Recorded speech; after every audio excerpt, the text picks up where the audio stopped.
And are we live? We are live! Hey guys, what's up? It's BigJackFilms here. Welcome to another live stream. It's our annual Wednesday live streams. We're trying to bring this back. Yes, I am growing a scraggly, crappy-looking beard, and I hate it. It's more so for continuity for a future episode I'm working on. Although I'm debating if I want to keep it or not. I'm really debating it because the only problem is it's very itchy and it's very irritating. But I don't know. Like, I just want to kind of make my character or one of my characters look a little bit less, kind of young and everything, trying to make it a bit more age-written. I don't know. I'm debating it, if I want to keep it or not. I'll see how it looks probably after Christmas, and then if not, I'll probably just, scrap it or whatever. Hi, Steven. Good to see you. Hi, Benzilla Flex. Hi, Star Master. Hi, King Zillow 2000. So, yeah, this is just going to be a typical simple live stream. We don't have any fan mail today, and we don't have really anything to announce other than tomorrow you're going to be seeing a trailer for a project that has been kind of put on hold, but we want to give you guys a little bit of something to kind of ease your patience. So with today's stream, it's going to be very simple. It's just mostly going to be a Q&A panel about essentially my show and just you guys asking questions about the show specifically. Now, just a little bit of a disclaimer, please do not ask for any fan requests because we get those a lot and we can't answer all of them. So we're not looking right now for any kind of fan requested reviews like review this, review that, review this, review that. I feel like I'm doing the Thriller right now. But we're just going to be talking about stuff on the show. So I'll just keep the, where's the banner thing? Yeah. So it's going to be basically this topic right here. Just asking questions about the show. And, if you guys have anything in particular, because I want to kind of talk about the show a little bit and just kind of get you guys what's going on. Really, honestly, the big thing is that big time projects are going to be put on hold until this is over. We're going to still do reviews, but there's not going to be any big things. So yeah. But yeah, let's not do any requests. No requests. So not Jared going, say Big Jack, how about Jungle Book? I don't know when I'm going to get to opening nights again, Jared. And I just want to say, Jared, and this is all meant to be taken as a little joke, but every time you comment, you put say, I want to go, say! It's like, I think it's because I've been watching a lot of Some Jerk with a Camera on YouTube, and there's a whole series where just every time he brings up a new episode, he's like, say! Remember the time this and that? Say! I don't know why. Every time Jared comes on, I just hear him go, say! He's it's no offense, man. It's just meant to be kind of funny. I don't have any fan mail right now. We haven't gotten any in a little bit. However, if you guys want to send us fan mail, you can. So at this address, BigJackFilms, P.O. Box 326, Queensville, Ontario, L0G1R0. You can send us fan letters, donations, gifts. It's the holiday season. Why not? But yeah, it's just going to be a simple set of just talking about the show. And if you guys have any questions, we might have a couple of guests on later on. We might have maybe JTIsReborn might show up. Maybe Ryan from Kaiju Network. Let's see. If they want to jump on, we can do that.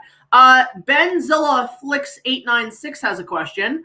Let's see here. He says, what made you like King Kong? Really, I think because I was exposed to Kong at a very young age on VHS. My two uncles had gotten me a couple of movies for us to watch and binge back in the 90s. We watched the original King Kong, and then we watched King Kong Lives, which was kind of funny because at the time I thought that was just a standalone sequel. And then basically we watched Jaws and Jaws 2. So that was my first introduction to the original Kong. And then I basically got into it. My second experience was probably going on the Confrontation Encounter at Universal Studios, and I thoroughly enjoyed it. And I love that ride to death. It sucks. It's gone. But then it was really, I think, around the time the Peter Jackson movie had come out. I just got into my Lord of the Rings kick. Like, Lord of the Rings was a huge film series that changed my life, made Peter Jackson one of my favorite directors. So when I heard he was doing King Kong, I'm like, okay, that sounds actually kind of cool. And then finding out later how much of a fan he was, and I'm like, what was it? And then I watched it over time, and I realized, wow, okay, yeah, this shit is awesome. So I didn't really get into King Kong fully as I am now as a fanboy, probably until I was a teenager. I was kind of a late boomer, late flower on that. So it was kind of what I did, and I just, kind of just started talking about it. And with the rise of the internet, it just became an obsession for me, and I don't know why. So that's kind of why I got into it. It's why I've been doing so many episodes. And yes, the season finale is coming Christmas Day, which, by the way, guys, I want to say too, thank you all so much for getting us up to 14,000 subscribers. Holy crap. I'm so glad we made that goal by the end of the year. Really appreciate you guys sticking the land in there for us, and we really enjoyed it. So, all right, moving on. Next question. Let's keep it show related. I wouldn't keep the beard. I like you without it. Yeah, Michael, I will probably, I'm debating it. I have a video that's going to be coming out the 1st of January that I've already filmed. So it's kind of, I have to wait till after to see how it comes out. If it doesn't look good by then, I'll just trim it and just do an explanation. I don't know. I'm doing experiments to see how it looks. Let's see. Okay, George Robertson, since Obscure Media TV uploaded your footage of the show Animaniacs, what channel is it recording from? It's funny because like when Brad's rebranded his channel from Studio 95 to Obscure Media TV, which you guys should go subscribe to him, he just did an amazing Christmas special talking about the Back to the Future Christmas Carol, which was part of the animated series. He was coming up with this idea for Lost Media Junkie, which was a show that talks about media that not many people know about or has been forgotten to time or essentially lost. Some of the stuff we grew up with. And I remember my grandmother always used to tape a bunch of stuff for me as a kid. I have a lot of Santa Claus parades from Toronto recorded by her from the 90s. With some really cool floats, by the way.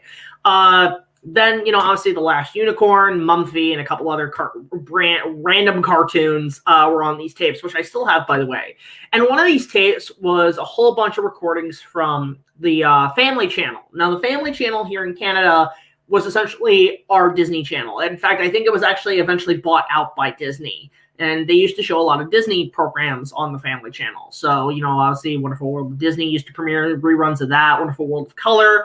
A lot of documentaries, like The Making of Toy Story is on there. Mickey's Nutcracker, which is a great Christmas special, which also was a show at Disneyland.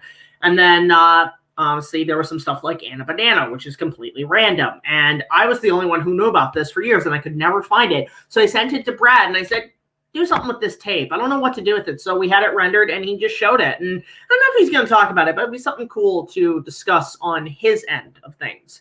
So there's that. Let's see. Hi, Jack. My review of your remake of King Kong will be released on next week on the 22nd. Cannot wait, Star Master. Cannot wait to see what you do. I hope it comes out pretty damn well. Have you seen Death Becomes Her? It was directed by Robert Zemeckis. I have not seen that film. I know he's doing the Pinocchio movie, which I saw the trailer. I'm like, okay, it might work. I don't know. As long as it's not freaking, as long as it's not freaking, what is it? Motion capture. So sick of that shit with him. David asks, will I review The Princess Bride at one point? I would like to. Honestly, at some point, I would like to kind of move away from monster movies and maybe talk about my other favorite subject, fantasy, because I did do a review of Legend, which was one of my favorite episodes to work on this year, and I do want to do a commentary on that at some point. But if you want to see kind of a mild review of it, go check out my top 10 greatest movie sword fights episode. That was a lot of fun to put together, and the sword fight from The Princess Bride made that list. But yeah, I want to kind of get into more fantasy and more movies outside of the kaiju stuff, because we're called BigJackFilms, not BigJackFilms talks about kaiju. So there's a lot of that. All right, let me just pick here what other questions are on here. God damn, there's a lot. Think of a crossover with Godzilla and Evangelion. That does exist, Jared. It's called the Shin Godzilla versus Evangelion ride at Universal Studios Japan, which I don't know if it's there anymore. Well, not much, Huey. We're talking just Q&A on my show. It's going to be a very simple live stream tonight. Not really too much. I just got to get something out there for Wednesdays. Actually, Kingzilla has a quick little question and something about interesting. Thoughts on Ralph Bashki's Lord of the Rings? I'm one of those people who actually really likes the film. I'm one of those people who actually really enjoys the animation style, really enjoys how they made it. And I actually think dialogue-wise, compared to the Jackson versions, it's actually more akin to the book. It's more book-driven dialogue, which is great. And I think if you combine the dialogue from the Bashki film with the movie versions of like the Jackson movies, you would have the perfect adaptation. I still love the trilogy. Don't get me wrong. The Lord of the Rings trilogy is one of my favorite films of all time. But yeah, like, I mean, there's stuff that's coming in and everything that, you know, I just wish there was more of it. I know we got the Hobbit trilogy, which, by the way, when I was building all my Lego stuff, I actually binged the entire Hobbit trilogy, and I still enjoy it. But Ralph Bakshi's Lord of the Rings, I actually really enjoy. For some reason, I want to see the cut of the film before they rotoscoped everything, meaning there is a live-action version out there, but it's never been released. Hashtag release the Ralph Bakshi live-action cut. Let's make that happen. I would love that. But yeah, I'm a big Lord of the Rings guy. At some point, I do want to talk about the trilogy. I do want to review all 3 films, maybe even The Hobbit. And I'm thinking around 2023. If things clear up by then, I do want to talk about it for at least the 20th anniversary of Return of the King. Because that was one of the greatest movie experiences I ever had, was seeing the 3rd film. I saw it, I think, 4 or 5 times when it came out. And just for that, just for all the amount of amazingness on film I was seeing. That was an epic fucking film. I will say that right the hell now. That movie was wonderful. So, let's see here.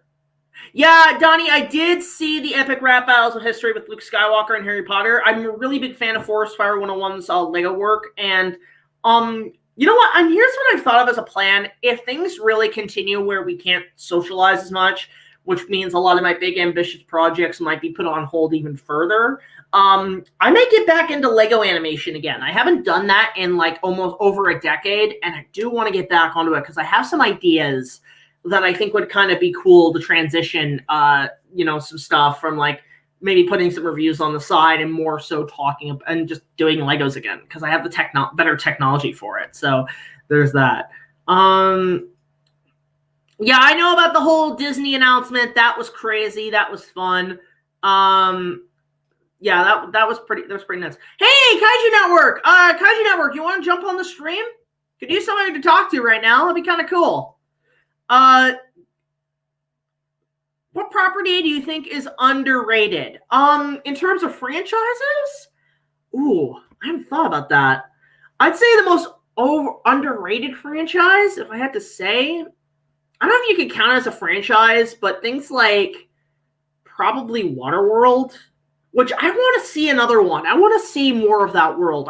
In fact, I'll say this. I like Waterworld more than Mad Max because I think I just watched Waterworld first, so that is my post-apocalyptic dystopian series. I love Waterworld. I love Waterworld to death. But yeah, that was a pretty kick-ass movie. I want to see more of that. I know the games weren't good. I love the ride at Universal, which acts as a semi-sequel.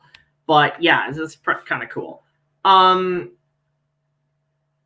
know about all this stuff about Spider-Man 3, and it's kind of interesting, honestly. Like, it looks all right, honestly. It looks kind of cool. I'm not really thinking about like what exactly is going to happen. Like, I mean, I'm not really. I'm excited. I want to see them do the Spider-Verse. I want to see them do Tobey Maguire, Andrew Garfield, and Tom Holland. Here's what I think they should do. And I know Huey Two-More is going to have an issue with it because I've talked with him on social media about it. But, you know, I think they should do the multiverse theory because I think that is definitely where they need to go with the Spider-Verse, with the Spider-Man movies. Because I think, honestly, Tobey Maguire and Andrew Garfield's Spider-Man movies really do need a closure at some point. So here's what I would say. Do the Three Musketeers story. So, you know, Tom Holland, Andrew Garfield, Tobey Maguire as Athos, Porthos, and Aramis. But then have it where the D'Artagnan is Miles Morales. You can introduce Miles Morales into the live-action Spider-Man movies. I think that would be amazing. Have all 4 of them kick ass. Include Spider-Gwen too. Why the hell not? But that's what I would love to honestly see with the next set of Spider-Man. With the next Spider-Man, the fact they're bringing in the original Doc Ock and Electro, like. Let's get Green Goblin in there. You know what? Willem Dafoe was so good as Green Goblin, they can't recast him. I would like to see him actually come back somehow as the Green Goblin. And hell, let's get the Hobgoblin in there. You know, like Hobgoblin was one of my favorites as a kid watching the 90s cartoon of the Spider-Man cartoon. I think that's where they should honestly go with that Spider-Man. Hang on, I just got to text somebody because somebody just called me. Can't talk straight.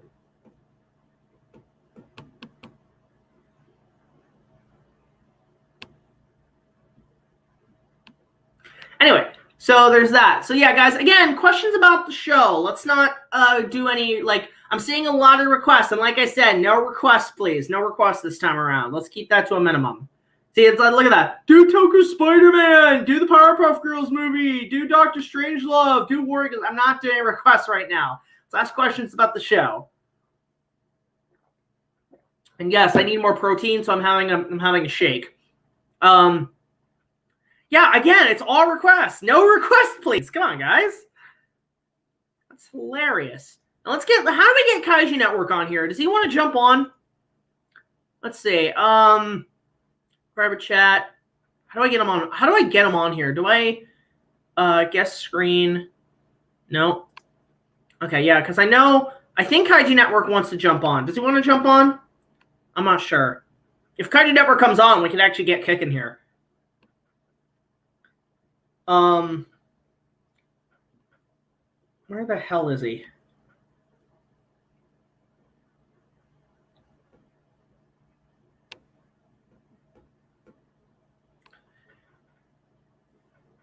So yeah, what other questions do we have here? Oh, here, this one's good. What reviews are you planning in the future? David, I haven't really thought about, like, I mean, I know I kind of have a plan of what I want to do down the line. Like, I have plans, obviously, for this year. One of which, to make Huey a little happy, is I want around March to do a Kong thing with him that him and I have been talking about doing. So definitely at some point that will be something that is on the to-do list. So Huey, that will make you happy. I know you want to jump on the stream, Huey, but not tonight. I've gotta just, it's a very chill night. So other than that, yeah. Yeah, a lot of people are busy right now. So yeah, I do want to do some more Kong reviews. I've got one coming up. They're gonna start back up in March, the Kong reviews. I've got a couple going on that I want to do. I'm going to do one on Disney's Kong, obviously, like something that me and Huey have been talking about. I know the first episode of this season will actually air in January, believe it or not. We're not going to wait until March. Normally with the show, like the show, we usually end it in December and then take a break in from like December, January, February, and then come back in March. But we're actually going to pick up again in January with a brand new episode, and I have the script written. And that's why I'm actually growing the beard for. I don't want to say what it is exactly, but it is coming. There are going to be more episodes down the line. So yeah, that's happening. Again, there are reviews I want to do that are huge, ambitious, have a lot of effects involved, have a lot of people involved, but because of what's going on in the world, everything's pretty much shut down. Like, you know what? And here's something that kind of really irked me in that sense is that basically I saw Tom Cruise's rant about what he was shouting at with the crew and everything, given the rules and everything, and he doesn't want the production to be shut down again. He doesn't want more money wasted. And you know what? To be honest, unlike Christian Bale, who really ranted and raved at some set guy, and he was really impatient and was being kind of a dick, I actually kind of justify what Tom Cruise said. And I am so sick and tired of people saying that, oh, well, you know, the Scientology told him to do it and this and that. Look, who cares? Who cares? I think he actually kind of left, actually. I think he left Scientology. I'm not 100% sure, but I actually respect him for really standing up and saying, you're fucking up this job. You're fucking up a lot of people's jobs. Don't do it again or you're fired. So I know it was harsh, and that's the biggest thing I hate is people saying he was mean. He didn't have to be so mean. Well, welcome to a world where we kind of have to act like the drill sergeant from Full Metal Jacket. I am Sergeant Hartnett, your senior drilling instructor. From now on, you will speak only when spoken to. What is your occupation, Private Pile? Like, I would love, like, you know, so I respect Tom for that, because look, we're kind of done being patient with people who aren't following the rules, who aren't following the guidelines to make this go away faster. And so you have impatience for the impatience. So I do not really blame him for being angry, you know, because we're all losing patience right now. But do I think he could have handled it a little bit better without it? No. But, you know, like, again, I think that was justified, him really losing his patience with that guy. But what pisses me off is the people who actually leaked it, because you're looking, I guarantee whoever leaked it probably got a good check from TMZ or whoever leaked it, because obviously they need some dirt. They need something. Even the newspapers are struggling. We need something to get the articles going, so let's go. So that's definitely something that I understand, but I'm in the same boat. I can't do any projects right now, big ones, because of what's going on. And so I just have to wait out the storm. I got to ride it out and see what the hell happens before we, do anything about it, because it's just, that's kind of where I'm at right now. So we want to do more. We want to do some big ones, but let's see what happens in 2021. If anything, I will have some stuff to back it up to pad the time, but it's going to be a while until you see probably a big time production come back. I think the season finale will more than likely be the last one. My hair is fucking garbage right now. I apologize. But it's going to be a while before you see another thing. Oh my God, this is awful. What the hell? It's going to be a while before you see any big time projects, but I do have some ideas to kind of pat the time until this is over. Let's see, Star Master. In some year, will you ever do the 1996 script for Peter Jackson? You mean adapt it? That's kind of one of the ideas I have I want to do in Lego form, is I want to invest in a couple of sets and a couple of things to make a Lego 96 draft into a Lego movie, because I think it still has potential, despite me using the 96 draft as a template for my own remake.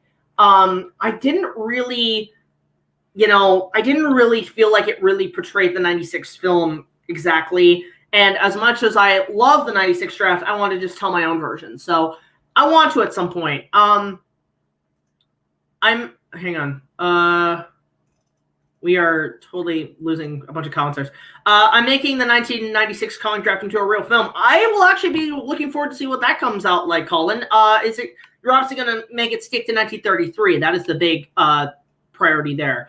Let's see here. Yeah, we're going to probably get back to normal next spring, which, by the way, guys, go subscribe to Heron Lavortis. He's an amazing talent on our show. He does a couple of voices for our show. If you need a good voice actor who does a lot of good dark, scary, spooky voices, he's your guy. Let's see here. Oh, here's a question from Lewis. Again, let's keep it to the show, which is great. How did I get James Rolfe in my fan film review? Okay, so this is a question I get a lot, is how did I get James Rolfe onto my show? Basically, it's funny how it came about, because I kind of knew I wanted him in my film, exactly, because he's actually in my Kong remake. He's the guy who says, "Ladies and gentlemen, live from New York City, Mr. Carl Denham." The way that came about was that, I obviously grew up with James. James Rolfe is the pioneer, in my opinion, of YouTube, creating The Nerd, and then finding out that me and him have kind of the same interests and everything. I'm sorry, my hair is a fucking nightmare. Obviously him and I had, the same interests a lot. So this is going to be a very long story, a long tale to tell. The first time I ever met James was, I just bumped into him at Con Bravo. I said hi and he said hi back, and that was it. I never thought I'd really get that chance, which is cool. But it's funny, a couple years ago, I didn't do a con adventure on it, but basically, I had gone to a Comic-Con in Niagara Falls with my buddy Josh, and we went. It was on both sides of the border, which was a huge problem, a huge freaking problem. I'll make that right then and clear. That was a huge problem, because it was a nightmare to run, and it was a nightmare. So me and Josh went down to see Doug and the guys at Channel Awesome, and basically we were at his panel, and then a guy ran over and said, we got to go to the other side of the border to do autographs, and it was a hassle. And I looked at Josh and said, we better do the same thing. So we went instead of taking the car back over the border, we actually walked across Niagara Falls Bridge, and we were at the front of the line to get over the border. We had our passports and all that, which is good. Always have your passports. So we're thinking they're not going to make it, because we're seeing the traffic go crazy. And then what happened was, I see in the corner of my eyes, right when we're about to enter back into Canada, we see Doug, Brad, and I think Doug's wife or whatever. They're all coming across. And I went out and I actually waved them down and said, guys, we know who you are. Go ahead of us. they went ahead of us, and then we got in shit with the security, and thankfully Doug was actually waiting for us, and he said, "Are you guys okay?" I was like, "Yeah, we just had to deal with the security guy," and Doug was like, "Yeah, what an asshole." So basically, he was so grateful for what we did. We actually got front of the line passes, and he was extremely nice. He got to talk to us. A really great guy to be around. I'm not going to get into the whole change the channel thing because I am on nobody's side when it comes to that. But from my experience, Doug and everybody are extremely nice people.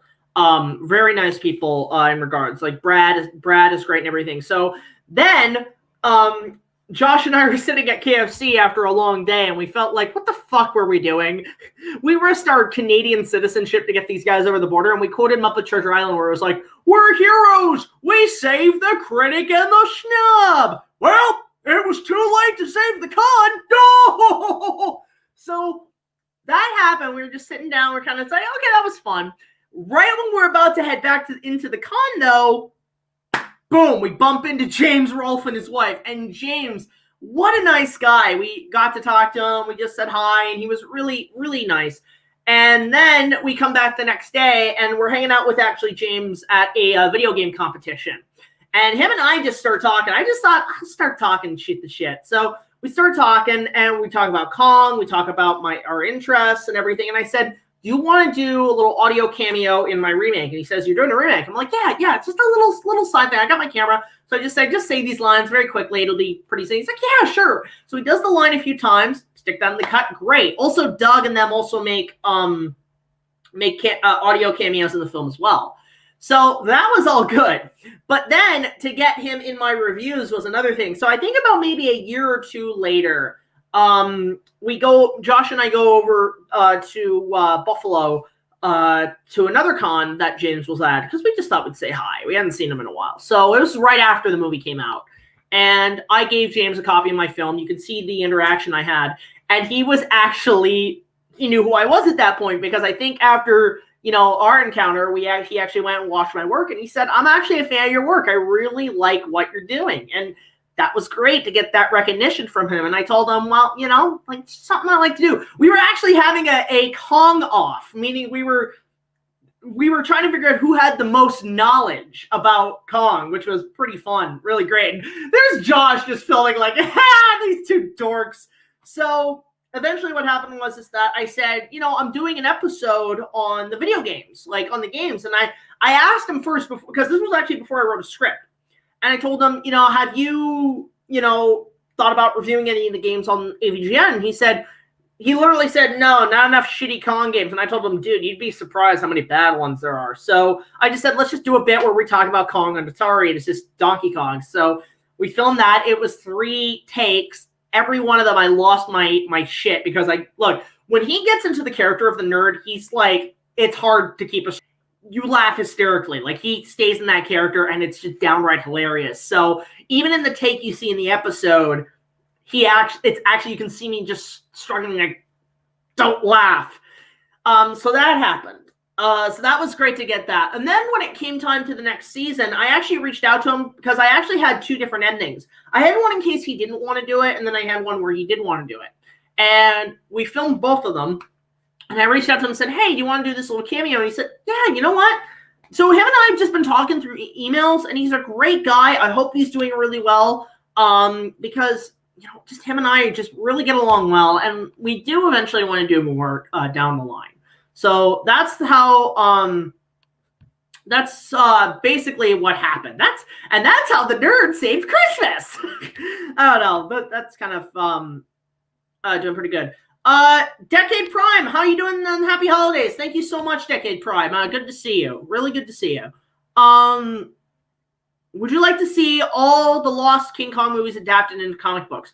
Comics, fan films, whatever. If there's a niche for it, definitely do it. I think it would be worth doing because there is a lot that I think could be done with Kong that doesn't have to rehash the same shit. And I like now we are entering an age where canceled projects can actually get made somehow. So that's why I'm looking forward to Michael Keaton coming back as Batman, because if that does well, he has the potential to do another Batman film, which would be great. Let's see here. I'm just saying, holy crap, there's a lot of comments. Jesus. Thoughts on the Back to the Future musical, says Ike Studios. I don't know. It didn't really catch my interest. I think Back to the Future, whichever way you celebrate it, is great. I just don't think we need more. I just don't think we need more we don't need another sequel. We don't need a remake. It's fine as it is. And it's literally, as I say in my review, it's a timeless series, pun intended. I think is basically the best it can do. Now, we did have a question here prior that was really interesting that somebody wanted to talk about. Let's see, because this goes far back. Holy shit. There's a lot. Thoughts on the 95 Power Rangers movie? I really like it. Oh, my God. Bearded Jack is awesome, says Kaiju Network. Ah, damn. There was one that was really good. Here. This one's good. Again, Jared. Say! BigJackFilms! I want to know who that Red Skull villain is in my reviews. Okay, so here's what basically this character is. The character's name is Lord Gablor, the ultimate evil. He is the one who... if I have the ability to like interact with all these hero characters, he runs the villain show. We are basically the same entities. And the idea is that the characters, both my character and his, are the essence of good and evil, and they pass down from generation to timeline and everything. It takes a note from one of my favorite animated films, The Adventures of Tintin, where they show the flashback with the pirate battle, and the descendant of the bad guy says, "I curse the name Haddock. We will meet again in another time, in another life." And I love that concept that good and evil is a never-ending battle, a never-ending struggle, and can be passed down from life to world and so on through space and time. And it's just a never-ending cyclone that just, it doesn't stop. So to have these characters essentially be the essence of both sides without a balance is fantastic. And basically Gablor is the Lord of Darkness. He is evil. He basically, and people who were confused, somebody had said this, Darkness from Legend reborn in a new form. It is kind of this case where basically because we're the essence of good and evil, those souls or spirits pass from body to body for generation and time and everything.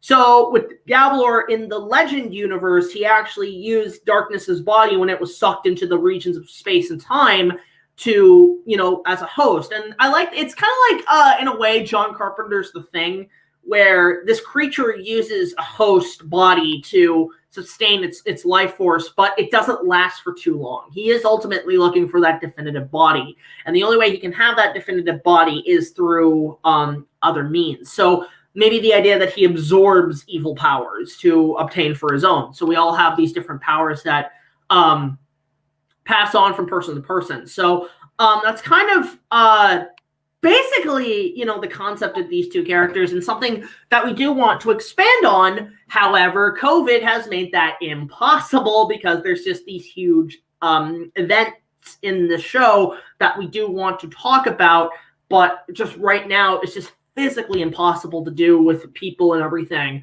Unless, honestly, by spring they start clearing up. We're going to try to get what we originally planned this year done for this coming year, because it's going to be very tricky to film stuff right now, given what's going on. Let's see what happens after winter. Ace Video Store. I like that name, by the way. Great. I love video store names. Has a very interesting question. What was the most difficult review that I had to edit? Now, for those who want to know what I edit on, I use Pinnacle. I know a lot of people use Adobe Premiere. A lot of people use what is it? There's like Final Cut Pro and Sony Vegas. I like Pinnacle because it's easier to use. And I want to get a new software, but I don't want to, it's going to take me a while to get used to. Oh, excuse me. But in terms of the most difficult episode to edit, oh, that's a toughie. I'd say actually the season finale was pretty hard to edit, because one thing I've learned is that when you edit a big project like that, it can actually take a lot of memory and a lot of data to process and render as you're editing. So say you're editing something and it's really easy to cut and paste and everything, but then as you keep going for a certain time, it can start really slowing down. It can take you like a minute or two to do one task. And it gets to the point where it just gets really frustrating. So by that sense, they become more difficult and more longer to put together because you're frustrated, like, let's just get this done, but it takes longer. So one thing I've actually learned, especially in my video formats episode, was to basically edit every segment is like a big sequence, render it, and then stick it in the cut. Because one of the things I try to do, the only problem with that is that, say you do that, and then you render the whole episode, and then you put it on YouTube, and then it gets a copyright claim. That means you have to go back and re-edit that sequence, and then do the process all over again, and I hate that. I really hate that. So I try to get it done at once so that if there is a copyright problem, I can fix it immediately, but again, it takes forever to do. But I think some of the most difficult episodes, anything with battle scenes, because you have to figure out where things are going to go. And it's also a matter of you don't want scenes to go on for too long. I had that issue editing Kong. There were some scenes that went on for 20 minutes, and I had to cut it down to like 5 at the most, because you don't want it to go on for too long. And it's a shame because there's a lot of cool stuff in those cuts that you like, but you can't keep in. So editing can always be a challenge because you want to make it where it's a cool action scene, especially if it's an action scene, but you don't want it to drag on for too long. You always have to cut corners where you feel like, is that necessary? Is that necessary? I don't know. There were a couple of jokes in my season finale that actually didn't make it because either A, it was too complicated, or B, we couldn't get a chance to shoot it, so we had to cut it and figure out, okay, we'll figure it out in post how we can re-edit this, basically. I look like Tommy the Green Ranger? Oh, that's awesome, King Tyrannus. Thank you so much. I love Power Rangers. That was good shit. Let's see here. Thoughts on the Powerpuff Girls movie? It was meh, honestly. It was okay. Did not really care for it much. Thoughts on the Creature from the Black Lagoon sequels? I think they're okay. They're not as good as the original.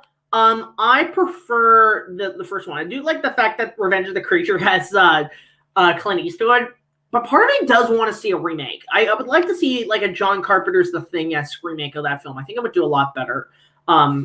Just in my opinion. Let's see here. YouTube doesn't have an editing option where you can edit out scene that was claimed. I did that with some of my recent episodes. Oh, it does have it. I prefer just going back to the original edited episode because I've actually learned now to keep my original edited files, like my software editing saved slots, and put them in my hard drive, or put them in my external hard drive in case I need to go back. But yeah, I just would rather not do that because there's no guarantee it's gonna get rid of the claim, honestly. Let's see here. Other than the 96 draft, what other Lego videos are you planning to make, Jack? I want to start with 96 and see what I do with it. And what I'm probably going to do with that is actually make it a mini series rather than just doing a simple series that's just, a whole movie. I want to actually maybe deliver it in sequences where each scene in the script is going to be an episode because I think that would be a little bit easier to do, and I don't have to worry about, like showing little things. People are like, I want to see it now. It's like, no, I want to actually kind of build it up over time. The problem is right now is I got to wait until I have to invest in a lot of sets, and there's a couple of sets I'm actually trading in for sets I need. But it is going to take a while to produce. I don't have a release date. It's just basically boredom out of my spare time. Plus, I am still building sets that I have to unpack from moving here. One of which being the Lego Pirates. I'm starting that up probably tonight. So I don't know. Let's see what happens there. Do you like kaiju movies that are dark and serious? Absolutely. I prefer that over the silly Showa, goofy Godzilla doing the ballerina dance on the moon. I like it, but it's not my Godzilla. Like my favorite, GMK Boy 2001 had a question saying, favorite Godzilla movie. I don't want to say what it is because I do have plans to do something with Godzilla down the line. Because I do feel like I finally have to break and say, okay, let me talk about it. But I'm waiting to see when Godzilla vs. Kong comes out before I really decide. But I can't really make that decision yet. So there's that. But in terms of kaiju series, my favorite era of Godzilla is always the Heisei era. That was like the Batman animated series of Godzilla franchises, just in my opinion, essentially. So let's see what other questions here.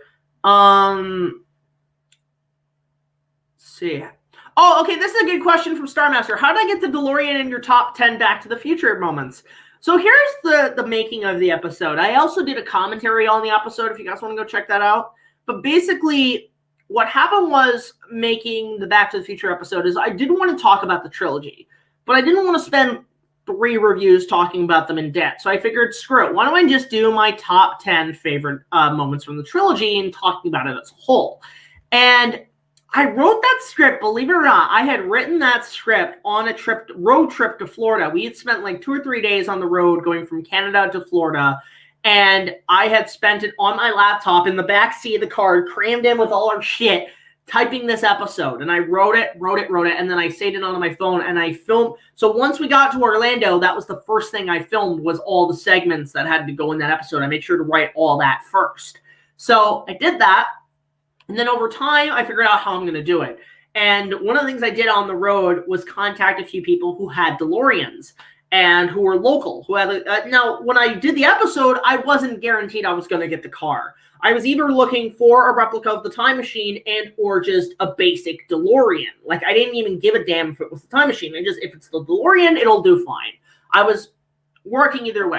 But thankfully, there's a guy that I know who is a really cool guy. His name is Ken, who runs timemachineforhire.com.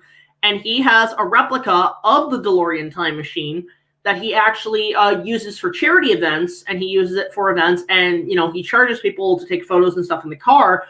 But all the proceeds go to the Michael J. Fox Parkinson's Foundation, which is a great charity, a great foundation to help out with. So Ken's known a lot of people who worked on the movies who have used this car and everything. So Ken actually goes to a lot of the Comic-Cons and fan expos to display his car. And I reached out to him and I just started talking. I said, hey, we want to come down. We want to film the car. And I originally wanted him to come up to my place, but we had to compromise in a different location. But anyway, so we got him to do it, and he was very generous, very nice guy, and I would love to work with him again. I would love to use that car again. That'd be great. So I love using movie cars. Movie cars are great to shoot. You just come up with all kinds of stuff with them. So that's actually pretty damn kick-ass. Let's see here. Oh my God, there's a lot of questions here. Let's see here. Thoughts on the Batman trailer? Looks okay. I don't really eat much Chinese food anymore, David. I actually lost interest in it. Let's see. I want to just read this. You heard some U.S. senators trying to pass a law where content creators would serve jail time for copyright. Hopefully this is going to pass. Yeah, it's not going to get passed. If we've learned anything from the past, that's not going to happen. They're after Twitch right now, which is the main thing, but it is concerning for YouTubers as well. But look, if he would want to do that, he'd have to rip up the fair use treaty. Like, yeah, fair use doesn't exist anymore, which would not happen. That would not happen. Now, here's the thing. I know lately that a lot of people, here's the thing I've noticed, and I've seen this rise recently, is that on YouTube especially, there's been a lot of people who have been, because obviously they're out of work and need to make some ends meet. Sometimes they use things like OnlyFans, but some of them use YouTube. They start getting on YouTube, which I actually was advocating. I was telling people, you know, now is a good time to be a YouTuber because, you know, obviously you can't work right now. So why not build something up where you can maybe work online and go on Easy Street? So basically, one thing I've noticed a lot of people doing are, like, obviously reaction videos are a dime a dozen. I mean, even I do them. But some of these people are doing reactions to full freaking movies. Like, and I have a bit of a pet peeve with that. I really do. I think it's cool because it does allow people to see new movies for the first time. I always like the first time reactors. Those are okay. But you have some people who are just pretty much doing an abridged full version of the movie. And they're doing commentary as best as they can to have a difference. But you are really pushing the line of what is fair use. And I do have a bit of a pet peeve for that. So if things go back to normal and the Hollywood industry, which they're not even occupied with that right now. That's why you're seeing so many people do it.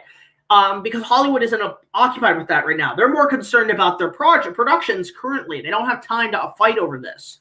So basically when things get back to normal, my concern is a lot of these companies are going to go after these people. are going to go after these reactioners and say if they apply under fair use, which I don't blame them for. At least when I do a review, I talk about my opinions, I talk about my discussions about them, and I do try to make it transformative where it's different from the original work when I use that material. So for people who do the reaction stuff, it's cool for now, but I think when things start to go back to normal, you got to kind of cut that down and find something different, because you are really stretching the line of what is okay with fair use. But I think it's not going to pass, Jordan. I think we're going to be okay. Am I going to review the King Kong toys? I would love to, but there's so many I can't keep count. That would be an impossible task, honestly. Let's see. Would I review the Dragon Ball bootleg movie? Is that the one that was like the one made in China or something? I don't know if I could really tackle any more live-action Dragon Ball movies. I don't think I can. I do want to talk about more anime stuff down the line, but for now, I think I'm good with live-action stuff. I think Evolution was enough to say, nah. Jack's got an Aragorn beard. Funny enough, I did a couple of TikToks as Aragorn, and I have an Aragorn cosplay. So if you guys want to go check that out, check out my TikTok channel. That's definitely going to be happening. Godzilla vs. Kong trailer is coming out this Christmas. I will not believe anything until it happens. I'm just not going to have any expectations. If I learned anything from the stream I had with Kaiju Network and JT is I cannot trust any media right now. And plus what's going on with HBO and Warner Brothers and Legendary and the huge lawsuit brewing, the movie's probably going to get delayed indefinitely at this point. I really am starting to lose faith in that film because they just keep telling us. Why do I get the feeling they never even filmed the damn thing and they're just fucking with us? That this movie never happened. Oh my God, stop. Are you going to read the sequel comic book series to the original Clash of the Titans? Probably not. What are you asking for Christmas? I'm not really asking for anything. I really don't need anything right now. If anything, the one thing I just asked for Christmas is just, especially if you guys want to know what I would want from Christmas from you guys, just watch my work, share my content, get me up there in the YouTube community, help me improve my my business by just sending it out, spreading it around, because I do want, this is my full-time job and I love doing this. So just to have it where anybody can like be on here and just actually, get me a bit more higher up in the ranks, which I've been doing. 14,000 subscribers. Holy shit. That would be great if we can get higher up. Let's get us to 25,000. Let's get us to 50,000. I really want to go higher than we ever have, because now that we've hit this mark, 10,000, we need to get higher. I have goals, damn it. Let's see here. Okay, this is a good question. How's the review of Tim Burton's Batman coming along, or is it scrapped? It's not scrapped. It's on hold, Chaos. We are still the production is essentially shut down until this is over. Hopefully around spring we can get back into it and have it released for late summer. But the plan is actually to review both Burton movies, Batman and Batman Returns. I made actually that decision halfway through production. Then I might as well talk about the second film. So I do want to get back on that. We have an actor who is going to be our Batman, which I can say I'm very happy to announce. We have our Batmobile. We're going to be actually getting that in the episode. But again, we have to wait till things calm down before we really film anything. So there's that. Okay, this is a good question, Emma. I'm very keen to see your Zorro reviews. Okay, so I've been thinking about basically talking more about the Zorro movies because he is one of my favorite superheroes. That is definitely something I have planned to talk about because I may not review because I know this year is the 100th anniversary of the first superhero movie, The Mark of Zorro, with Douglas Fairbanks. I do want to talk about that movie at some point, and here's what I'm thinking. If things start to be pushed back even further, I might have that as a backup to do, and they're going to be simple reviews. They're not going to be as ambitious, but I do want to talk about the Fairbanks film, the Tyrone Power film, eventually The Legend of Zorro, although I've kind of dreaded talking about that. But the one I really want to talk about, the two I definitely want to discuss, are the anime, Kaiketsu Zorro, which is an amazing anime, and the spaghetti western from 1975 starring Alain Delon, which is my favorite adaptation of the story. So at some point, I would love to talk about that. I want to talk about more swashbuckler films. I've been on a bit of that kick lately. I know JTIsReborn and I want to discuss the movie Hook, starring Robin Williams and Dustin Hoffman for its 30th anniversary next year. But there is some stuff we definitely want to talk about in terms of, you know, like swashbucklers and stuff. That's kind of where I'm at, essentially. Let's see here. What other questions do we have? Again, guys, let's keep it to the show. I'm really liking your questions right now. They're really great. So that's all fantastic. Have I ever watched The Mandalorian? I have not. I have not watched The Mandalorian yet. I've heard a lot of good things. I've seen bits and pieces of it. I do want to watch it at some point. I have read a couple of Zorro comics, but I'm not the biggest fan. I really enjoyed the Django Zorro comic, and I know they're making that into a film, but I don't know what the hell's going on with that since it's been announced. Oh, Emma says, what is the oldest collector's items of King Kong you own? Probably the 60s comic. The 60s comic and the novelization, which was a print released in the 70s, are some of the oldest in my collection, as well as a Super 8 reel of the original from the 60s. Are probably my rarest in my collection. If I forget your name, I will call you Gorilla Man in person. Tarzan, the Ape Man. But yeah, guys, again, like, these are really good questions coming in. I've been really appreciating it. Oh, there was one here. Is the Star Wars prequel on hold? We're still going to try to produce it and still film it. That we're going to keep filming until we basically have nothing left, until we can get back into business, until we can get back out of the pandemic. But we're going to keep working on it. I cannot say when it's going to be released, but there might be a little something tomorrow to keep you guys entertained. Maybe. Let's find out. Are you planning to review the original Marvel movies like the original Spider-Man? You know, it's funny. I've thought about talking about the Raimi Spider-Man movies, but I have no plans to discuss it in the schedule right now because, I don't know, it's just, I don't want it, because I don't want to go down that rabbit hole. There's some genres I don't want to go down under, because once you review one thing, then everybody's going to ask you for the whole fucking series, and I don't have the time or energy to do that.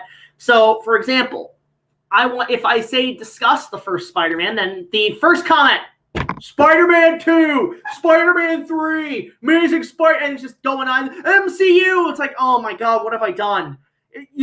There's always a concern of reviewing something because you don't want to go down a certain rabbit hole where then once you review something, then you got to review the whole damn series. And that is something I just do not have time for. So I'm even stretching it right now doing the Batman stuff, because I mean, I only do it because I love Batman. I love the Batman films. So doing the Burton movies, then there's going to be the question of Batman Forever, Batman and Robin, the Dark Knight trilogy, Batman v Superman, blah blah blah. But yeah, that's something where I don't know. Okay, King Gojira has a good question. What are you going to review Disney's Hunchback of Notre Dame? I actually do want to talk about it.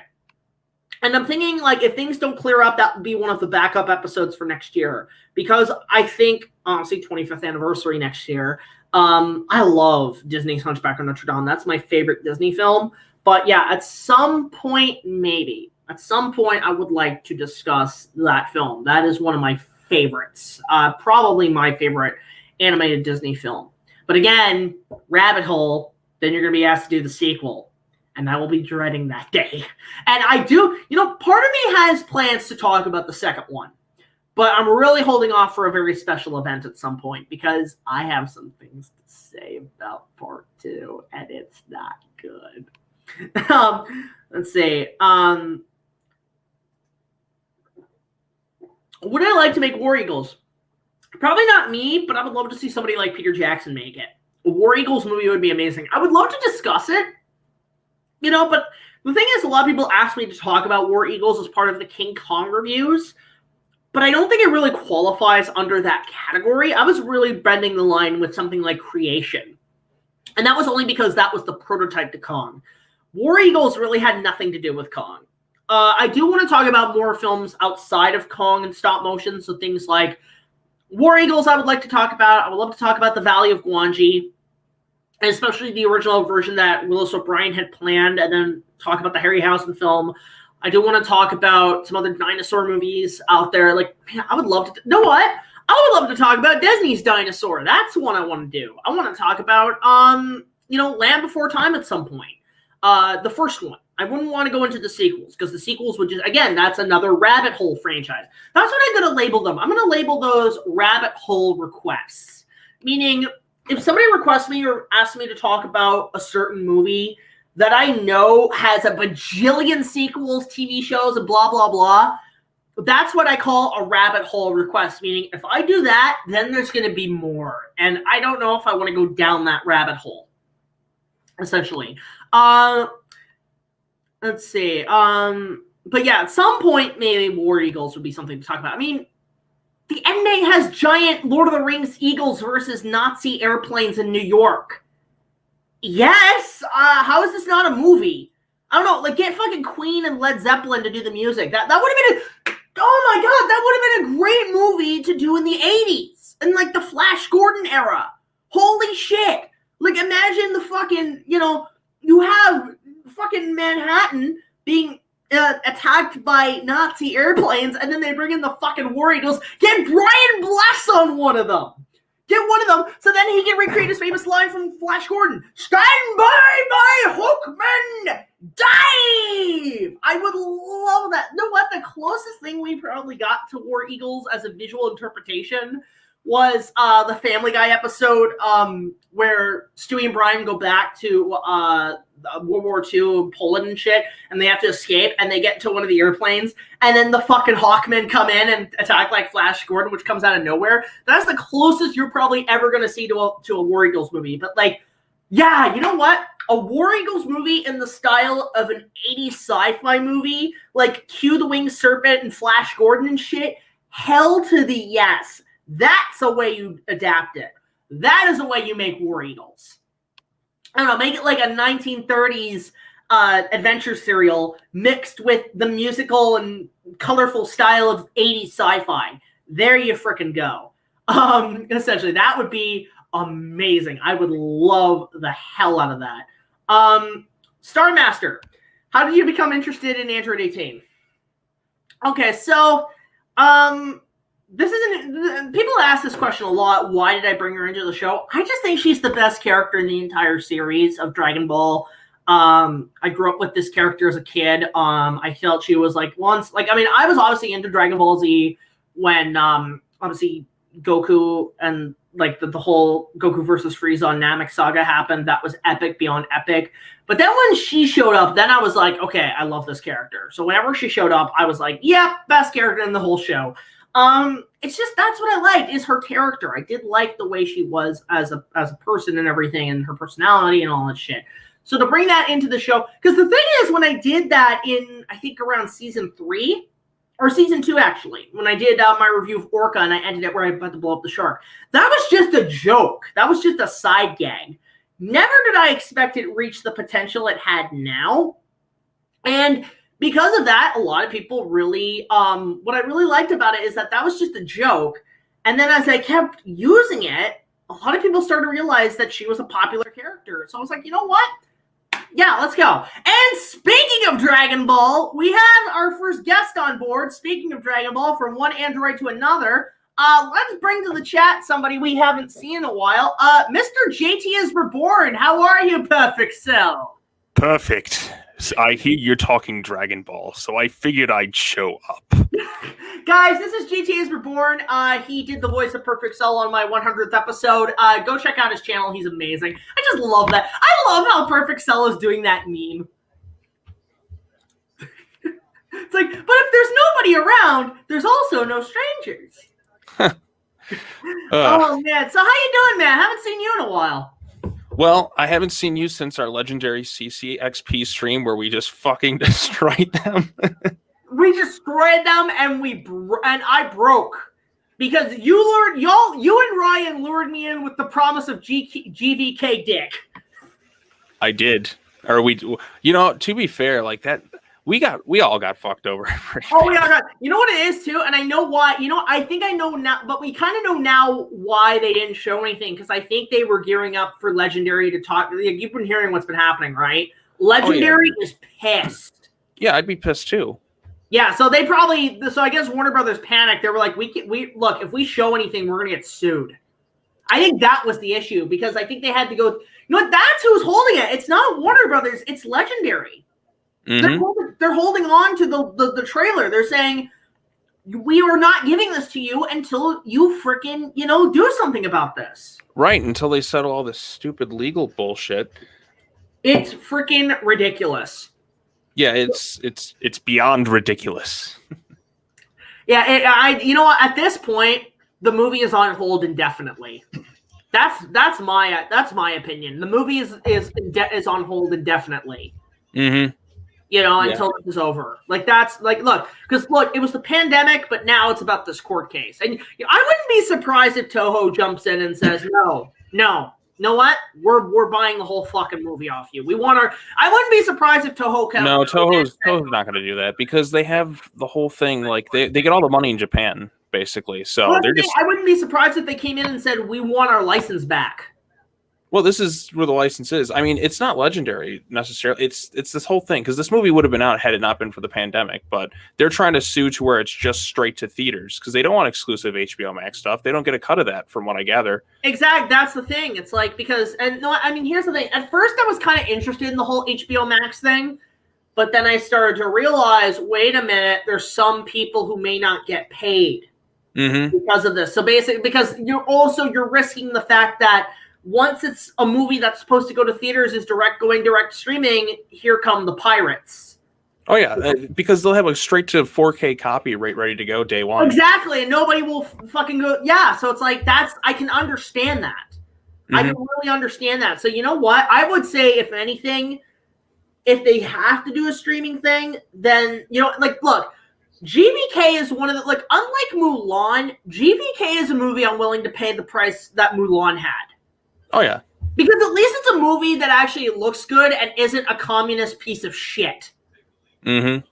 Because fuck that Mulan remake. That was awful. And now I'm hearing China was so pissed off about that movie. Now they're saying, we're making our own now.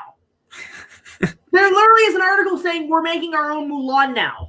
No, the funniest thing is, they spent all this money pandering to China and it backfired. Exactly. Yeah, you know what? You know what they should do? Just to piss them off? Do a remake of Pulgasari, but it stars Winnie the Pooh. Well, that's North Korea. Well, no, but it's like, look, Pulgasari. Look, I'll be honest. I'll say this: Disney's live-action Mulan is their answer to Pulgasari. It's Disney's Pulgasari, because all it is a communist Disney movie. That's all it is. And it's like, yeah, it's like, because the whole story about Pulgasari, once upon a time, the dictator of North Korea kidnapped the guy to help force him to make a communist Godzilla movie. I still have not seen Pulgasari. It's free on YouTube, because I think it was under North Korean rule, it's actually entered the public domain. Oh, cool. So you can find it for free on YouTube. Yeah, because what I found out about the movie is that Kim Jong-il was so wanting to make a Godzilla of his own that he had actually hired Toho to do the effects. So when you go watch Pulgasari, that's the same effects you see in a Godzilla film, because it's from Toho. In fact, the guy who's in the Pulgasari suit is the second actor to play Godzilla. Oh. Yeah. So my guess is that, because here's the thing, I guarantee Japan would not work with North Korea for shit. No, so I mean, my guess is that they paid them anonymously. They probably paid them a lot too.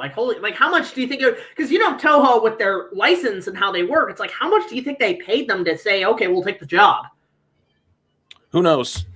Because man, I can imagine how much that probably cost. But yeah, so we were just doing a Q&A on my show and everything. So somebody asked about 18. I'm like, oh, perfect segue. I know. I just kind of caught the end because I was doing some shopping and stuff. Shitty weather out there today. It's definitely snowy, but the roads, there's no salt trucks or anything on the road. But I do say this though, I hate how it gets super dark super early, but I love snow at nighttime. Snow at nighttime is my favorite. It's so peaceful and quiet. And it illuminates and brightens everything up. We've been getting snow, but it's been melting pretty quickly. In fact, I went out today thinking I was going to get groceries, but it was like minus 10-degree weather. So I'm like, yeah, fuck that. I'm going to A&W and then I'm coming back. No, that's Celsius, right? That's not Fahrenheit. Mm-hmm. What you drinking there? Is that eggnog? No, it's actually a milkshake. Oh. Because you know what it was? It's funny. I had, my milk was about to expire. And I'm like, you know what? I got to use this up before it goes bad. So I just took some fucking, like, caramel ice cream and just made a fucking milkshake. I just bought some Ovaltine and malted milk or whatever stuff, malto mix tonight. So I'm going to have to make a shake or something. So, yeah, I usually get milk delivered to the house, though. Like, one of the only people in our neighborhood who still do that. So I just want to say Star Master has a great, I love that name, by the way, Star Master. He has a good question. Spoilers in the show? No, that's not happening. That's not canon. I love how the fans love to ship us, but that's not happening. God damn it! You're reminding me of your fucking porno episode. Oh my god! You know what it is? Like, no, that's the thing. You know, I'll say this as you know, I'm not a big religious guy, but I'll say this: if there's one I would join that actually has been current, it's the Church of Waifuism. No, that's a thing. Because know where it started? Because I was at Anime North, and honestly, Sundays is some of the best days at the cons because the preachers show up, the really extremist motherfuckers who say, stop having fun, right? And, you know, I ignore them like the plague, pun intended. And then there's a guy there who's got like a book, like a Bible book with all this waifu shit, and everybody's gathering. I'm like, oh my God, you can't be serious. And then I realized, you know what? They're not hurting any. This thing, unlike most out there, it's not hurting anybody. I can get by this. So I think if it, like, look, I'd rather join the Church of Waifuism than the Church of Scientology. You know, when I was in California, I drove by that place. Oh, really? It's huge. Like, it's just like I was just driving through LA. I'm like, oh, I'm going to go through LA the first time. I'm like, this is kind of a dump. And no, then here's the thing with the Church of Scientology. Look, I understand people believe in it, but given it has John Travolta and Tom Cruise, who I don't know if he's left or not. Has he left? I think he might have. I don't know. He might have left because I think he realized how fucked up it was. But you know what it is? Did you hear Tom Cruise's on-set rant? Yeah, we just talked about that, and I think it was justified. He was pissed. Dude, it was justified because, you know, there's people who aren't fucking following the rules. Oh, he went full Les Grossman. He's like, nobody likes the rules, but, I mean, you risk getting shut down if you don't follow them. So. Yeah, that's the thing. Like, people are trying to compare him to Christian Bale, which, fuck that. Christian Bale is funny, though. Like, Christian Bale was not justified. He was an asshole. Tom, I actually agree. Tom's actually trying to get shit done for people, and a couple people are slacking off. And you know what? If he has to act like fucking Lee Harvey from fucking Full Metal Jacket, he's got to go. He went full Les Grossman from Tropic Thunder. Oh, no, he went from that or, oh my God. Imagine somebody re-edits it with all that. But no, I was thinking more of, what was it? Valkyrie. Like almost like Valkyrie, just put him in a military suit. I know, shit, you know what? That would be a perfect audition tape if they do a remake of Full Metal Jacket. They'll just have him be the drill instructor. All right, I was trying to find a meme to send to you. I'll send it through, I'm just going to post this on Twitter right now. Like, just what is your statement, Private Paul? Merrick says this. Would you like to see a live-action Dragon Ball Z movie if it was directed by Akira Toriyama? Not directed, but if anything, he'd be definitely a producer. And have him write it. I'd have him write it. Although I'd come in and I'd have Vegeta be the one to get the final victory for once. Yeah, you know what I would love to see, and I think we all know who would direct it. Zack Snyder. Well, I thought I heard rumors that Zack Snyder turned down directing Evolution because even he thought it's... That's the thing. Apparently, you know who was actually...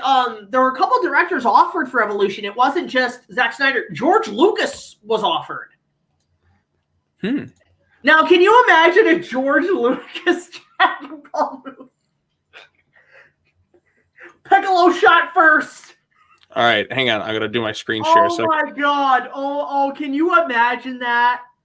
A fucking George, like, and you just have fucking Goku saying, what is something Goku doesn't like? I don't like needles. Needles. They're sharp and irritating. And they get everywhere. Oh my god. All right, here's my screen because you're just talking about the Church of Waifuism. Oh god damn it. Oh.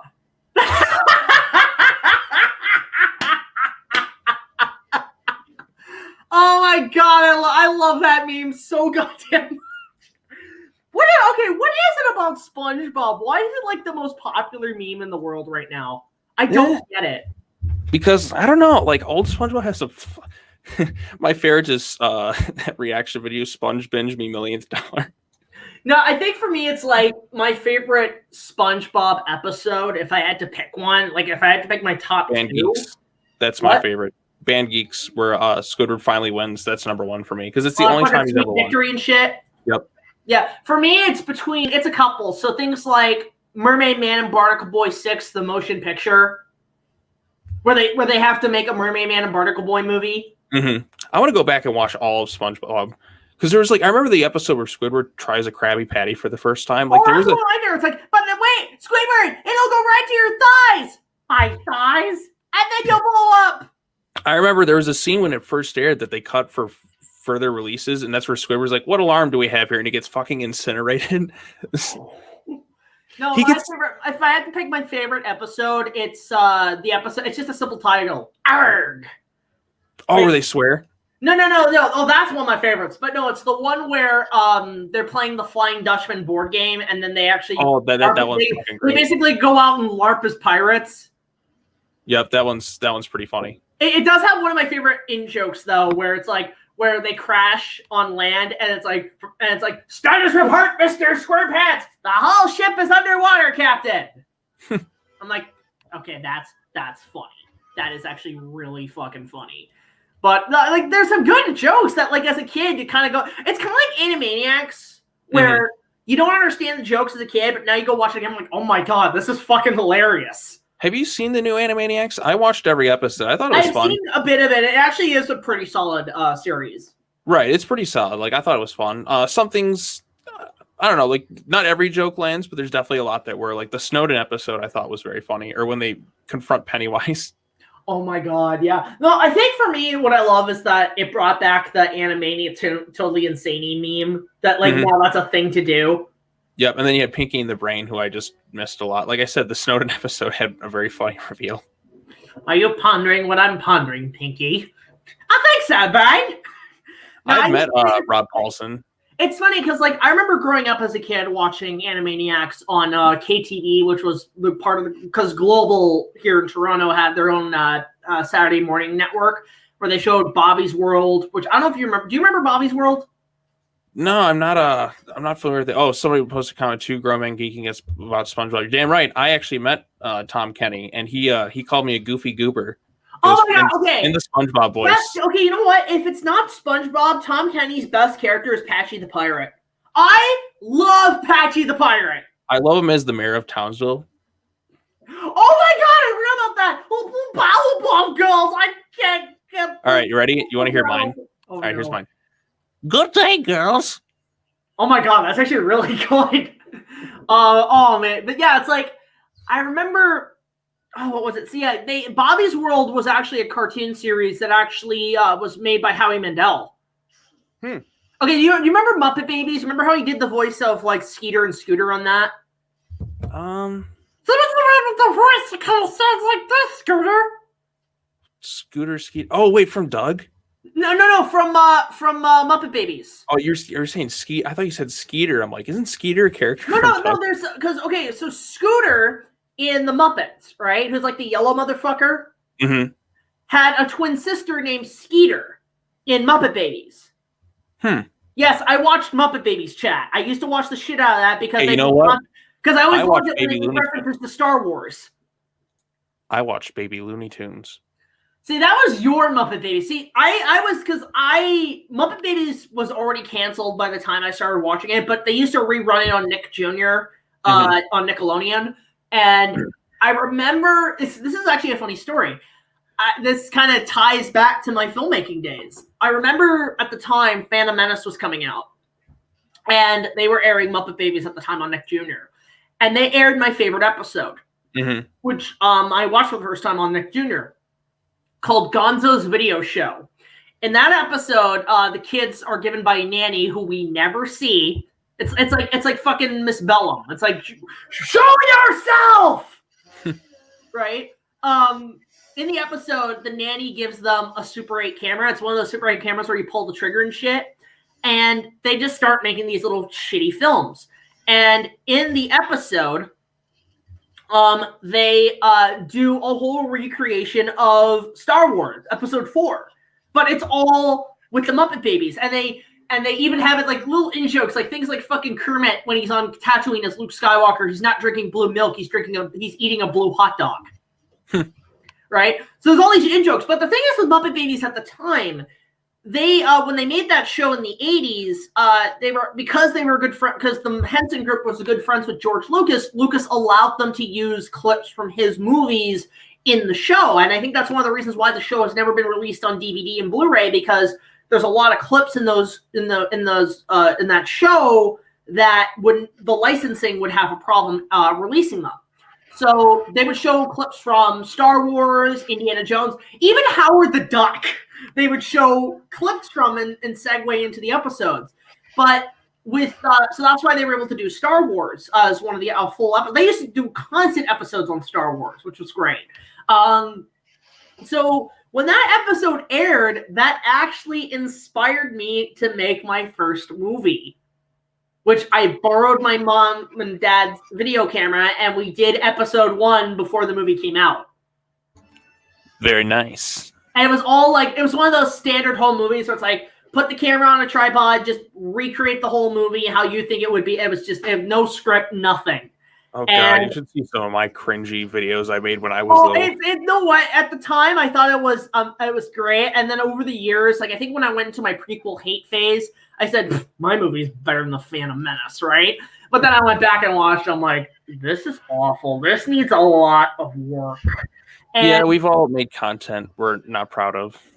I know what you mean. Part of me wants to take the film. My first. There's a video that I showed you that I won't show on YouTube anymore, but that I'm not proud of, or maybe I am. Wants to take my first film and actually finish it and actually like use the same because I have the same camera and I want to actually kind of redo it. Like, well, not redo it, but take the footage I've already shot and make a movie around it and kind of like just do my first movie but make it look as professional as possible.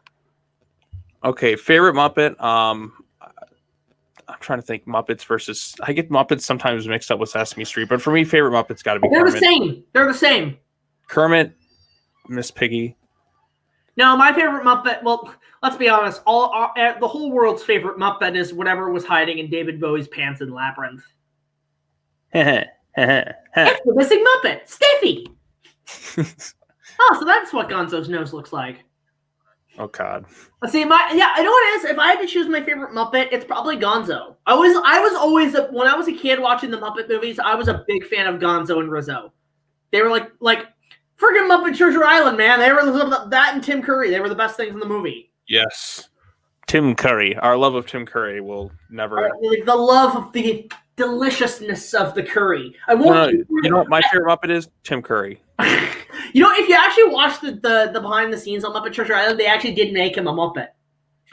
They made him actually as a Muppet. Perfect. Yeah, but freaking, oh my God. Okay, you know what? Tim Curry as Perfect Cell would be fucking amazing.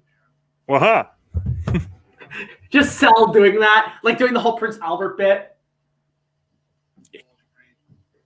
Do it. Oh, do it. Yeah, all right. How does it go again? Here's how it goes. I'll do the Tim Curry version. Excuse me, sir. Do you have Prince Albert in a can? You do? Well, you better let the poor guy out. Wah-ha! Wah-ha! Wah-ha! Wah-ha! Wah-ha! Wah-ha!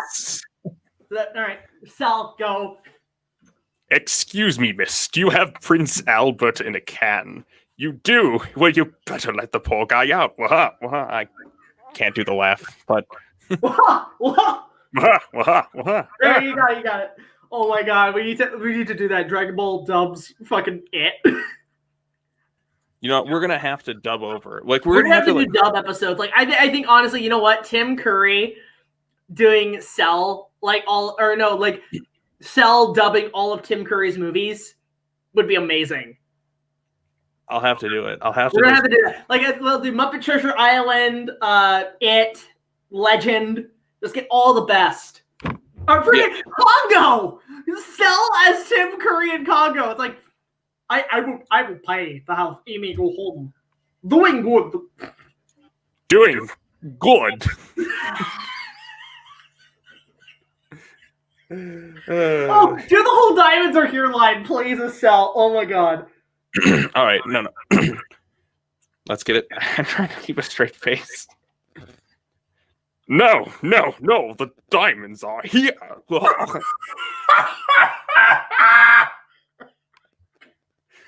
Oh, we need to do something there. Oh my god. And I have a couple of people that do Vegeta and shit. Oh my god. This would be the funniest thing in the world. If you guys want to see that as a series, let me know.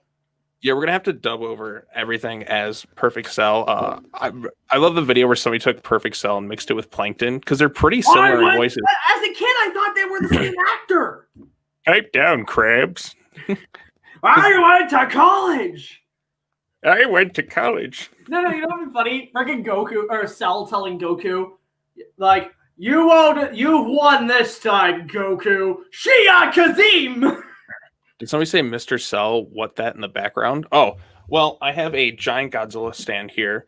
I have an Infinity War thing, and over on this side over here, there's Blue the Raptor from Jurassic World: Fallen Kingdom. So, yes, where did you get all that shit? I had a sibling who worked at Best Buy, and they basically throw that stuff away. So, you know, that was me when I worked at Blockbuster for a little bit. I actually took some of their video stands and I used them, and then I threw them out. Mm-hmm. I didn't have really any good ones though. Like I had fucking Shrek the Third. God, Shrek the Third sucks. Piece of shit.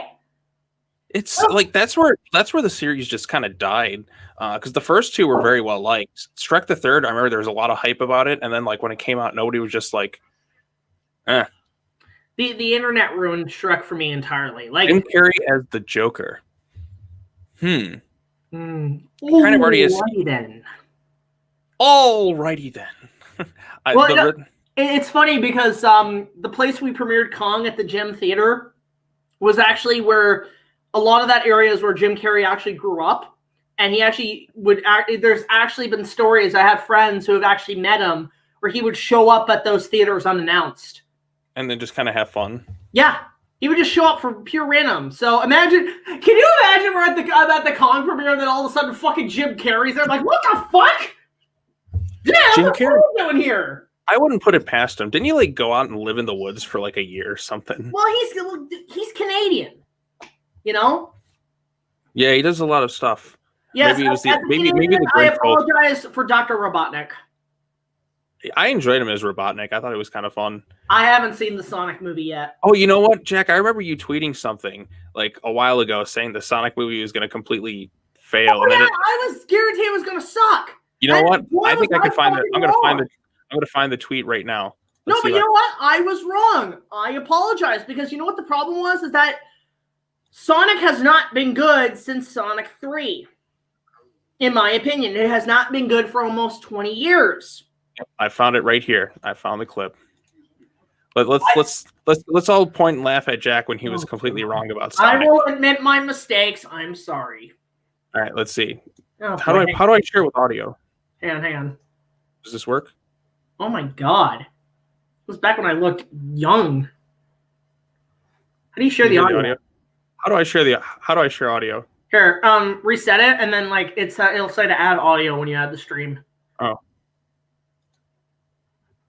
Okay, so let's see. Just on screen there, follow these steps to share with all your screen. Oh, share audio. Okay, got it. Yeah. All right, ready? Here it is. Let's all point and laugh at Jack being wrong. I can't hear anything.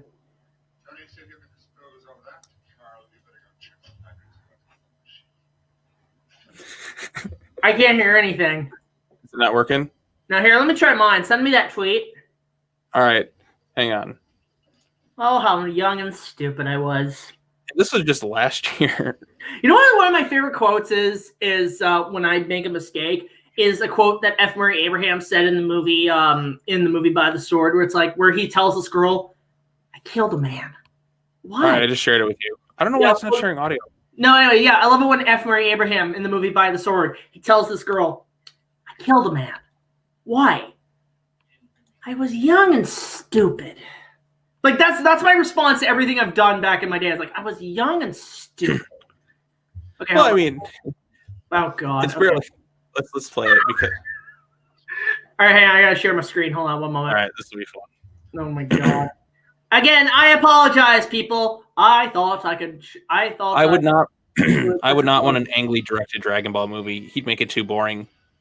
Now, hang on. Did I? Hang on. Let me just figure out. Okay, share audio. Okay, there we go. God. All right, let's see me say it was. Oh my god. Okay, here we go, guys. This movie's gonna stink. Oh my god, it's gonna suck. It's gonna suck so fucking hard. Just face it, y'all. Sonic hasn't been good since Sonic 3 on the Genesis. All y'all Sonic fans, y'all got punked. Y'all got screwed over for 20 fucking years. Oh, fucking Sonic the Hedgehog, the movie with Jim Carrey. It's gonna suck. I'm telling you, it's gonna stink. It's gonna be fucking stupid. I fucking told you so. I was young and stupid. Jack, this is like a year ago. Look, we didn't know how bad this year was going to be, man. We didn't 300 million know, man. Over $300 million worldwide, highest grossing video game movie pretty much ever. I think. Probably highest grossing movie of the fucking year, more like it. Bad Boys for Life, I think is. And it came out in January. I think so. There's some foreign movies that are doing well. Demon Slayer. Yeah, Bad Boys for Bad Boys 4 is probably going to fucking happen now because that means that's they set it up for a sequel. They sequel baited, but I actually thought it was the best of the three. It wasn't directed by Bay, so. But then again, I'll say this about Michael Bay: his R-rated stuff is actually not half bad. I just want to know if the Transformers movies were R-rated, they would have been justified more. Yeah, the first one is fine. Actually, I watched it again over the summer. It was a good movie. I've seen every one of those movies in theaters. 2, I hated. 2, I remember seeing. I'm like, I don't even remember much of 2. All I remember is directly beneath enemy scrotum. Right above the enemy scrotum. Yes, that's right. Autobots. No, I remember that, and I remember the hot chick who had a fucking Decepticon dildo tail up her ass. Yes, that's right. Because for some reason, Michael Bay. For some reason, every single hot chick in the world goes to Sam Witwicky. Yeah, and then fucking the third one. I actually really liked the third one. I actually really dug it. I thought that battle in Chicago was fucking amazing. Yeah, and it was pretty good in 3D. 4 was awful. 5 was. You know what? Except for Stanley Tucci. Except for Stanley Tucci. And Mark Wahlberg. Even then, like, Mark Wahlberg was making me laugh. I don't know if it was 4 or 5. He knew he was in a bad movie, so he's like, I'm going to go all happening on this shit. The part that made me laugh the hardest was, like, in 5. I don't know, because I was super tired. I saw 5, like, super late at night, and I was dead fucking tired. I actually boycotted 5. And then he was just like, Optimus. He gets his sword out, and he stops a Transformer from swinging at him or something. You know what? I actually boycotted the 5th one. And it wasn't, no, there's a couple of reasons why. 1, it looked fucking stupid as hell. But 2, the fact that Michael Bay wants to sexualize a 14-year-old girl, I have a fucking problem with. So I'm not watching that. I don't think he did in the movie. I can't remember. He did. I saw those trailers. I see that little girl with the fucking tank top and shit. I'm like, fuck that. I don't remember much. Kidding me? He did. No, he did. He fucking did. I don't give a shit. Like, I don't remember. I saw it once. Anthony Hopkins was good because he's always good. I don't care. Look, you try to do that in any way, shape, or form, I'm going to have a fucking problem with it. You know, like, the answer is fucking no. So, fuck Transformers 5.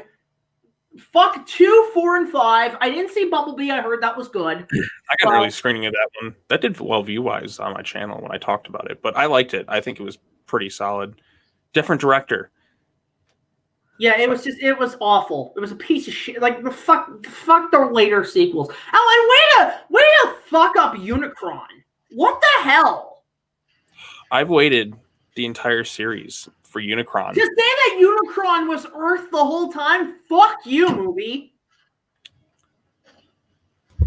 No, I'm sorry. You do Unicron, he needs to be a fucking Death Star.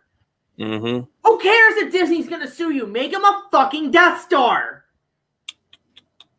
But no, he had to be Earth the whole time. So dumb. Shut up! Shut up! Like, it was so, like, I felt nothing by the time, like, the 5th movie came around. I'm just like, I don't recognize this world anymore. It's like that Alfred line from BVS. I don't recognize this world anymore. I don't feel connection to it. It's kind of like Independence Day 2. Like, when that came around, like, I mean, I had fun with its stupidity the first time I watched it, but then, like, rewatching, I'm like, I feel nothing. I don't feel like a part of this anymore. 5 reminded me of Conquest for the Planet of the Apes, but it sucks. Because I like the idea that, because, like, the thing is in Conquest is the idea that, the intelligent apes have come earlier and we're able to advance more and do shit that's, going to make us into a dystopian and this and that.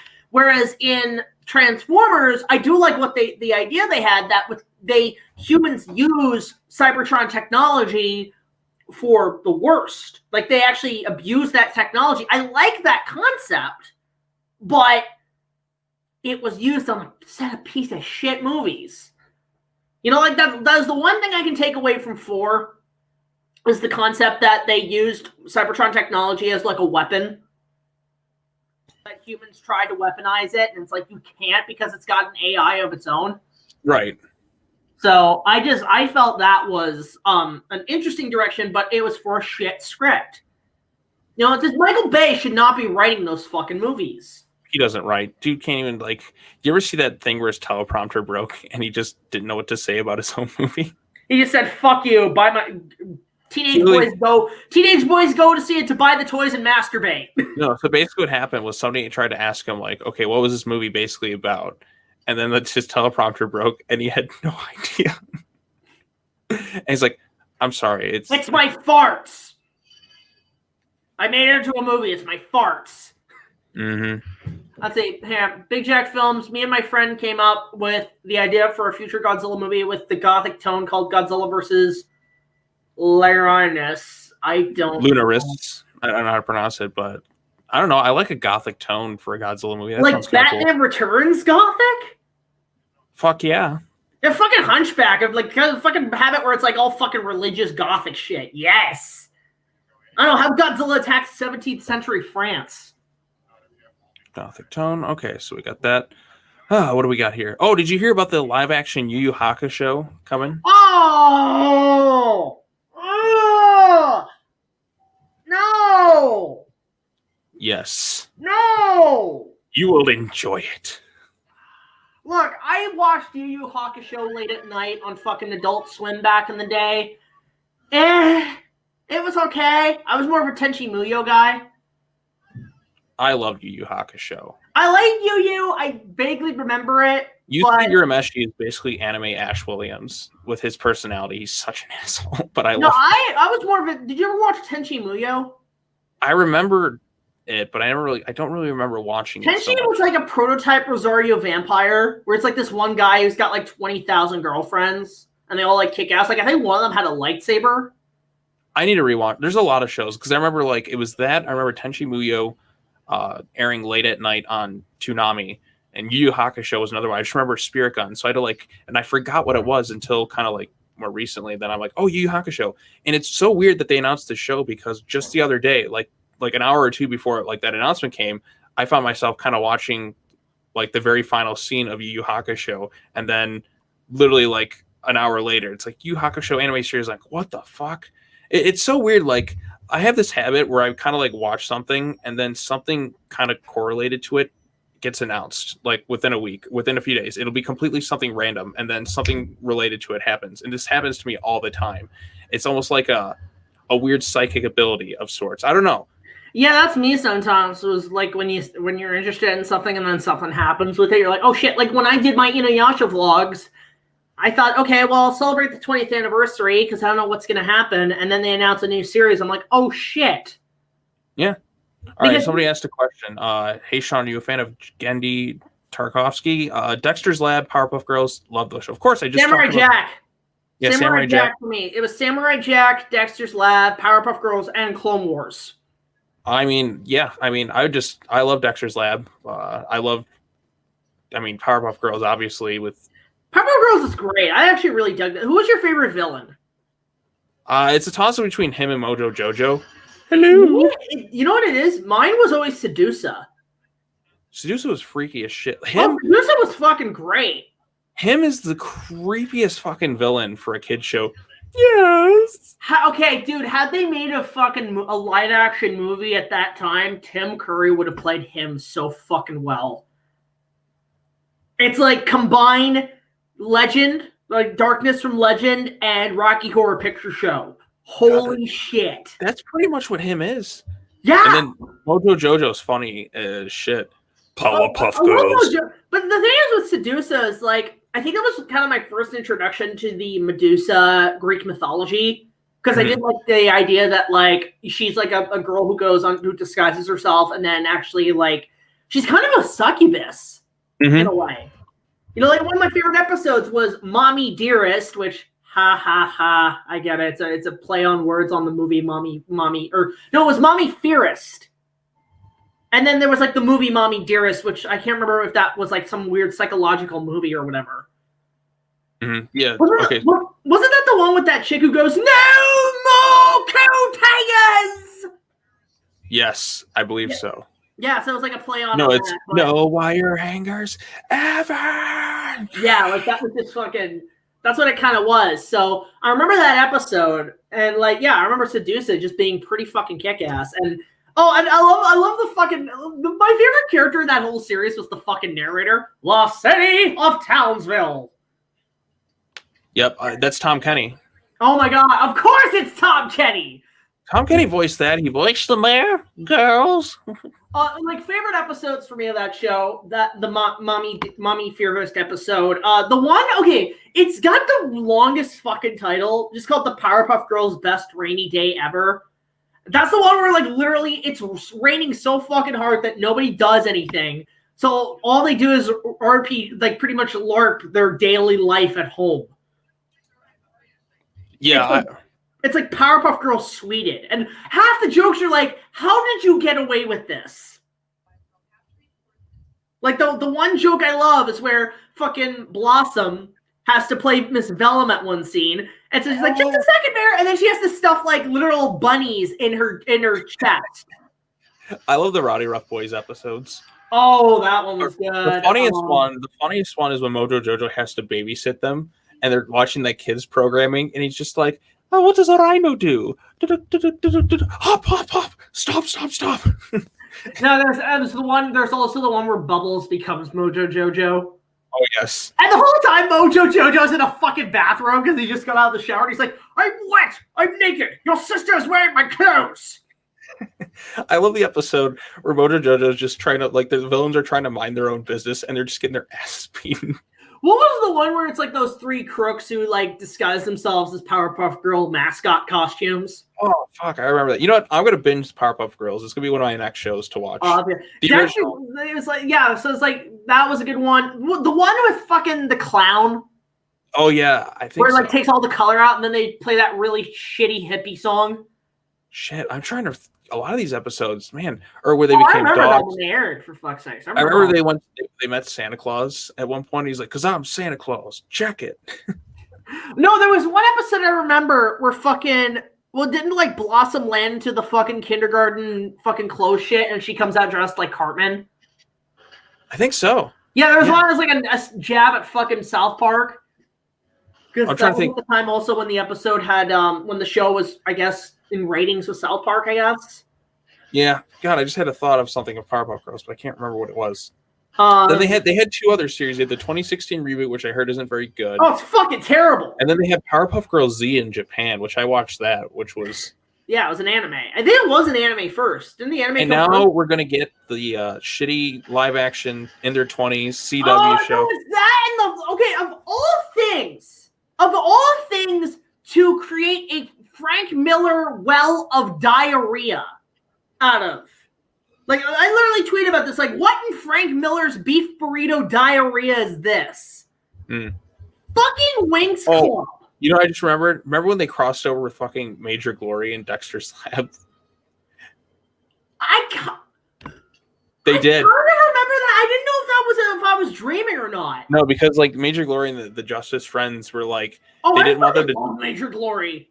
Be. I just watched like a week or two ago, like the episode where they had the bee in their apartment. Oh, that one. No, wasn't that the one also where like fucking Major Glory catches on fire? It's like stop, drop, roll, stop, drop, roll. Yeah, I believe so. I remember that one. Let's go to Dexter's Lab, like with the Justice Friends. Dexter's Lab is also. I can't. I'm gonna rewatch that one. I love how they turned, because it's essentially a play on the name is the Justice League, but it's also a play on the Avengers. Yes. The Infraggable Krunk. Or whatever. But fucking Val Hallen, they basically turned Van Halen into Thor. Right, they Van. But it was Val Hallen. The Infraggable Krunk, the Justice Friend. My favorite episodes were there was one where fucking Krunk gets a fucking Dorito stuck in his fucking teeth. Oh, I forgot about that one. That actually made me scared to eat Doritos for the longest time. Because like, look, like that is probably the worst fear is when you get something so far stuck in your teeth you can't get it out and it drives you fucking nuts. But there was the fucking Rat Man. Just a total jab at Batman the Animated Series. Oh, I remember the episode where it was they fought like a Godzilla-sized monster, like go Dexter family. Yeah, oh my god, that was like an hour. That was like a special. That wasn't because normally with Dexter's Lab they would have like between 10 to 15-minute episodes a segment. And they did a whole 30-minute episode, and it was a huge tribute to. You can tell Tarkovsky is a huge fan of anime and a huge fan of Japanese stuff. Like, okay, not only do you have a Godzilla-sized kaiju, go Dexter family, go. Not only do you have a jab at Tokusatsu Super Sentai Power Ranger shit, but then you have jabs at fucking Gundam. Like, you have the opening scene, fucking Dexter and the fucking exchange students. They're all, like, putting out these fucking mechs and shit. I think one kid had a fucking Akira bike. Mm-hmm. You're right. And, like, they all pulling out these fucking mechs like they're fucking Gundams. And then, you know, you got all... And then you have fucking, like... But they bring in everybody. The Justice Friends, which... And eventually, at that point, becomes fucking Avengers versus Godzilla. Mm-hmm. It essentially... Like, literally... It's funny because like when I first heard about Black Panther in Marvel, I was like, wait, you mean that guy they made a joke out of in Justice Friend? What the fuck? I didn't know about Marvel much back then. So there was I'm watching the clip now where they have the music. Go Dexter. They had one guy with an eye patch is fucking Nick Fury. Like this was like that was essentially my first look at what the Avengers was before I knew what the Avengers were. That's one of the most iconic episodes. Oh, it is. Fucking Monkey. Dial M for Monkey. That was like one of the best shit. Dude, oh my god, bro. Fucking Agent Honeydew. Dude, Agent Honeydew like wanted to fuck Monkey. I love how you just say it. Yeah. Monkey. Oh, Monkey. This is Agent Honeydew. Help us. She's got telekinesis powers. What the fuck? I got to remember that one, Huey. Now, was she supposed to be a play on fucking on Black Widow? I guess. Probably that. Maybe Miss Moneypenny or something. I don't know. Okay, you know what? Fucking Scarlett Johansson as a live action Agent Honeydew would be fucking amazing. Giggity.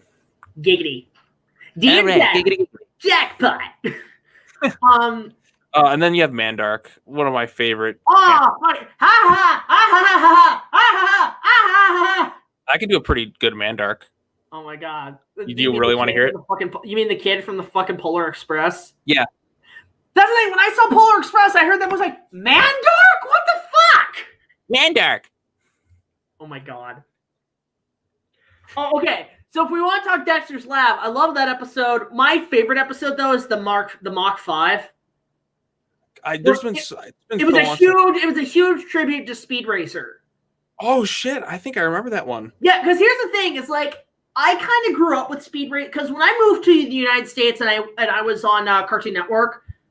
When I watched Cartoon Network, they were actually at the time airing reruns of Speed Racer, and I actually it's funny because I actually enjoy the Speed Racer movie. It's like a so bad it's good. Okay, I'll get to that in a sec. My history with Speed Racer. So I grew up with the cartoon. And like at the time, I didn't know it was an anime. I actually thought it was a Hanna-Barbera product. Mm-hmm. Like I actually thought it was a Hanna-Barbera product, right? And I watched the show. I actually had the PS1 game because when I got a PS1 for Christmas, I actually got that with my bundle. I love the PS1 Speed Racer game. And then I see fucking Dexter's Lab do a whole tribute to fucking Speed Racer. I'm like, this is awesome. You know, like, but it's like a soapbox derby, but they make it look like Speed Racer, even down to where they don't even move their mouths. They just constantly have it where the dub doesn't even match, and they have to speak like this, and they never move their fucking moves. And the only time they move, they actually go like this. That was fucking great. I mean, or you know what? Speaking of other shows, kind of like Dexter's Lab, Johnny Bravo. Johnny Bravo would not fly today. Oh, that was just see, I started watching a bunch of clips because people were talking about it on Twitter, and people were like, you do realize every time Johnny does something, he gets his ass beat just for that particular reason. It's making fun of that type of person. Let's just talk about Dexter's Lab first. Like before we get to Johnny Bravo, let's talk about Dexter's Lab, like favorite episodes. So Mach 5, one of my favorite episodes, action figure not included. Wait a minute, hang on. Jared Osborne saying they wanted plans to have Mark Hamill as the Joker. What? Or like they did. Cartoon Network actually did do a couple of crossovers bumpers. Like they had one where the fucking Ed and Eddie showed up on Grim Adventures of Billy and Mandy. Yeah, like fucking they had it where the Powerpuff Kids Next Door. They have it where the Powerpuff Girls save Aquaman and Wonder Woman from the Legion of Doom at one point. Mm-hmm. And there's an in joke that I never got until now where, you know, after they save them, where it's like, thanks for saving us, Powerpuff Girls. And Wonder Woman's like, what? You girls are developing into quite the superheroes. And Bubbles is like, someday we'll almost be as developed as you. And I'm like, oh my God. Seeing Hi Poppy Amiyumi. Are those the people that think Teen Titans, Luix? I think so. Yeah, I'm a Teen Titans aholic. We're really jumping the gun here. We're like a fucking pinball machine. Bing, bing, bing, bing, bing, bing. No, so trying to stick to one thing. So like with Dexter's Lab, so action figure not included was one where Dexter's the toy, and he's like flying around as a ghost, and then he just like emerges. I remember that one. I'm talking about the one where all these kids have Major Glory action figures. Yeah. And then, like, fucking Dexter makes all the definitive action figure. I think I'm trying to remember. Oh, yeah. God, it's been so long since I've seen it. Actually, I'll say this. It has one of my favorite jokes in the series where at the end, the toys defect, and the kids are about to beat up Dexter, and the real Major Glory shows up, and he's like, you know, it's like, which one of you is Dexter? And he's like, I'm your biggest fan. Well, you have good taste, son. Let's go. And they leave. And the last line in the episode, it's actually really funny, where he's like, well, Dexter, what have you learned from all this? I have learned that it is wrong to impress my pals with action figures. Whoa, we're talking about something far more powerful than friendship. We're talking about copyright infringement. Now, Dexter, prepare to meet somebody far more powerful than I. Who's that? My attorney. I'm like, that's really funny. Like, that's hilarious. Remember the one where Dexter goes to detention and then he ends up like trying to escape and ends up in fucking prison. And then he's just the Morse code where it's like, like they literally have here. Let me get a fucking pencil for this. Like I remember this. They have to do. That was the first time I ever heard of Morse code. Same here. I'm like, what the fuck is this? I'm like, yeah. They're like Morse code, and then fucking Dexter turns to his fucking guy. He's like, hey, I'm doing Morse code. Gets punched in the face. You know, that's how some of my friends and I would try and like figure out answers on a test sometimes. Like if we weren't sure it was multiple choice, we tap it, like if it's like question 10 or something, we go. That's clever, actually. Like and then like my response would be if it's A and B 1, B 2, and then C 3, and then 4D. Yeah, you know, it's funny because that's really clever. You know, that's a fucking great escape tactics right there. Yeah. But I love the fucking guy in that detention who's like, it's like, I want you to write 1,000 times. I am a criminal. Yeah, because Dexter was like, what's the answer to number 1? What's the answer to number 2? Yeah, and then oh my God, Mandark's love there was the snowball episode. I just remember my favorite, the dog. You want to go for a ride? I want to go for a ride. You want to go for a ride? I want to go for a ride. No, the one where the fucking they go like snowball fighting, and like Dexter is trying to like hit his sister with a snowball, so he gets his dad to train him, and his dad suffers almost like Vietnam flashback. It's like, did you say snowballs? Yeah. They called me champ. And then it turns out the person who defeated him was their mom.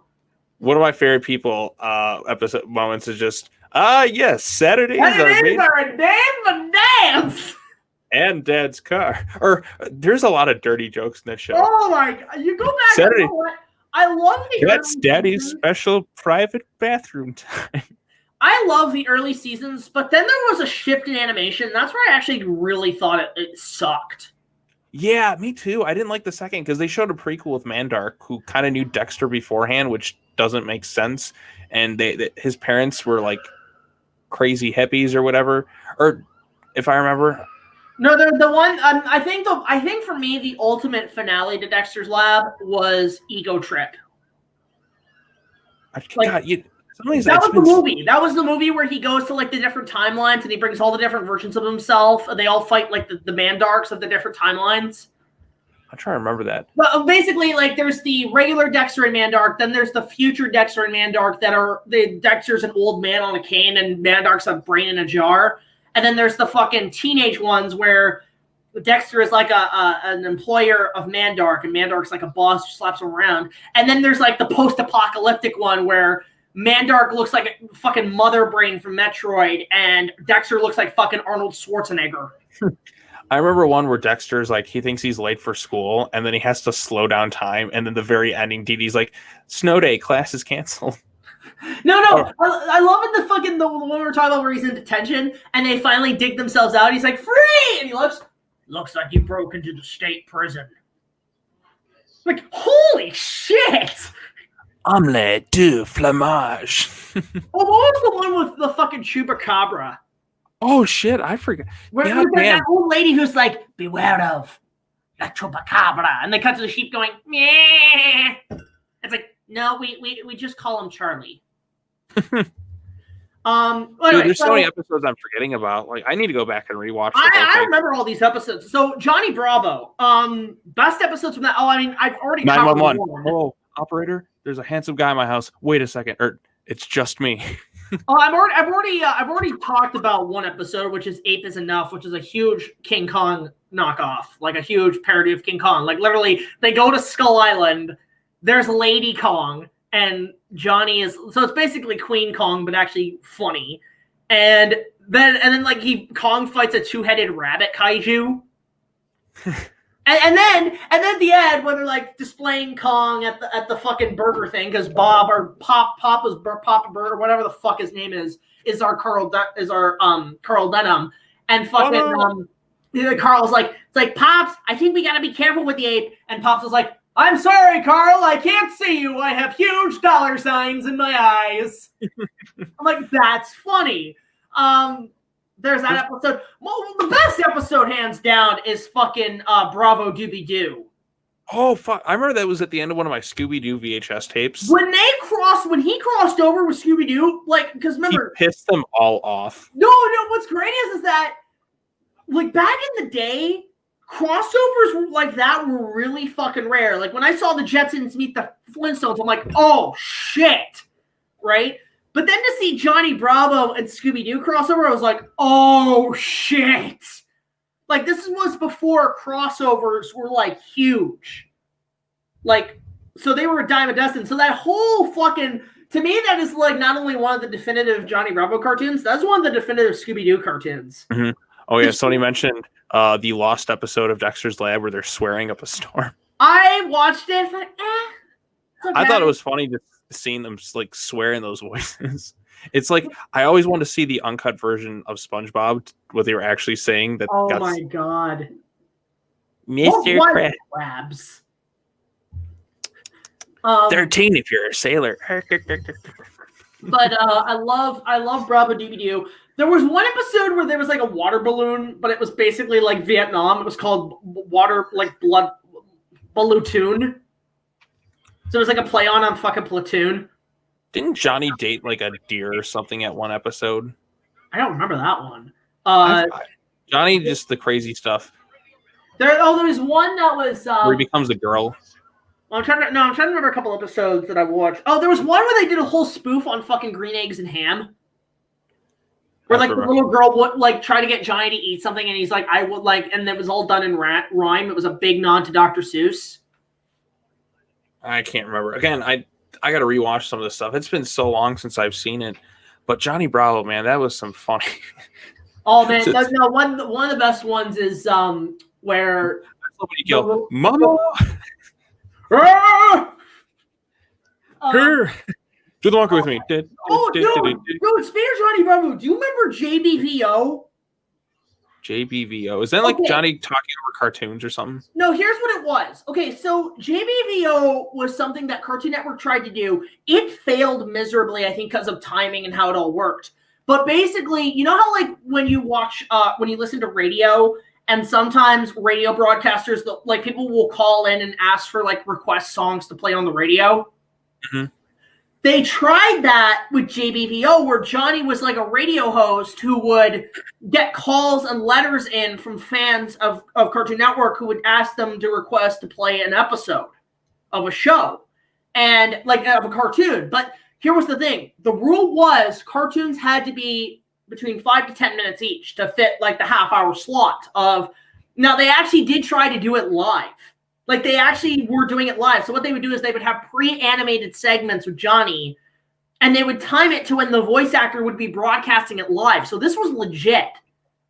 Like they tried to make it work. It failed miserably, but it's mostly famous for one episode that has essentially been a piece of lost media. Somebody had requested Johnny to rerun the season finale of the Namek saga of Dragon Ball Z. Mm-hmm. Somebody had requested. Now here's the thing.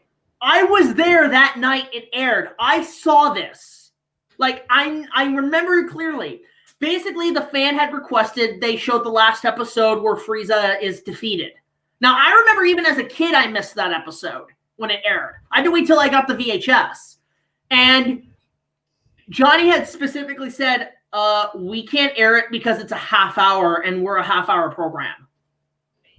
So they couldn't air it because of the runtime. So they compromised because they actually had, apparently, here's the thing. The story goes is that a lot of DBZ fans missed that finale, and it actually constantly had called up Cartoon Network to re-air the episode. And I think there was some contract where they couldn't air it until after a certain syndication run, right? So they compromised where they had it where Johnny pretty much played the whole episode in complete fast forward and record and basically said what was going on over it. That sounds amazing. And it was like, and the thing is, it is a lost piece of media. You can never find this anywhere. And I remember it clear as day. And it was the funniest thing in the world just to hear Johnny tell the whole ending of that episode. Like, it's like, so all the Nameks are recuperating. There's that guru guy. Oh, yeah. Like, half the time, I guarantee the voice actor didn't know what the fuck was on screen. Because here's the thing. I guarantee, like, back then, because there was the Cartoon Network crew, and then there was the Toonami crew, and they probably worked separately. So they didn't really be... Like, that's why back in the day, like, when they did those Cartoon Network bumpers where the fucking... they do, like, say they're in the parking lot and shit, you never see any anime characters show up on the bumpers because they were part of a totally different syndication. But anyway, so... Fuck it, yeah, there was that. That was a huge thing back in the day. But what else was there? What else? What other? There was Johnny Bravo. There was Courage the Cowardly Dog, which is freaky as shit. Oh my god! What drugs made that show? Courage, I feel quite naughty. What was that from? That was Fred. Hello, I'm Fred. His friend, who just liked to shave people. That's creepy. And he had the creepy face. God damn, that fucking. Well, favorite episodes for me. There was the one of the I think the final episode, the chicken from outer space. There's so many like. Oh, the best episode for me is the Magic Tree of Nowhere. That show, man, that was a fucked up show. That was really fucked up. Or wait, the creepiest part, you're not perfect. No, for me it was the Magic Tree of Nowhere was actually a pretty good one, because in that one, it's like, you know, a Jack and the Beanstalk story where a tree is planted in their near their house, and it provides all this stuff for them, and fucking Eustace gets all pissed off. He wants to chop the fucking thing down. Right? Mm-hmm. So, and then, like, what happens is it ends where Courage basically builds, like, a giant fucking sandcastle fortress around the tree and defends it from Eustace, who has, like, a battle axe, and he's going in like a fucking Viking. Yes. And it had, like, this freaky face on the tree where it was like, courage, courage. And fucking Courage is just like, ah! Like, he screams so loud, his flesh comes off Freaky the skeleton. Fred. Oh my Courage, I feel quite naughty. You know, I'm gonna show screen share really quick just to show you what Fred looked like. Oh my god. Courage, I feel quite naughty. See, I'm doing perfect cell. Like, okay, you want to know something really funny? So when I was Network back in the day, okay, let's see. Oh god, this guy. Hold up on the screen. Oh no, bro! What the fuck? Courage, I feel quite naughty. What the fuck? Oh yeah, that's right. Somebody brings up King Ghidorah made a cameo in Courage. What? Yeah, fuck, I forgot about that. No, it's funny because, like, okay, you know, it's funny how I know. Did they ever do any kind of Halloween thing with Courage where, like, they had a marathon of that shit? Look at, they're literally, because Courage will watch a bunch of old movies and then King Ghidorah would just show up. Back when it was in the public domain. It was probably either Destroy All Monsters or Godzilla's Revenge. They're just playing like clips from it, and he's watching TV. But fucking what was it? Courage the Cowardly Dog. Well, actually, okay, I want to go back to this. So I remember actually back in 1999. This is a good story. 1999 Cartoon Network. The Blair Witch Project had come out, right? Oh, the Scooby-Doo one. Yeah, the Scooby-Doo. I remember that when that was like a month marathon on October. That was one of the funniest things. And Fred's just there. He's got his beard. He's like, I'm calm, man. I'm calm. Okay, it was funny. It's funny now as a kid, because here's the thing. As a kid, the Blair Witch Project scared the hell out of me. So seeing them do it just gave me flashbacks to seeing the movie. And all those promos freaked me out. Dude, I'll say this, though. The third Blair Witch movie is the only movie to ever make me feel physically sick leaving a theater. Like, not because it was bad. It was because the shaky cam made me, like, sick. Like, I got, like, motion sickness from watching it. And that's never happened to me watching a movie before. Yeah, it was crazy. I remember, like, it freaked me out, like that, the first one. The first one I can still consider a pretty scary movie. But anyway, so I remember the Scooby-Doo Project. And then there was, well, we got to agree that the best Cartoon Network show of all time, Ed, Edd and Eddy. Oh, I loved Ed, Edd and Eddy. Fucking masterpiece. I can't believe how Ed, Edd and Eddy ends with, like, did the Kingers do what? Well, here's the thing, too, is, like, it's funny how that show was actually Canadian. That it only aired the first season here. I mean, I loved Ed, Edd and Eddy. Like, Ed, Edd and Eddy is one of my all-time favorite. Well, what if I were to tell you I'm actually friends with a couple of the voice actors? And you don't ever have them show up on the show just to do voicing the Ed characters as a joke? Here's the thing. I'm friends with Matt Hill, who voices Ed. Like the dumb one. You know, yes. Fly out the thump. Ed, Eddie, Double D. I am friends with the guy who does Eddie, Tony Sampson, I think. Yeah, Tony Sampson. Great guy. But I'm really good friends with Janice Jade, I think is pronounced her name. She voices the head canker. And she's also, I think, Sarah, right? But here's what's really funny, because that show was it was recorded at Ocean Studios. Yeah, it's Danny Antonucci or whatever. Yeah. But that show was recorded at Ocean Studios, and half of these voice actors went on to do Inuyasha. How crazy is that? Yeah, I still have to watch Inuyasha. Somebody mentioned Scooby Natural. Scooby Natural is one of the best crossovers of all time. Dude, you need to watch Inuyasha. That is the Lord of the Rings of anime, and it's made by Toho! Jack, I have so many series I'm watching. I just binged all of Godzilla, the series. I'm watching Hunter x Hunter for the first time because my friend's, she's been telling me to watch it. So I'm in, like, I binged I watched everything Dragon Ball ever released this year. Inuyasha. I am imploring you. I am begging you. I rewatched Attack on Titan for the final season. My Hero Academia, Death Note, Dude, if you watch Inuyasha, I'm watching it with you. Dude, it's such a good show. It's just, I don't know if I have the strength. I don't know if I have the strength to do it. I know what I have to do. No, bro, it is like Star Wars, Lord of the Rings, all the shit, the one that, here's the thing, this coming from a person who says Inuyasha is his favorite show of all time. It's number one. Think about that. I put it at the highest regards of television. The reason why, the writing is so well done. If you want a show with good writing, watch that shit. I mean, the animated series has great writing.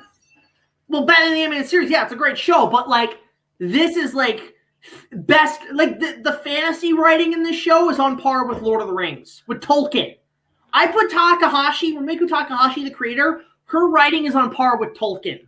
Yeah, I do have an issue with Tolkien, though. It takes too fucking long to put the ring there when they had the fucking eagles. No, but here's the thing. It literally is it is like Shogun Lord of the Rings. Imagine Lord of the Rings in feudal Japan. That's Inuyasha. Maybe one day I'll watch it. Dude, it's amazing. Okay, just to name some of the people involved. I mean, honestly, you have Toho making it, but then you have Karawanda, who was an apprentice to Akira Ifukube, who did a cover of the original Gojira soundtrack. You hear some of the music in this, and it sounds so similar to a Godzilla movie, right? Then to have, what else is it? Okay, when people ask me what the show is about, I literally quote Peter Falk from Princess Bride, where it's like, it's got good stuff in it. It's like, are you kidding? Fencing, fighting, torture, revenge, giants, monsters, chases, escapes, true love, miracles. That's the show. It's got everything. Action, adventure, treasure hunting, betrayals, twists, turns, romance. Some of the best romance I've ever seen on anything. And look, as a guy, it's hard. Look, I'm all into my action movies and shit, but I don't mind a good fucking romance. No, I mean, I've made videos saying what I think works and what doesn't work. Dude, the romance in Inuyasha, highest fucking recommendation. It also inspired me in terms of writing. Dude, you need... tell JT to watch Inuyasha, goddammit. How many episodes are there? If you don't count Yashahime, which is the new series running, it's almost, I think, about 180 episodes and 4 movies. At least it's not Dragon Ball. I'm burnt out. You know what? Brace yourself for this. I was going to attempt One Piece. No! I will not watch One Piece, and I will not watch Bleach. Okay, so when it comes to One Piece, I've only seen the crossover episode with Goku and that. I can't do One Piece. I'm into pirates, but not that kind of pirates. One Piece has more episodes than anything. It's got almost 1,000 episodes. It's got over 900 episodes. Jack, 900. No, I will not do it. I won't do it. Okay, somebody says Cell needs to be brought back. Yes, Cell is the best. I think he should come back for the Tournament of Power.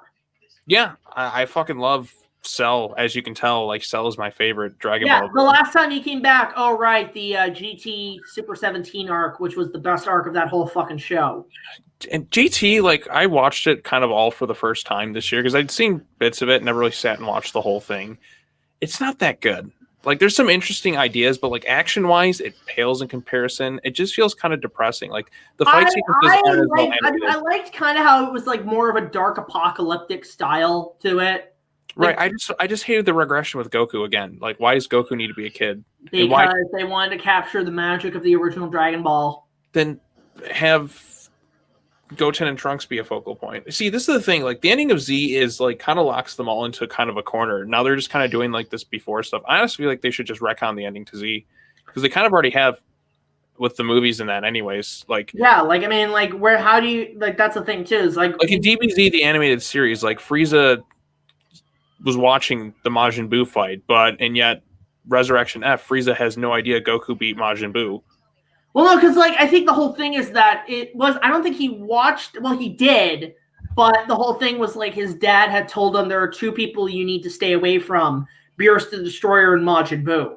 Right, but Frieza watched Goku fight Majin Buu in the underworld in the TV series, but when he was brought back, he had no idea. No, he knew about I think he knew. No, he didn't know that Goku already beat him. But even though I think it was. I don't know. Like I think the continuity is kind of mixed, but I think if anything, he did know. Maybe he just forgot, but he did know that Goku fought him and that his dad. And also Frieza's version of how kind of got like they kind of changed that too. Yeah, I don't know what's continuity and what isn't anymore in Dragon Ball. Yeah, watching it all, I'm just like, and then Super is different too than Dragon Ball Z Resurrection F because, and they extended things. Yeah, like so does that make the movies, those two, at least those first 2 or 3 movies in the Super era, kind of not canon? Okay, so Super, the TV series, like the first 2 arcs, basically redo the movies, but change the settings up. So, for instance, the Beerus arc, it takes place on a cruise ship instead of at Bulma's birthday party, like at Capsule Corp. Yeah, so it's already been changed, and the item, like the different universes they bring. But which one is canon? I guess you go Super the TV series because the movies. Yeah, you know what? I rather prefer the movies as canon. The canon to those first 2 arcs because they're more structured and they have better animation. Right, it's the same thing. It literally is just the same thing done. The only thing that had me interested in the Frieza Resurrection F art in Super, what? Captain Ginyu's in it. Yeah, like, and wow, what a way to waste Captain Ginyu. What the fuck? Mm-hmm. I love Captain Ginyu. Captain Ginyu. Oi, Captain Ginyu, I'm Australian for some reason because I'm red. Yeah, Chris Sabat, like they do super goofy voices just for fun. No, here's the thing I hate though. I didn't mind them redubbing the first 2 seasons, but what I had a big issue with is that with the orange box sets, they redubbed a lot of stuff from the beginning of season 3 because it didn't match up. Well, here's the thing. I didn't like. No, it's like they redub everything up to season 4, which is fucking stupid. Because I actually do like hearing Chris Sabat when he first started as Vegeta. Yeah, his voice was like, well, it's more. He was trying to do an impression of the other voice actor who did him. Now it's a lot from the Ocean dub. His voice is a lot deeper now. Yeah, and I like that kind of progression because. But here's what, it doesn't make any sense either because that's why actually in my canon Dragon Ball, when I watch Z, I start with the Ocean dub for the first 2 seasons. Mm-hmm. And then I go onwards. Like, I know there's episodes skipped, but I don't give a shit. And part of me wants to actually, like, I want to buy the original DVDs that came out. Like, they're going to take up more space, but they're the original versions. There's so many, because they have the Dragon boxes, which are kind of all the versions of it or whatever, but they're so out of print and expensive. Yeah, it's like that's where you just got to be a filthy pirate sometimes. But yeah, with Dragon, so yeah, it's just weird with the canon because I don't want to go and watch. I heard that the first 2 arcs of Super in terms of animation is really bad, and it didn't really pick up. It didn't pick up until after the Resurrection F arc. Right. It just made me wonder, like, why even bother to remake those 2 things when you just did them with the movies? You should have just continued right after that. But again, they wanted to add things like Champa and like tease Broly. Tournament of Power was great, though. I love that. Okay, you know what? Because one of my biggest concerns with Super was that, because you got to remember, as a person who actually only watched some of GT and mostly watched the Super 17 arc, to see that final battle with 17, that 18 is the one who actually technically, like, look, I know Goku made the finishing move, but without 18, he wouldn't have won, right? Maybe about 17. Like she saved the day. She saved the day, and it was a great final bow for her character. But then we're basically essentially retcon it where that's no longer canon, and that, oh man, you ruined her final bow. What the hell? Like, that was such a good way to end her character, and then you have to retcon it. Now, I didn't mind. No, like, because it's the original creator doing their own thing. Yeah, like, and here's the thing: is like I actually didn't mind the idea that Dragon Ball essentially became a sitcom. I actually kind of like that. Like, it's an action series, but it's also a sitcom. Because you know what it reminds me of? It reminds me of Friends. Pretty much, like, see, the original Dragon Ball is very funny. Dragon Ball Z has some funny moments, but they're more unintentional. Although Goku and Piccolo getting their driving licenses is very funny. One of the greatest fucking episodes ever. That's one of my favorite episodes. Like, favorite episode of all. Dragon Ball Z is one of those animes where I can actually watch the filler because they're still entertaining, and it's only because when they're not fighting bad guys who want to take over the world, they're just chilling. They're just doing normal stuff, and you actually can follow them. You can actually, it makes them more realistic characters when you can take a break from fighting and actually just enjoy life and just chill. So, like, you know, obviously the stuff where they're training is great, but then there's things like, I mean, I think actually after the Cell Saga, I wanted to focus on Gohan. Like, I wanted a whole, like, 2 seasons of him in school, because that was the whole, from Great Saiyaman until Majin Buu is pretty much like right at the point where they leave the tournament to go fight Majin Buu. That shit is great. That's my favorite part. That's one of my favorite seasons. Like, because it's just because they're just being themselves and they're just hanging out, and you feel like you're there with them. I don't really like how DBZ ends. It just makes me feel kind of. I don't like the ending. What the fuck was that? I don't like it because it kind of locks them in a corner. They can't do. I hope they retcon it with Super. Oh, they probably will. Like, they're not. Woob hasn't shown up at all. Here's things I don't like. I hate what they did with Videl. Videl is one of my favorite characters, and they just turned her into a boring housewife. My favorite episode they did with her was where she's training with Gohan how to fly. That's great. That's one of the best episodes because, like, look, you're seeing Gohan show you exactly what to do, and you're actually trying to do that shit. And one of the things I tried that. See, one of the things too was like, because we've been used to the show for so long, it's like we kind of forgot like how magical the world is. So having kind of an outsider come in and just kind of remind us how special the world is, that's what I really liked about it too. And again, I like the stuff where they're just kind of in school. Like, I wish there was like another 10, 15 more episodes. I like the aspect where we went from adventure, action series, and space opera to sitcom. Right, and that's what made it fun. Like, like all that's missing is the theme song. So no one told you life was gonna be this way. And then Gohan kisses another woman. Yeah. Oh no! I swear to God, all that's missing from the sitcom areas of Dragon Ball is a laugh track. Mm-hmm. That was. Somebody re-edit. Somebody edit it where they add a laugh track? Can we talk about the disappointment with how Gohan's been treated? I'm gonna quote Krusty the Clown from The Simpsons when I see like the season finale to Dragon Ball.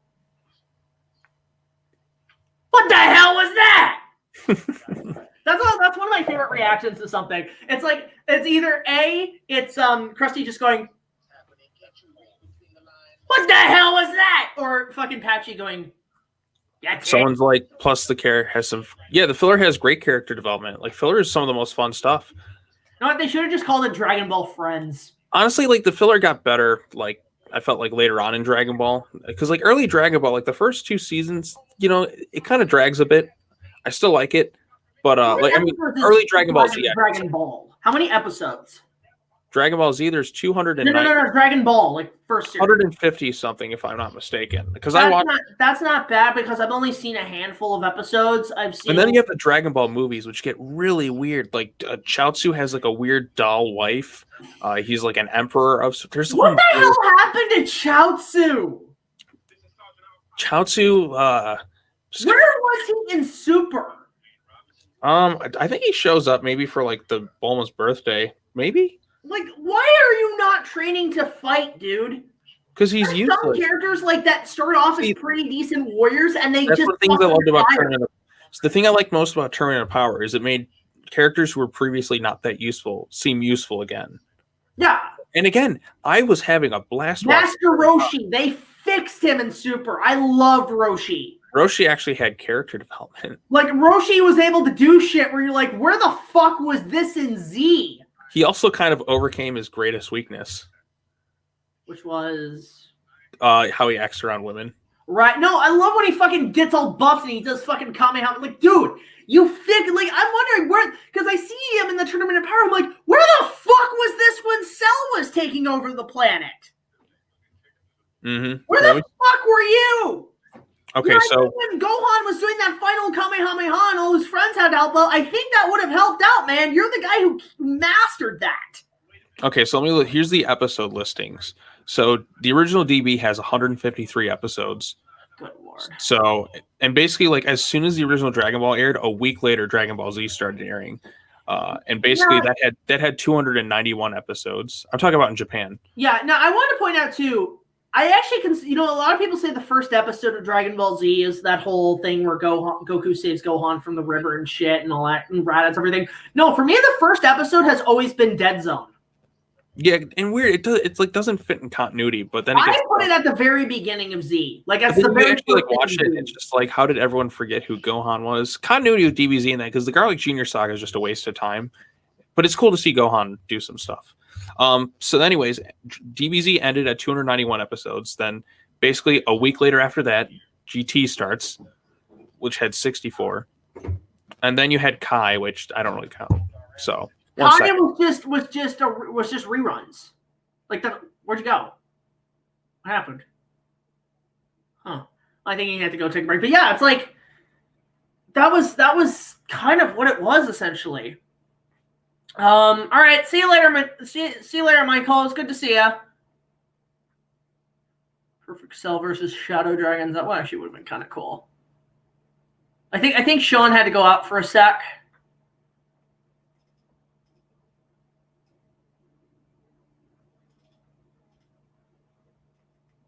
Jesus, there's a lot of fucking comments. Yeah, I'm just waiting to see where Sean went. Sorry. Oh, there you are. What happened? No, I got interrupted with something. So yeah, it's like, I don't know what the continuity is. I don't know how it all fucking works. It makes no goddamn sense. I just watch it because it's fun. Mm-hmm. Yeah, it gets kind of weird and crazy. Yeah, it gets fucking nuts. I can't remember what the fuck we were talking about. Anyway, yeah, so yeah, it just, I liked, but yeah, so that was my biggest fear, was that 18's arc and GT was just going to be retcon, like it didn't matter anymore. But thankfully with Tournament of Power, they fixed that. I'm like, okay, you've redeemed yourself. You actually gave her some good moments. I'm like, yeah, okay. I feel like Gohan probably should have won Tournament of Power. That would have been a good, like, get back to real business. Here's what you do. We were robbed. Vegeta should have killed Frieza, and Gohan should have won the Tournament of Power. Exactly, but for some stupid reason, I don't get it. 17 won the fucking game. What is the deal with Vegeta? Why can't Vegeta get one fucking win? Because, like, I don't know. That's the biggest issue. You know what? I'm going to ask. That would be the one question I think Toriyama should be asked. Why doesn't he ever get a win? Here's the thing. If I was making a Dragon Ball movie, I'd be faithful to the source material up to the Buu saga, and then I'd have Vegeta get the final win. Because if any character deserved it, it's him. Gohan, it was him or Gohan who deserved it. Because Gohan was like, okay, like rekindle. It's basically the Rocky 3 syndrome with Gohan. He's basically the Rocky Balboa arc where he was the champion and then he became complacent and then he lost that Eye of the Tiger. And then he had to get back. Yo, Videl, I did it. Yeah, basically, Videl was his Adrian, and it would have been a great, powerful thing. And then who was Mr. T? Who was the Mr. T to go up to Videl? Who was Mr. T to go up to Videl and say, hey, woman, why don't you come over to my place? I'll show you a real man. It's obviously Super Buu because he kills her and he threatens everyone. Well, then who's fucking Mickey? Bobbity. No, I would say Piccolo. Mickey. Yeah, well, I mean, Supreme Kai. No, Supreme Kai is, I don't know. I'm just saying, just kind of the thing. He doesn't, or there's a lot of ways you could do it. So there were so many ways you could have done it better. Like Vegeta having his big moment, which is a great scene where for the first time he's doing something, for somebody other than himself. That was a great final sacrifice. Oh, yeah, and then that was fucking great. literally everything had a chance at a great finale. So you had the Vegeta thing. You could have had the next generation with the fusion, which would have worked out also great. You could have had Gohan like get back on the horse and kind of accept his place, which would have been great. Like, but you went with the worst possible scenario, Jack. You brought Goku back just so he could get the win. Now, I like Goku, but he had his fucking time. It would have been better storyline-wise to have somebody else in that role.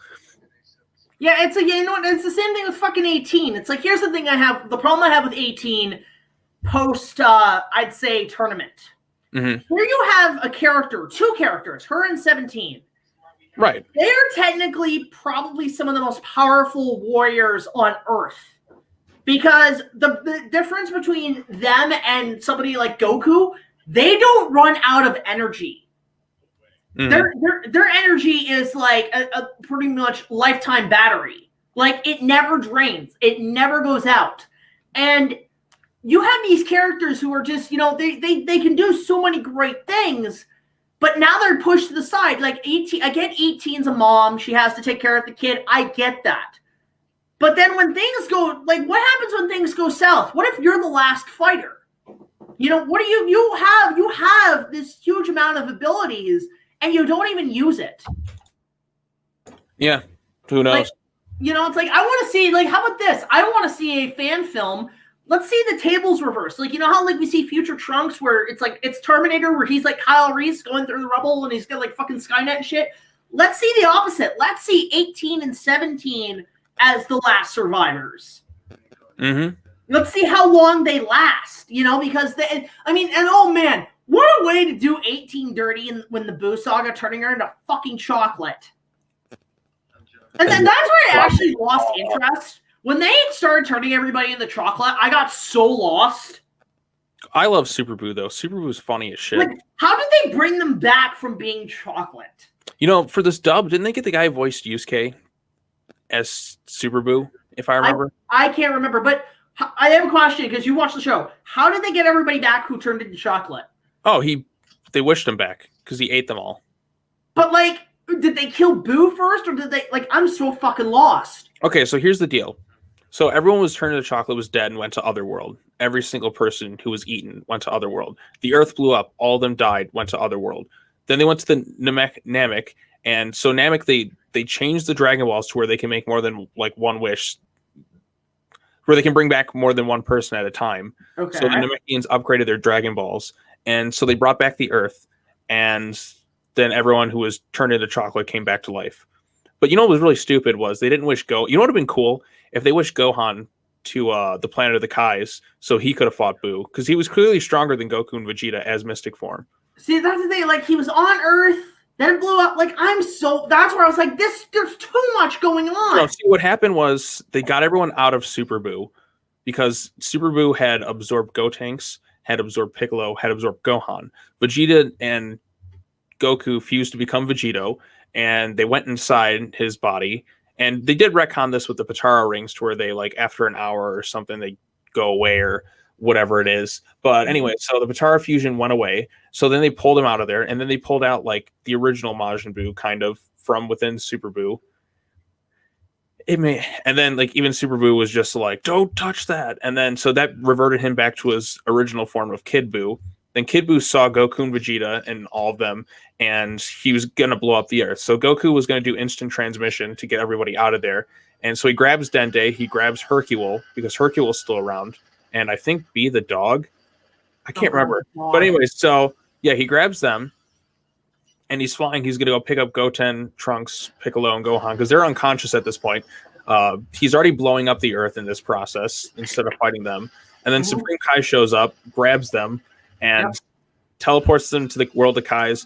Gohan, Gotenks, Gohan. Is this going to be on the test? Yes, it is going to be on the test. Dude, that's the problem. That's why I lost interest. And that's why I skipped out. Basically, everyone dies. Earth gets blown up. The only survivors are Hercule, Supreme Kai, and Goku and Vegeta and Dende. Like, that's it. They all go to the Kais. Kid Buu starts to attack all these other planets, even goes to Otherworld and starts fighting people there somehow. And then they raise their energy to get him to go to the planet of the Supreme Kais, and that's where they have their final fight. And even fights like Majin Buu, like the Fat Buu, and then he fights everyone. Like the action bits are pretty cool. Like Vegeta gets his ass handed to him, Goku gets his ass handed to him.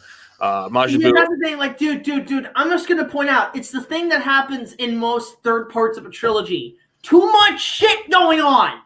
And the thing is, there's so many better ways to end that. Goku should not have gotten the final blow. I think there was just too much going on, and I lost track. Have you've watched all of Z, haven't you? I've tried to I've seen everything up to that shit, because that's where I was like, there's too much going on. I cannot keep track of when things happen, what happens. It's like, you can go to, like, know what it is? Like, you watch an episode, you miss an episode next week, and then the next episode, something else happens. You're like, what the fuck? Right. Like, there's some good stuff in there, for sure. No, but it's too much. There was too much going on. Vegeta admits Goku's better than him. That was another moment. Yeah, but I'm just saying, like, how many episodes did that span? Dude, like, that's 3 seasons, because you have season, like, what is it, 7, 8... Good fucking lord! See, 7, 8, and 9 is basically 7 starts like basically like with Goku in Otherworld and Pikkon, and then it goes straight to Gohan in high school, and then that goes all the way through the tournaments, the World Tournament saga. Then it goes into the Buu saga and Fusion saga, and then like the Super Buu portion, and then you go to Kid Buu at the end. It's crazy. That was the issue. It's like, there was too much going on, and I didn't know how to end it because people just kept clamoring for more. So he was kind of just like, because Dragon Ball was supposed to, I think he wanted Gohan to originally do it, but Goku fans whined about Goku like not being the lead, and then Toriyama just kind of rolled with it, which is a big problem because for story purposes, it made sense to let Gohan or Vegeta be the lead going forward. That was the issue. It's like, you know what? I can see why the ratings started to decline with Z, because there was just too much going on, and nobody knew what the hell was happening. Look, I like Goku, but I feel like Goku just became like, I kind of grew to dislike him a little bit kind of in later seasons. Goku's great, I feel like, until like really kind of the end of Z. Because like He's too OP. He's too OP. It's that, and the fact that like Super Goku is an asshole. Like Dragon Ball Super Goku is awful. Like I'm just gonna say, like he's too much of a dick. Like he's a very inconsiderate father. He gets everybody in danger just because he wants to keep going stronger. Like his like I almost wish there'd be like a good character arc for him where he just kind of come to realize, like, look, maybe sometimes like I'm taking this thing too far. But he just puts everybody. How about this? Do a Dragon Ball series that every episode or every arc focuses on different characters. Yeah, I would love that. Again, Goku's ego and like the fact that he just keeps getting power-ups constantly. I'm like, let somebody else shine. Like yeah, Vegeta, 18, give her own fucking arc. Let Gohan take over would have been great. Have Videl can get a little story, you know, like. They can do what Disney did with Star Wars. They do like these spin-off series that focus on other characters that aren't the Skywalkers. Yeah, that would have been better. Vegeta should be the main character. He really should be. He's a better character. He's written better. He's more complicated. He has a better story arc. He's funnier. He's a better father than Goku is. I'm just gonna say Vegeta's become like a better parent. Like he's actually there. Like even when his kid's born, like Goku's just like, why do you want to be here? And he just looks at him. He's like, it's the right thing to do. Like I should be here for support. And like you're just looking at Goku, and we used to like, you should be off training. I'm like, Goku, what the fuck happened to you? Goku used to be like this like character who's just like wanted to be there for his family and that, and then he just stopped caring, and he's just like, no, I just want to train. You know what? Goku got so OP. He makes Ray look subtle. Yeah, but Ray still wants to be there for her friends, even like Goku. Yeah, Ray. I'll say it. Ray is a better character than Goku in comparison. No, I'll say this up to a point. Like Goku was great up until a point. Yeah, that's the thing. But look, if you were to compare Dragon Ball Super and Star Wars, Ray's the better character. Just saying. Dragon Ball Super Goku's just a dick. He kind of is. And Goku was this great character, but like, and he had a great closing spot in Dragon Ball Z, like the end of the Cell Saga. You know what? I mean, it's one of those things where it's like, look, Dragon Ball Super, I'll admit, went a little too long. I'll say that. Like, It's like 100. I mean, I still enjoyed Super. There's some really funny stuff. I like but Jacko. I'll say this, like you know what? You know what was a perfect way to do a sitcom anime? Rosario Vampire. I've not seen it. Dude, that is like a sitcom. That is like it's a sex comedy series. Somebody asked thoughts on Braveheart. I have not seen it. Braveheart. Jack has been trying to get me to watch Braveheart. I'm very disappointed in you. I'll get to it eventually. Like, dude, you're missing out on something so fucking good. Freedom. He dies. There you go. No, but it's more than that. It's great battle scenes. It's one of the best asshole characters in cinema. I do love great asshole characters in cinema. Dude, fucking Longshanks, King Longshanks. This dude is Longshanks? Longshanks, yeah. No, fucking Patrice O'Neill calls him Long Jeans. No, this dude's a dick. Okay, you want to know how much of a dick he is? In the battle, like, he's the king, right, of England. In the middle of a battle, he says, so it's like, the archers are ready, sire. Not the archers. Use up the Irish. The dead cost nothing. Arrows cost money. Like, you dick. And then during the battle, it's like, archers, I beg your pardon, sire. Won't we hit our own troops? Yes, but we'll hit theirs as well. What an asshole!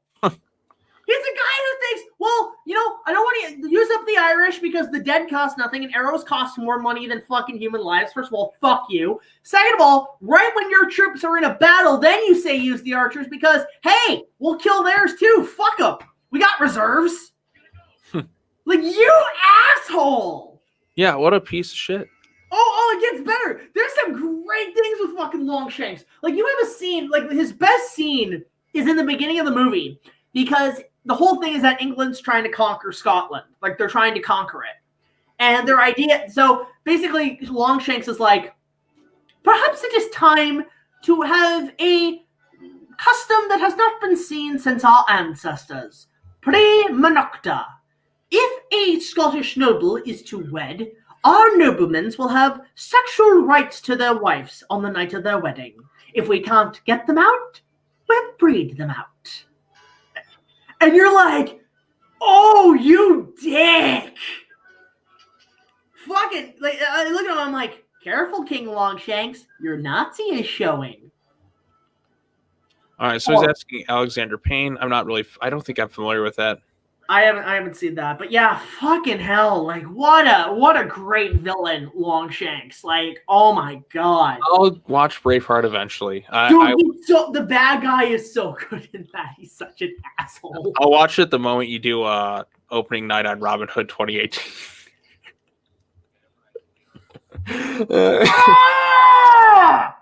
Okay, you'll enjoy Ben Mendelsohn because Ben Mendelsohn's one of my favorite like bad guy actors. Yeah, I'm gonna be Ben. I'm gonna be a bad guy in every movie I'm in. Mendelsohn.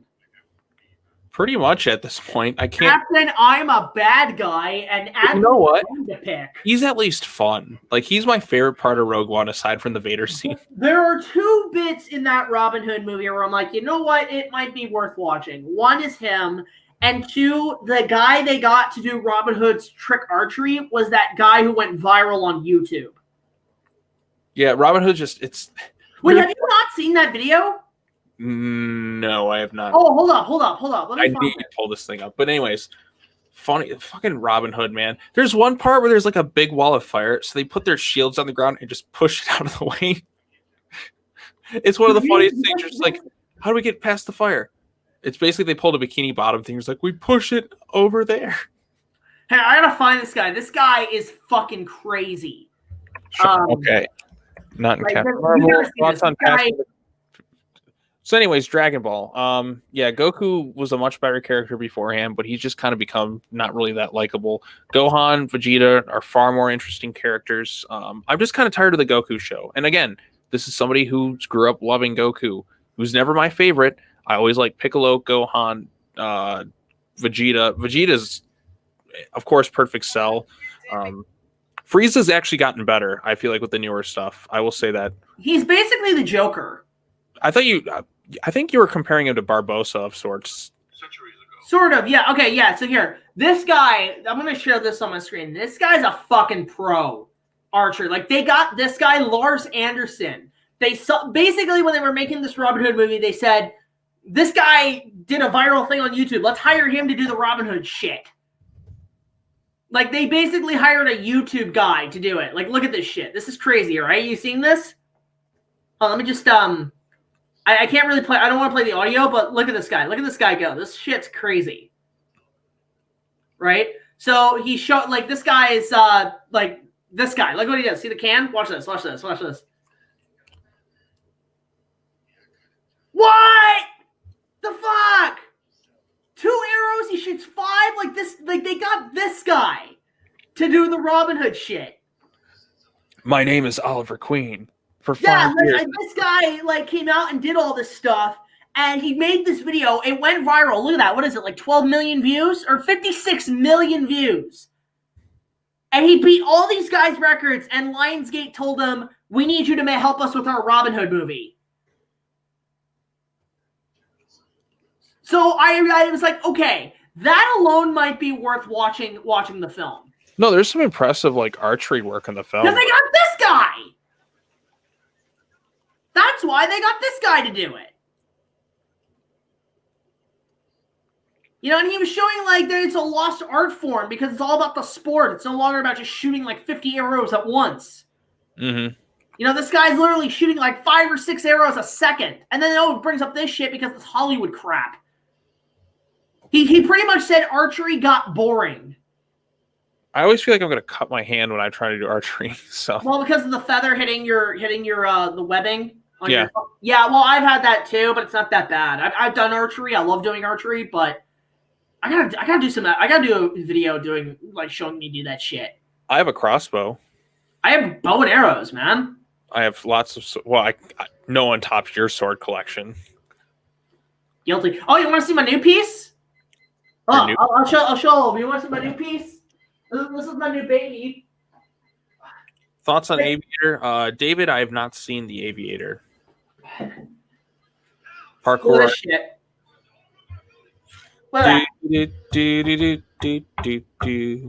got to get a pan sword. Yeah, those are easy to make. Just get some PVC and a coconut. You can make those. But yeah, I picked this up. Just a cutlass.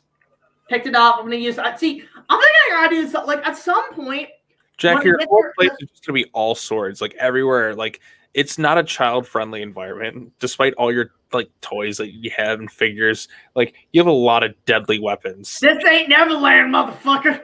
Well, to be fair, Neverland, it's children killing pirates. Rufio even says it. Yeah, like so. Anyway, yeah. So this picked this up, and you know what? At some point, if I ever get to the Pirates of the Caribbean film, that's gonna be an epic set of reviews. I'm gonna make it a pirate and Hook. And Hook. Well, no, Hook's gonna be a simple review, but I think with Pirates of the Caribbean, it's gonna be a massive pirate sea adventure. But yeah, pick this up off Kijiji for about $20. Hook will be fun though. Hook yeah, will be actually, you know what this sword reminds me of? It's it reminds me of the sword Tim Curry used in Muppet Treasure Island. Okay, somebody asked, have you seen True Detective? I have not watched this show, but I have seen Alexandra Daddario in it, so that's all. I have not seen that either. I've only seen the one scene because when you're... Never mind. Yeah. YouTube recommends things. Big Chungus film, god damn it. I tell you what, the Shut Up Sean things were fucking funny as shit. That was great. That was honestly really good. Now, like, whenever I go on Smitty streams, like, because he gets a lot of people into streams now. He gets, like, 100 people. Dude, I want to jump back on his streams. Tell him to let me know when he does it. I'll come on. Yeah, just message him or something. But, like, Smitty... dude, you need to get yourself a pirate sword. You need to at some point. And, yeah, like, I'm thinking, yeah, so you probably just see me as a pirate in the Pirates of the Caribbean reviews if I ever get to those. Right. And you know what?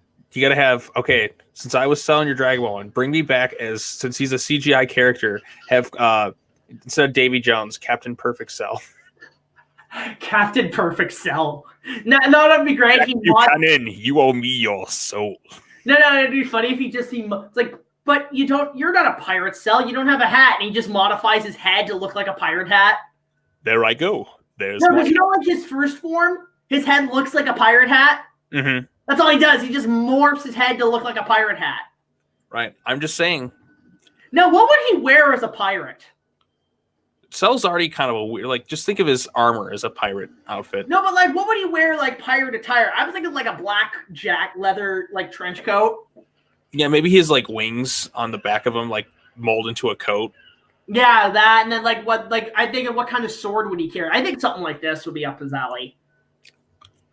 Sean and Jack drop the MCA, save YouTube. Yeah, fuck what YouTube. Yeah, I don't know what the hell's going on, and it's just Twitch, as far as I know. What do you guys think the most definitive Godzilla roar of all time is? Okay, it's a tie. I wouldn't say the legendary roar. I don't like the legendary roar as much. It feels too the original Gojira, and it's you know what? I'll say this. I really like, okay, it's not a Godzilla movie, but I like the 98 roar. 98 roar is pretty good. I will say my favorite roar is probably from Godzilla versus Gigan. It's kind of like the final roar to me. That's like the definitive Godzilla roar. It's no, it's funny because I think when I watched it's got to go. I think when I watched King of the Monsters, right before you see him show up in fucking in Boston, right? Is that where it was? Yeah. When you see him show up in Boston, and when Molly Bobby Brown turns around, you hear that roar. That to me was that. I swear that was the 98 roar. Yeah, that's kind of like one of the more classic roars because, like, I mean, the legendary roar, like it never felt like a real animal to me. Like it felt so like a digital, like it felt like a dubstep kind of music. It never felt like a real roar to me. No, you know what? All the Shin Godzilla roars were the best. Yeah, Shin has some good ones. Again, I think Godzilla vs. Gigan is probably like the different roar. Like the one where he's roaring up in the air like he's a fucking Cookie Monster Muppet or something. That's fucking great. Favorite Gamera movie? Gamera 1 or 3? I do not like Gamera. I binged the whole series. I'm gonna be honest. You know what? I'll say it, and it's gonna piss off a lot of people. Fuck Gamera. Ooh, have you seen the 90s Fuck trilogy? Gamera. Jack, have you seen the 90s trilogy? I have. That's the closest I'll get. But fuck Gamera. Ooh. Fuck him. He's a big fucking dumbass Ninja Turtle. Godzilla, like, look, if I were to choose, Godzilla would fucking eat him for fucking breakfast. Tonight I dine on turtle soup. Exactly. Turtle soup or crack him like a fucking fried egg. Fuck Gamera. I'm sorry. Fuck Gamera. I don't like him. He stinks and I don't like him. Dresses like a spider, looks like a bug, and it ties back to your Spider-Man thing from earlier. I don't like Gamera. I never liked Gamera. Look at GMK Goji, or GMK Boy 2001. Oof. Oh my god. No, I fucking hate Gamera. I never liked him. There, internet. If you asked me to do the fucking what do you want to see in Godzilla vs. Kong? A fucking awesome movie. That's all we could ask for. I'm kind of losing interest because it's essentially grounded indefinitely. You know what it is? It's like somebody's jiggling their keys in front of you. Oh, look at. You know what? I get the feeling that they're like, imagine they finally come out and said we never made the fucking movie. If they said, "Oh, well, we got ya. It was a prank." Man, I would never be happy again. Dude, it's like at that point, just all right. I'm gonna commit Saboku. Just you, dude. Oh my god. Like fucking hell. Yeah, I'm sorry, Star Master. Fuck Gamera. Fuck him. Can we get a shut up, Jack, in the chat? Or you know what? You know what? Fucking Zone Fighter was better than Gamera. Oh. Zone Fighter, because at least it had Godzilla in it. Fucking Godzuki was better than Gamera. My bootleg of Zone Fighter, but there's no subtitles. Fucking Godzuki was better than Gamera. Up from the depths, 30 stories. Or fucking no, you know what? I'll say it. Zilla was better than Gamera. Up from the depths, 30 stories high, breathes fire. Basically, Godzilla and Godzuki. Do. No, you know what? Fucking Reptar is better than Gamera. Reptar would kick Gamera's ass. Hey, you know what? Reptar's pretty sweet. Reptar is awesome. I am Reptar, hear me roar. I am Reptar, the great dinosaur. It's great that fucking like Rugrats, the creators were obviously huge fans of the Godzilla movies, that they just Reptar was basically that. Like, you have episodes that are dedicated to certain points in the series. Like, for example, there's an episode called Reptar 2010. That was, I don't know if you remember that one. That's the one where like the kids are supposed to watch the latest Reptar, but the VCR breaks. So they imagine what the movie was going to look like. Mm-hmm. That was basically a nod to Godzilla 84. Right. To Godzilla. And then fucking Runaway Reptar, which was like an hour special. That was a huge nod to the original Godzilla versus Mechagodzilla. Mm-hmm. You know, that was a huge nod to that. And I loved it, down to the poor dubbing and everything. Great episode. That's one of my favorite episodes of fucking Rugrats. Fucking Search for Reptar was a great game on the PS1. I have that game. I never played the sequel. Game. I always wanted to play the sequel. Oh, right. I keep forgetting they made a second one. Yeah, it's like forgotten games of that era. You know Search for Reptar. No, the first time I heard they made a sequel was fucking Kid Icarus.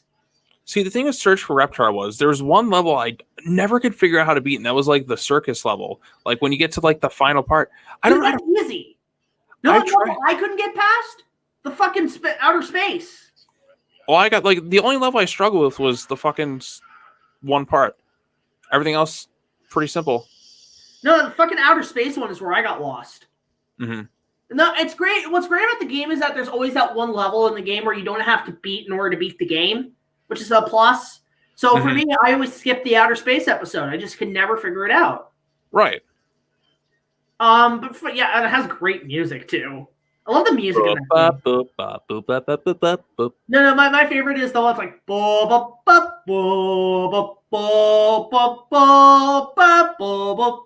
or when you're in the Egyptian level. Yeah, like I love that shit. You know, like I love that music. Just is something you'd play when you're probably drunk as fuck. Touchdown, Tommy. And then you have the bonus episodes, which you'd have to like beat once. I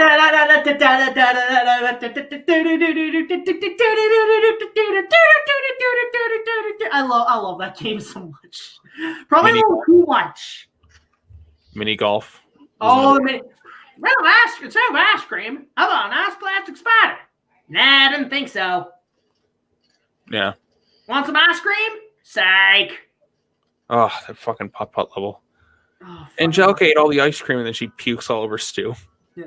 Oh, you know, that was when she wears Chucky's glasses.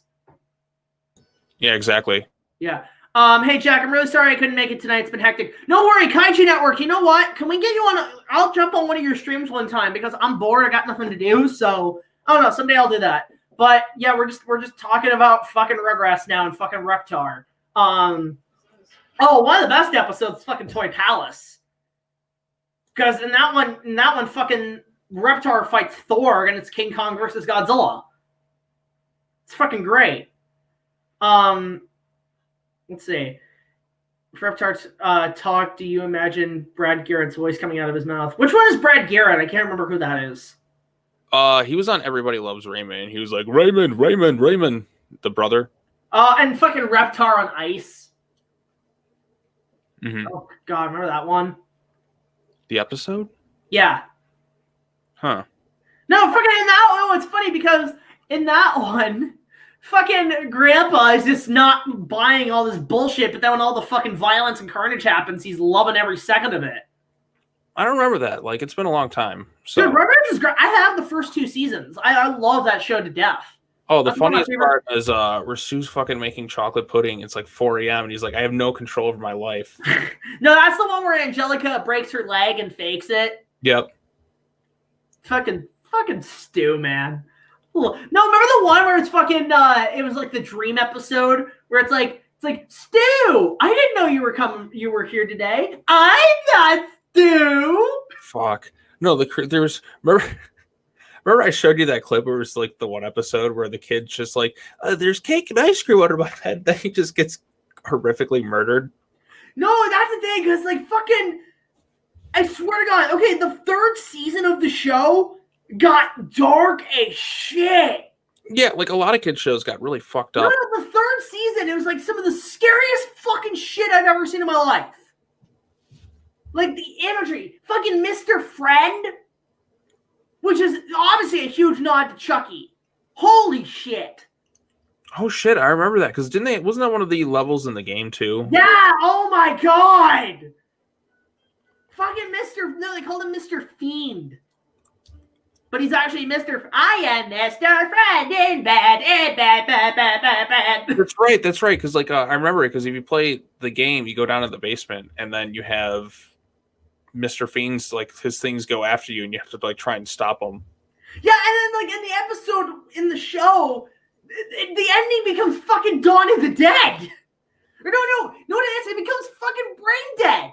Because you have a scene where fucking one of the babies is using a fucking plastic fucking lawnmower to mow all over these fucking the dolls. So it's right out of fucking Brain Dead where the guy mows zombies over with a fucking lawnmower. Oh god, Sony mentioned they're rebooting it in CGI. Let's see what happens. Let's talk about some of my favorite episodes from Rugrats. I like everything in the first 3-4 seasons. There's so much I'd remember, but God, it's been so long since I watched it. I can't. Season 1, some of my favorite episodes at the movies where they want to go see a Reptar movie, but instead they go see a fucking Care Bears movie. Oh, wasn't Stu miserable the whole time or something? No, it was fucking Grandpa. The land without smiles, land without brains is more like it. Yeah, I like the episodes where they go to Tokyo and then they have that was fun. No, there's one where they went to Tokyo?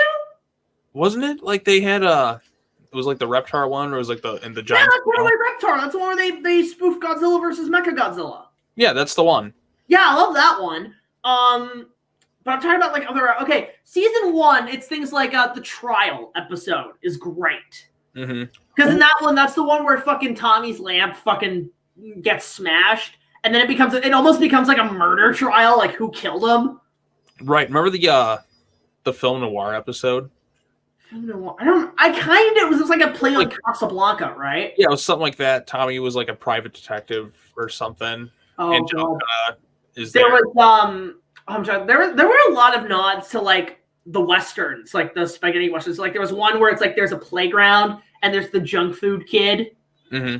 And then there was the one where it's literally the Wild West, but that was in season 4 or 5, and that one fucking I think I was on the episodes where just the kids are just being kids and there's nothing big story, they're just RPGing, the Wild West episode where it always starts with Grandpa telling them a story about something, so they're reading about or how does he do it? Sprouts or whatever. Let me think of this. It's hey old Scouts. Sprouts. Yeah, I love fucking Grandpa was great. But fucking in that one there he's talking about Calamity Jane and shit, who was a real Western folklore person. But anyway, so fucking Angelica steals all these ice cream coupons, which are essentially it's money. So she's basically a robber in the Old West, and she goes under the name Cactus Kate, who I think was a real they were actually basing it on real fucking Western people. Oh, she's one of the best characters on that show, which is how evil and demented she is. She's like a baby version of Hillary Clinton. Or fucking that. So there was that episode. There was she's not that evil. But yeah, I love in season 1 the trial episode where it turns out because she's playing the prosecutor that she's the one who did the murder. Right. That's a great setup for an actual movie. Have a trial movie where the prosecutor who's interrogating everybody is the killer. Right. So the killer is actually in the system. And then you have her doll. Or the fucking...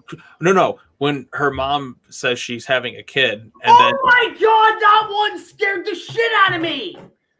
No, that... When he becomes a fucking kaiju. And then he eats her. Oh my God. No, that baby had almost fucking rape vibes to him. I'm oh my God. Oh my God, that freaked me out.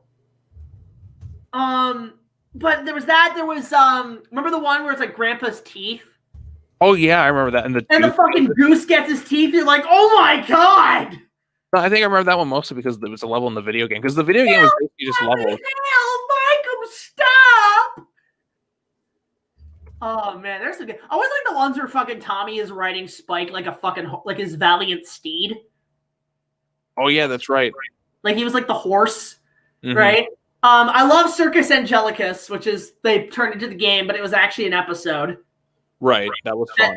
And the fucking Chucky as the human candy ball. I love how they always rephrase words. Like cannonball is candy ball. Ice Cream Mountain is another great one because every time I watch that, I'm like, I need fucking ice cream now. Right, and then they go play some golf. Yeah, fucking miniature golf. Like, dude, miniature golf's fucking awesome. Yeah, I want to go again when it warms up.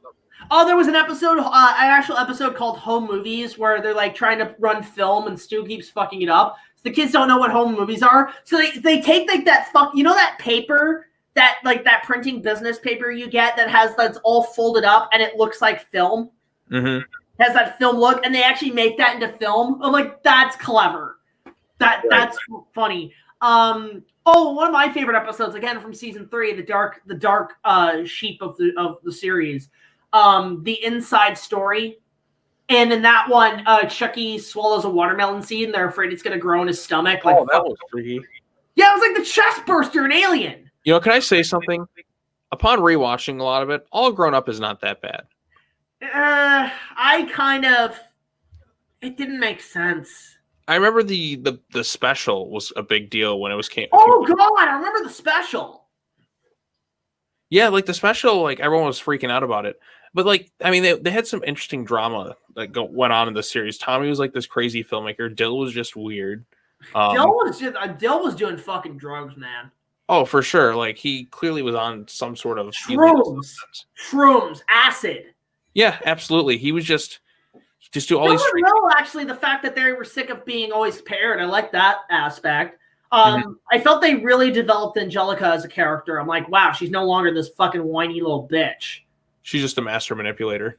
Yeah, well, that, and she's also, she's got fault. Like, I did like some aspects of the show. That's where I kind of like it went downhill for me. Stu was still funny. Stu was okay. Fucking Spike was a fat old bastard. But no, with fucking Rugrats, my favorite episode, I could actually name the episode number, episode 14B, right? Or no, it was 14A, right? And it was an episode, it was called Sand Ho. Ha ha ha. But basically in that episode, they're just being pirates and they're just doing shit. I'm like, I love that. Like that I just like episodes of shows like that where kids are just being kids and they're just doing some weird fucking LARP every other day. Because you actually can get invested in what they're doing. Like, that's why some of my favorite episodes of South Park are the ones where the kids are just doing, like, my favorite episode is The Return of the Fellowship of the Ring. Yeah, that was pretty funny. Like, because they're just playing Lord of the Rings. I'm like, and it's like a fucking LARP game. And that's why I love Stick of Truth. Because I'm like, I would play that fucking LARP game with them. Because it's easy to follow. It's not like some other LARP games where you have to read a big fucking rule book. It's like, look, just play the fucking game. Yeah, Stick of Truth's pretty good. Fractured But Whole is even better, I think. Nah, Stick of Truth had the better soundtrack. But it was too easy. Like, it was like got a little too. They're great games. I mean, what other video game are you gonna fight Jared from Subway? But back to Rugrats. Try to think of some other episodes I liked. Like I said, I think All Grown Up wasn't half bad. You know what's funny? I went back and watched Rugrats in Paris, the second film. It's funny because I love the first film. I really like the first Rugrats movie. It's a very. I always remember the VHS. No, I remember it being pretty dark. I remember it being really kind of like it really matured the characters, like with bringing in Dill, like that scene where fucking Tommy's about to fucking like murder him, and then he's like gets all fucking sympathetic. Jesus Christ! Like that's some emotional shit. And then at the end, when fucking Spike and that wolf go all Lion King at the end. Holy shit. Oh, but the best part is when they just, I love in each of the movies, they spoof different films. So like the first film, it opens with a fucking nod to Raiders of the Lost Ark. Mm-hmm. Now, you know what's funny? At that point in time, you're not going to believe me, Sean. I never had sat through an Indiana Jones movie until Crystal Skull came out. I never grew up with Indiana Jones. I only watched the trilogy for the first time before Crystal Skull came out. I think I watched it like maybe a year or two before the trilogy. Yeah, I never grew up with Indiana Jones. So like, I always had the third one on VHS. I had Last Crusade, but like that was the first one I watched. I didn't see the others till years later. Well, I watched Raiders. Like Raiders is the one I like the most, right? But the like thing is, like, with my introduction to Indiana Jones was that first Rugrats movie doing a complete, like, it's funny, I knew who Indiana Jones was, like, I knew what it was, like, all I knew was adventure guy in a fedora, bullwhip, gets chased by a giant ball. That's all I knew about Indiana Jones, right, for the longest time, because that whole opening scene in Raiders is one of the greatest opening scenes in movie history. Right, it's pretty great. Right? Like, nothing matches that giant fucking boulder, right? So fucking Rugrats, when they were doing that Indiana Jones, I'm like, okay, I get it's Indiana Jones. And then there was that, and there was also Lego Adventurers with Johnny Thunder. Like, it was like the little minifigure that looked like Indiana Jones. But yeah, I never grew up. So seeing that in the Rugrats movie, I was like, oh, they're doing fucking Raiders, or they're doing fucking Indiana Jones. And then at the end of the movie, the first one, they have it where, like, I love that bit where fucking Stu's flying his Dactar machine. Oh, yeah. Just some of the shit Stu would do.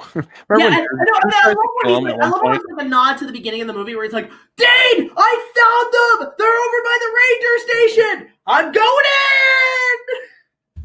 Right? And I love that. That was the first time I heard that phrase where it's like, we're going in. Right? Like that whole classic line you hear in every movie. It's like, we're going in! Like, so every time I hear somebody say that in a movie, I'm like, all I think is the Rugrats movie where it's like, we're going in! Of course, the best actor of all time is in that movie as well. Oh, Tim Curry, yeah. You may never see your children again. Does he get hit?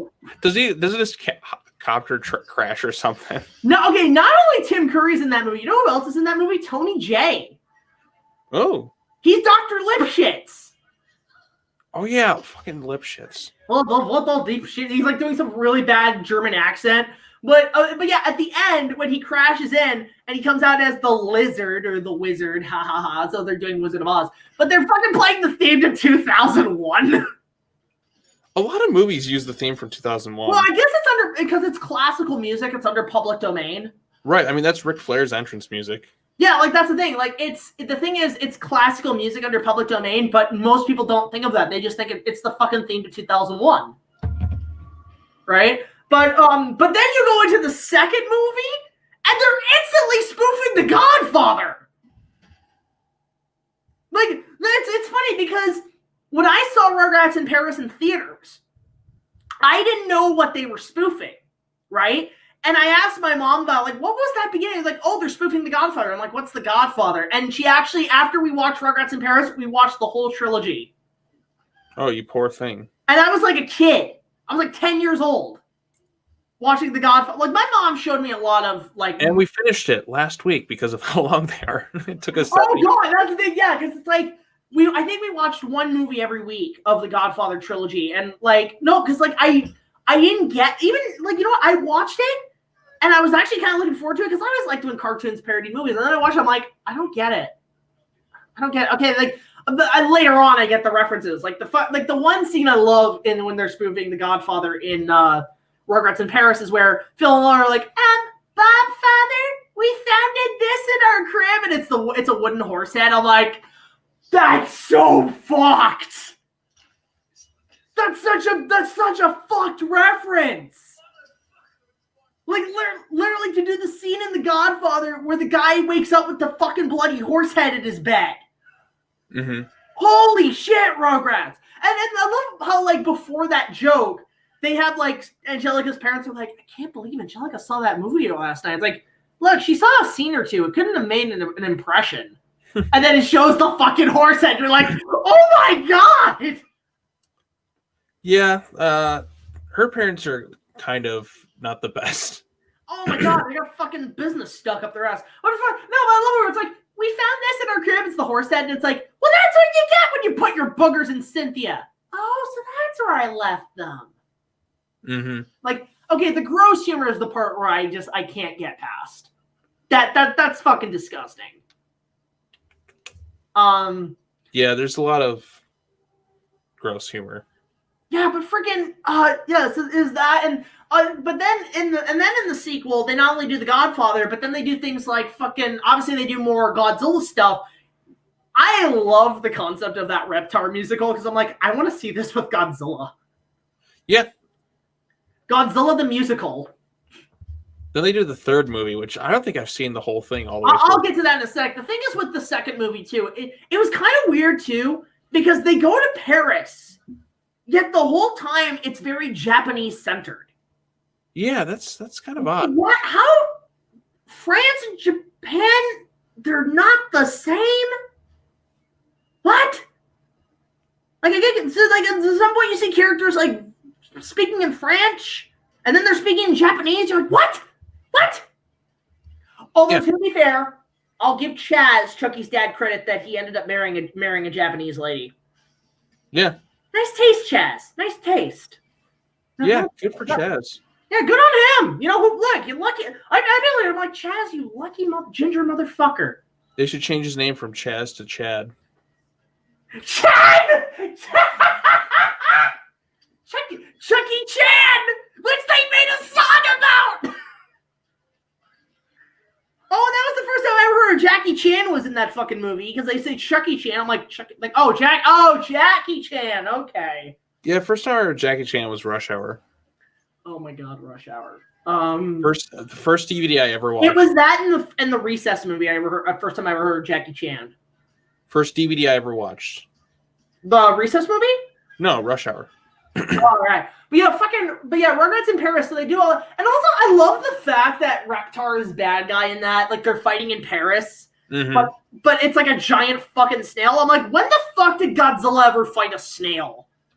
Right, and doesn't this world ever just come to think like, are we really building mechanized toy? No, they're building literal mechs. They are. Stu built a fucking mech. Like, dude, this guy should be working for the fucking Gundam company. Right, like how is this man just living in a 2-story house? Yeah, how is he not fucking making millions of dollars? Right, exactly. The guy built a fucking Reptar wagon with fucking flame missiles. How are you not working for the military? Right, exactly. You know, I think that's the backstory. I had the Stu's origins. He was actually a Maybe he was with his dad. No. Well, no, he was a weapons technician in Vietnam. That's what it was. He was a weapons technician inventor in Vietnam, and then when he left, he started making toys using military weapons. Mm-hmm. So why do I get the feeling Stu has access to fucking plutonium? Maybe he does. Maybe he gets it from Doc Brown. Hey, you know, Stu and Doc were at Universal together, so he might have gotten the plutonium for him from Doc. Yeah, that makes sense. Yeah, it's like you know, he creates a generator that powers down the entire town. It's like what kind of fucking guy has a power source? Like, Doc, I need a battery that's it's full of plutonium. It's like, Doc, you can't just go into a store and buy plutonium. Did you rip that off? Of course, from a group of Libyan nationalists that want me to build up a bomb. Oh my god, like that, literally at the end, yeah, like literally they're showing that scene with fucking the snail, the fucking giant snail, and he's tossing Reptar around like King Kong and King Kong versus Godzilla. I'm like, oh my god. And then they did the third one, which was a crossover with the Wild Thornberrys. But on the plus side, it had your favorite actor. Yeah, it had Tim Curry as Nigel, obviously, because he was in the show. But then you had fucking Bruce Willis as Spike. What a random thing. You know, by that point, the franchise had kind of run out of steam. Yeah, I remember the original title was actually The Rugrats Meet the Wild Thornberrys. It's funny. I remember I went to the theater, and there was a teaser trailer, and they actually made that the title, and then they switched the title later on. Yeah, they probably should have just kept them both. Yeah, it made no goddamn sense. But yeah, it's kind of I was like, what? They're in the same universe? No, you know what was the biggest downside to that film? Here's my biggest problem. Here you have a world you've set up a universe, right, where you have adults who have babies, and the babies talk, and they have their own language, but they never talk in front of the adults, right? And then you also establish in the same fucking universe, right? You have a girl who can talk to animals, right? Right. Why the fuck did you not have Eliza talk to the babies? Well, that actually would have actually been kind of interesting to have it where her powers can actually extend to actually speaking baby talk. Mm-hmm. Think about how much that would have advanced the story. And also, not once does Eliza ever meet the other kids. Or any of them. She never meets any of them. And she's like the essential character to that show. Right. It's just none of, like, there's issues with that third one. Literally, Eliza had nothing in that movie. She had more, like, I mean, I get it, because this came out probably a year after the Wild Thornberrys movie came out, which was, actually, that's a solid film. The Wild Thornberrys movie, I actually remember it being a pretty damn, it was actually well received when it came out. Mm-hmm. Like, it was actually really well criticized. Like, they had it, like, the songs were good, the music was great, the visuals were stunning. I'm like, I remember that being a damn good movie. Dark. Like, know what I realized? I think Tim Roth was the bad guy in that. It's been so long since I've seen it. Even that show in general. A lot of these shows we brought up tonight, I haven't watched in years. I mean, we went to Cartoon Network, went to Nick, and just kind of became, what is even the title of this stream? Just talking shit. Movies and just talking a lot of shit. Fuck. How long have I been on? I need to see. Let me check the listing of the movie. Came out in 2002. Oh my god! You want to know something funny? It came out the same weekend as The Two Towers. For real? Yeah. Hey kids! You don't want to go to the fucking see Lord of the Rings? Here, go see a movie about a girl talking to animals. All right, let me see who was in this. So, who was the hunter guy? I just don't see here. So there was Tim was in it, obviously. I swear to God, Tim Roth was in that movie. Tally, Akila, Donnie, Debbie. I swear Tim was in this. Maybe. Tara Strong, of course. Well, yeah. Who was the bad guy in this movie? What's the name of the bad guy? Hold on. He was the poacher guy. Shaman. Reggie, Thunder. All these fucking random names. Sloan Blackburn. I don't see Tim Roth. Oh, okay, yeah, the guy's name was Sloan, and he was voiced by Rupert Everett, fucking Dr. Claw. What? Yes, Dr. Claw from the Inspector Gadget movie. Wait, which one? The Matthew Broderick one. Oh my god! Are you kidding me? No. I swear to God, I thought that was Tim Roth. Holy shit, he's also Prince Charming? In the Shrek movies. Oh my god. How have I never realized this? Oh my god. He was also in Dunstan Checks In. Of course he was in Dunstan Checks In. Fuck's sakes. I never realized that was him. That's so funny. You learn something new every day. Boy, like now I can't see the movies the same way. Oh my god, yeah. Don't you love that where you find something out years later and you just never realized it? Yeah, well, you know what's funny? There were a couple. It's funny with like because during that time in the 2000s, it's funny how like there were so many movies that actually tried to come out the same weekend as the Lord of the Rings trilogy, and all of them flopped. Because like it's not like nowadays where it's like, oh well, we're not going to release this movie in December because Star Wars is coming out, right? Yeah, not nobody cares. Yeah, well, at the time, Lord of the Rings wasn't huge, right? But like Fellowship was a surprise. I don't remember what came out the same weekend. But then Two Towers, you have the Wild Thornberrys movie coming out the exact same weekend, and it was critically praised, but it tanked because everybody went to see Lord of the Rings. But then you know what came out the same weekend as Return of the King? What's also critically praised and actually tanked? What? The 2003 Peter Pan. Why would you release that the same weekend? Well, you got to remember too. This was because at the time, Universal, I think they were really desperate for a franchise because Jurassic Park was done. The third one did not do well. It was a good box office success, but I think there was a lot of money behind it, and it was critically bashed. I mean, I remember I hated it. It's still better than 2. But they tried other things. They tried the Hulk. It failed. They tried. I think they did Doom, right? They did what? They did Doom with The Rock. Maybe. Yeah, they did Doom, and that tanked. And then they also had finished up The Mummy because I think Mummy Returns Mummy Returns and Jurassic Park 3 came out the same year, 2001 in the summer, right? Mm-hmm. And they both kind of didn't do well, so they were really desperate for a franchise. So when they saw that Lord of the Rings and Harry Potter were just the big money, that fantasy was totally in at that time, Universal was like, we need a fantasy movie. Let's get the same people who did. So apparently with the Peter Pan movie, they got the same people who did Harry Potter. They did a lot because the movie was not only had the same cast members, but they actually filmed in the same studios that they were shooting Harry Potter. In fact, it's funny because I read a story that the kid who played Peter Pan in that movie, he's actually really huge right now. He's actually kind of getting back into things again. He's huge online.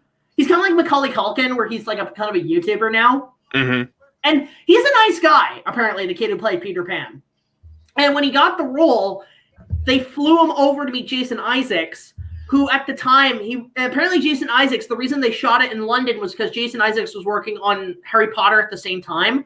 So to cut, obviously travel for him, they actually filmed the movie in the same studios. So basically Jason Isaacs, it was kind of like the Marty McFly or the fucking Michael J. Fox situation where Michael didn't get any sleep shooting Back to the Future. He shot Back to the Future and then he shot that show at the same time, right? I can't remember which show that was. But what happened was that Jason Isaacs would basically go to one stage and go get in the Lucius Malfoy as Harry Potter, and then he would go to the next set and take it all off and then become Captain Hook. So that's a pretty busy schedule.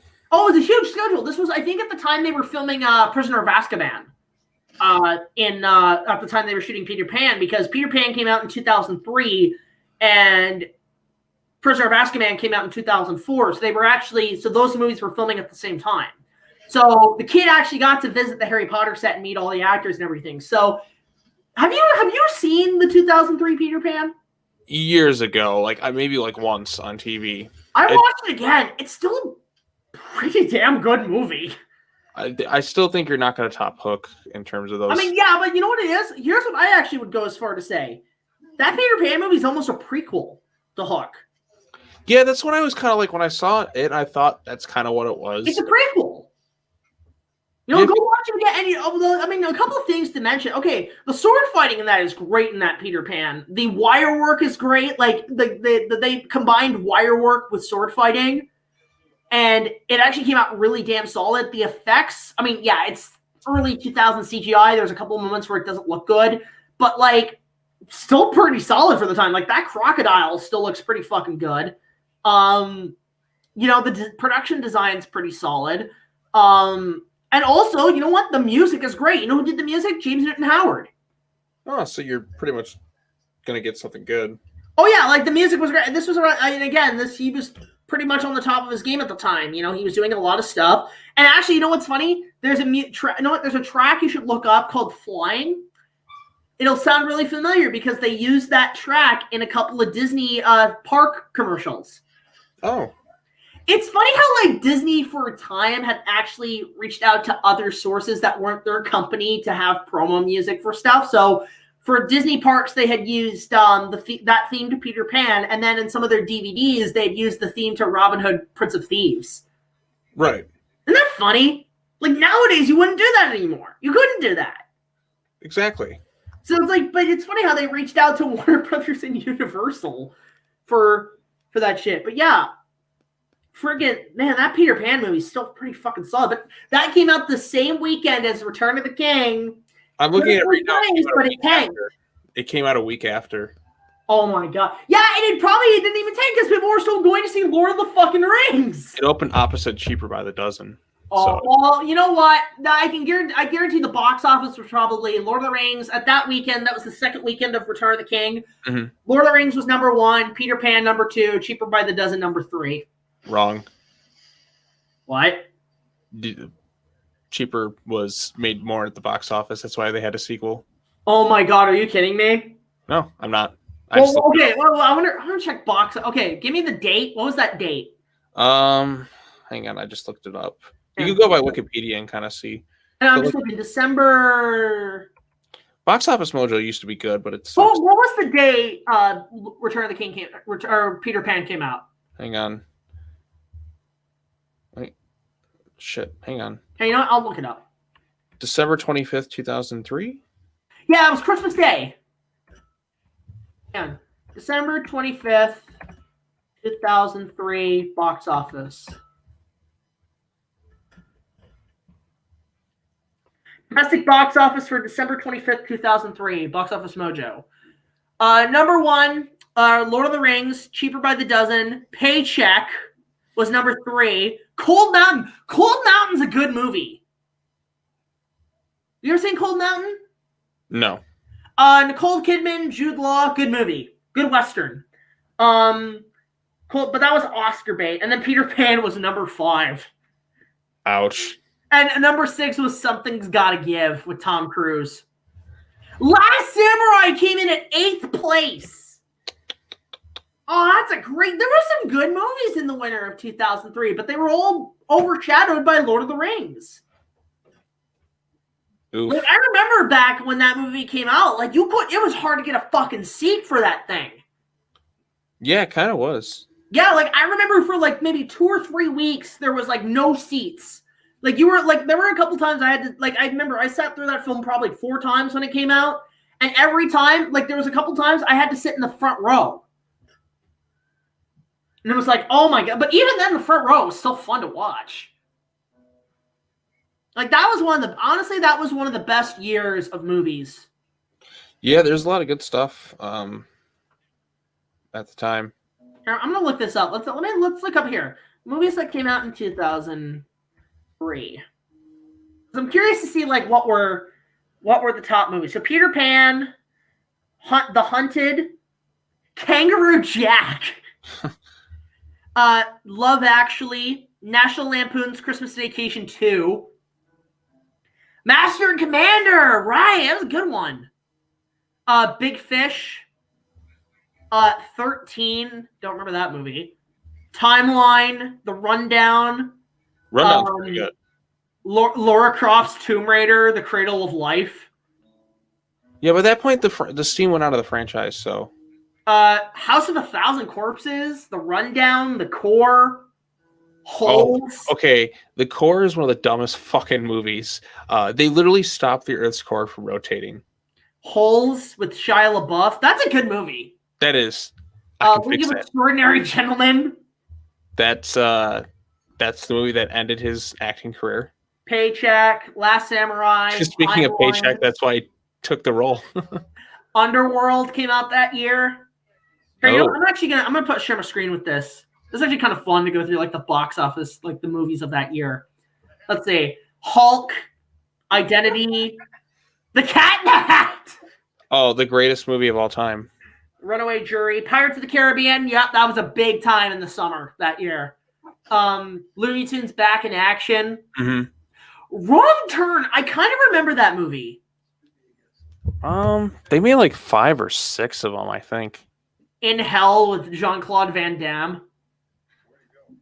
His acting career was. Oh, I remember Open Water when that came out. Like, they were saying it was Jaws meets the Blair Witch Project. Oh yes, I remember Open Water. Daredevil. Wake me up inside. Oh, Bad Santa. Okay, dude, Bad Santa's the greatest Christmas movie ever. Bad Santa. Have you ever seen Bad Santa? Yeah, I saw it. 1 second.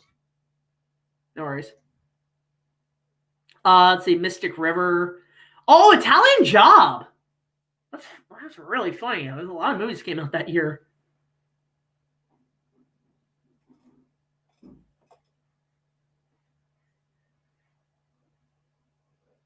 Yeah, I'm just saying Italian Job. It's funny because at Wonderland they have the Italian Job stunt track at Paramount Canada's Wonderland. Finding Nemo, right? I forgot about that. Shit. I'm just waiting for Sean to come back. Wondering what's your favorite movie? Charles Capper. It's the original and 76 King Kong from 1933 and 1976 are my favorite movies. The horror of 2003 was Cat in the Hat. Cat in the Hat's the goat. Yeah. But let's see here. Italian Job, which was just a Fast and Furious ripoff. Italian Job, I never really saw, so I just. Well, it's a remake of another movie. It's funny too because the movie actually it was made by Paramount, and at the time, Paramount owned Canada's Wonderland, which is our theme park up here. So they actually had an Italian Job ride here. Bad Santa. Sinbad. Oh, Sinbad was good. Wasn't that with Brad Pitt? Brad Pitt and Catherine Zeta-Jones. Oh. Although, you know what? Looking back, it was no fucking Road to El Dorado with fucking Shell. God damn. What do we have here? What a Girl Wants. Oh, God. Shattered Glass, Out of Time, What a Girl. Animatrix, Bringing Down the House with Queen Latifah. Man, you know what? We're spoiled with movies nowadays. They're so much better than they were. Bro, the 30 Inuyasha movie came out that year. Oh. You know what I wonder? Hold up. I want to check this. What date did Is that Agent Cody Banks I see? December 20th. And when did Return of the King come out? December something. Hang on. Return of the King. You know, Looney Tunes Back in Action's not too bad. Looney Tunes Back in Action is great. It has the Renaissance in it. Oh, wow. Okay, you know what's funny? Inuyasha Movie 1 and Return of the King came out around the same time. It's funny. Finding Nemo. Spy Kids 3D! Oh my god, I remember that. Fucking Shanghai Nights. Is Shanghai Nights the first or the second one? I can't remember. I always mix them up.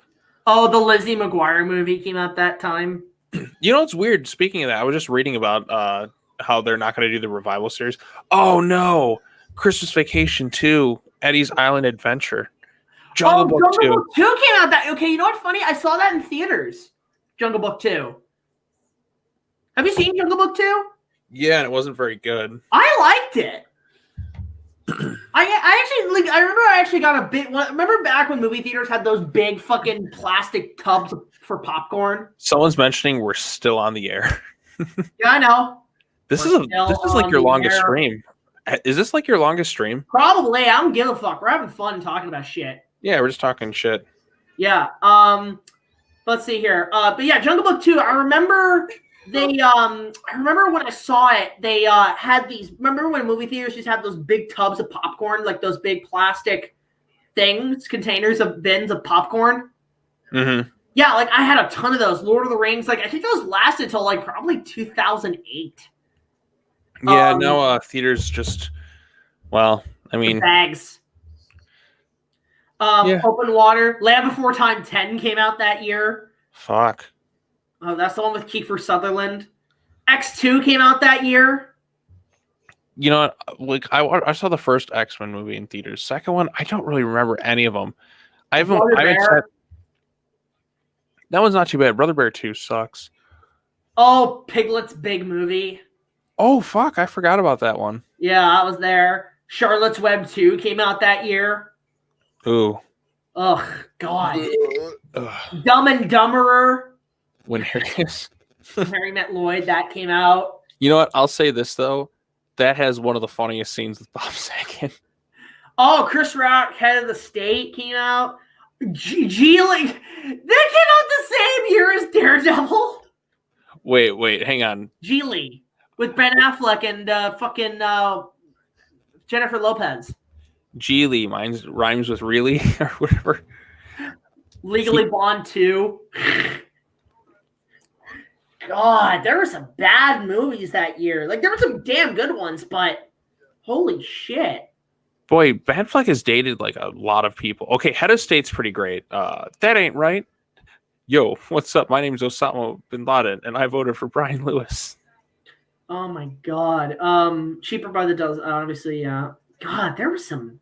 Bad Boys 2 came out that year. Mm-hmm. Bruce Almighty. Okay, that one's got some funny stuff. Johnny English. Daddy Daycare. I remember Daddy Daycare. They actually aired at the drive-in. I saw that in theaters. You know what? This might have been 2002 was the first time I went to a drive-in. You know, come to think of it, I saw a lot of Eddie Murphy movies in theaters. I saw fucking Pluto Nash. Oh God, School of Rock came out that year. Okay, that's pretty. I saw Pluto Nash. I saw I Spy. That one's actually pretty fun. And Tim Owen Wilson. And then I saw Daddy Daycare. God, I've seen a lot of them. You know, I'll admit one thing. I'll say, Freaky Friday. I actually thought was pretty solid. No, that was pretty solid. That was pretty fun. I liked. No, there were look at the two best movies right next to each other: Finding Nemo and Cat in the Hat. No, two it's funny fish movies. I didn't realize that fucking in that movie, Freaky Friday, Lindsay Lohan's mom was Laurie Strode. Yeah. Okay. And fucking, I wouldn't look. No, dude. Okay, if they make a Halloween movie where Lindsay Lohan's in it and she gets killed by Michael Myers, I'll actually be really happy. Mm-hmm. Man, that poor girl just. It's in the continuity of fucking Freaky Friday. Okay, look at the two movies, two talking fish movies. You have Finding Nemo and the king of movies, Cat. Yeah, I wonder if they tried to rip it off. Okay, here's the thing with Cat in the Hat, though. Cat in the Hat, I low-key kind of love because of how stupid and crazy its humor is. Really, there's a couple things I do like. It's a troll movie. That's what it is. There's a couple movies I do like. I really did like. There's a couple jokes in there that I actually thought he was okay as the cat. The makeup wasn't as good as the Grinch, but one thing I really loved was there's two jokes that I actually laughed at in that movie. Three actually. Dirty Ho. No, Dirty Ho is one of them. The second one is where they're doing that cook show and he cuts his tail and it's like, oh, he has a son of a. Okay, and then the one where he's about to kill the kid. No, the one that actually makes me laugh is like, it's just like an amusement park. You mean like at Universal Studios? Cha-ching. No, you know what? Because you know what pissed me off about I was really pissed about that joke because that was like a year after Confrontation closed. So I was just like, oh, you fucking assholes. But Universal Studios, okay. School of Rock came out that year. Wait, one of the funniest lines in School of Rock. I have touched your children. I'm pretty sure they've touched me too. No, I did watch that. I thought it was okay. What I really liked was what was it? Be Kind, Rewind. Oh yeah, that one came out. That's my favorite Jack Black movie. I thought it would be King Kong. Well, no, that too, but for me, favorite Jack Black movie is Tenacious D and The Pick of Destiny. Look at these titles. Love Doesn't Cost Anything, starring Marlon Wayans. Are we just looking at 2000? Let's keep going. Oh, Scary Movie 3. Even Steven's movie. Oh shit, that's right, because they had, was it Tim Meadows in there and they went to Boundin', the Pixar short. That's a great short. Oh, Scary Movie 3, fucking awful. I actually think that's the best of the three. No, I like the first two. I like 3 because Leslie Nielsen's in it and Charlie Sheen's in it too. And then no fucking Marlon Wayans though. What the hell? Well, I mean, yeah, he's not in it, but I enjoy it. Oh, there we go. Agent Cody Banks. Oh God. Then they made a sequel. Was the first one with Amanda Bynes or Hilary Duff? Dead End, Identity, Out of Time. It's fucking titles. The Recruit. Oh, top picks for you. Hulk, that really shitty movie. Ooh, Big Fish. Big Fish. Oh, look at that. Wasn't that Anatomy 2? What was Anatomy 1? Fuck if I know. Final Destination 2. I've only seen one of those. I've never really sat through any of them. It was the Final Destination, which was actually a prequel. No, that's Final Destination 5. Oh my God. I need to watch this series. High Tension, King of Ants, Gothic. Oh my God, I remember Gothic being fucking awful. Did we Hitcher 2? Probably. SWAT. Based on the TV show Quicksand with Michael Keaton. Michael Keaton and Michael Caine. Mike and Mike. Runaway Jury. I saw that one. That wasn't too bad. Jeepers Creepers 2. First one I think is generally pretty good. The Job. What the fuck was that? Who's in that? I don't know. The Statement with Michael Caine. One missed call. What's the tagline for The Job? This really blows. Oh God. Deadly Betrayal. Footsteps. Bahoot. Never heard. Square. Oh my God. What were these fucking awful movies? And then top picks. Okay. Big Fish. Godzilla Tokyo SOS came out that year. That's cool. All right, that's pretty solid. Ew, That's Christmas one. Vacation I 2. like that one. Animatrix. Oh, Batman Mystery of the Batwoman. Oh yeah, I'm gonna be talking about that movie. Now I remember that used to be on DVD for fucking goddamn. It was on DVD for a Blockbuster. I remember back in the day. Yeah, I have a split version of that that has that and the edited version of Return of the Joker, and then I also have the uncut version on Blu-ray. Kangaroo Jack. Oh god, Underworld. Holy shit. Goes fucking Shrek 4D. Okay, The Haunted Mansion. Oh my god. Can we talk about the core really quickly? The core. I've never seen the core. Okay, the core has like a lot of people in it. It has Aaron Eckhart. It has. It's an Armageddon ripoff. Okay, so here's the thing: the government did a program, and they accidentally stopped the Earth's core from rotating, and so they have to go drill into the center of it. South Park made fun of this on that episode with the hippies that come into town, and then that's what this movie's parodying. Oh my god! They have to go to the core and then just launch a bunch of nukes. It's so fucking stupid, but it's like they literally stopped the Earth's core from rotating. Who was it? Hillary Swank's in it. Fucking Richard Jenkins. Just a lot of other people in it. It's the Haunted Mansion. Oh, fucking awful. I had kind of a soft spot for it. It's not the best. Freddy versus Jason. Hey, that came out, and so did fucking Terminator 3. T3 is not good. See, I liked. No, what? No. You know what? I like everything up to 4. Here's the thing. I liked T3 back then. I rewatched it. I think like a year or two ago for Nick's channel, and I'm like, this isn't very good. Like, I think it's better than fucking Genesis and Dark Fate. Honestly, I never saw Dark Fate. Dark Fate was fucking awful, and so was Genesis. No, what? Actually, you know what? I'll say this. Genesis wasn't half bad. It no, was. You know what? Genesis was the worst. Out of the whole series, Genesis was the worst. I didn't hate Genesis. Like I hated it. I'm like one of the few people who didn't. I thought actually, I'll say this. Dark Fate was fucking garbage, but it was actually better than Genesis. Because at least Dark Fate, it was continuity. Genesis was just a fucking reboot. Okay, Dark Fate basically was, continuity. Let's be real here for a second. Continuity makes no sense in Terminator, because like then you go to Terminator 3, then T4, which actually was like T4 had some of the best. I don't remember. We'll have a multiverse theory at this point. Here's the thing. With T4, like I saw it once in theaters, and it was so kind of forgettable that I don't even remember what happens in it. I remember Christian Bale's on-set rant. I've watched that more than the entire runtime's worth of that. Salvation, I went back and watched it. It actually is like I really wish they had picked it up at that point. Salvation has one of the best trailers of all time. Oh yeah, Salvation, like the teaser trailer, one of the best trailers I've ever seen. Fucking A. Salvation was like my background on my computer because I couldn't wait for it. I love Salvation. Matrix Reloaded came out that year. Shanghai Nights. Okay, so Shanghai knew the first. Old School. Shattered Glass. Is that with fucking Hayden Christensen? I guess so. Tokyo Godfathers. Action movies. Let's see here. Biker Boys. Ugh. What? Once Upon a Time in Mexico. Matrix Revolutions? Well, yeah, because they both came out the same year. What? Yeah, it was like 6 months apart. Like they couldn't wait. I didn't know that. Yeah, it was like Matrix 2 was in May, and then Matrix Revolutions was in November. Like, why not wait till the next year and release it? I didn't know they did that. That's like, okay, you know what? I'll give them credit. That's actually kind of cool. Bulletproof Monk. I kind of remember that one. Right, like to me, it's like it doesn't make sense to do that. You should have waited like to the next year to release it because it would have given people more time to catch up on 2. Too Fast. Oh fuck, Too Fast, Too Furious. What's worse, that or Tokyo Drift? Oh, Too Fast, Too Furious is worse. Tokyo Drift's not too bad. I was listening.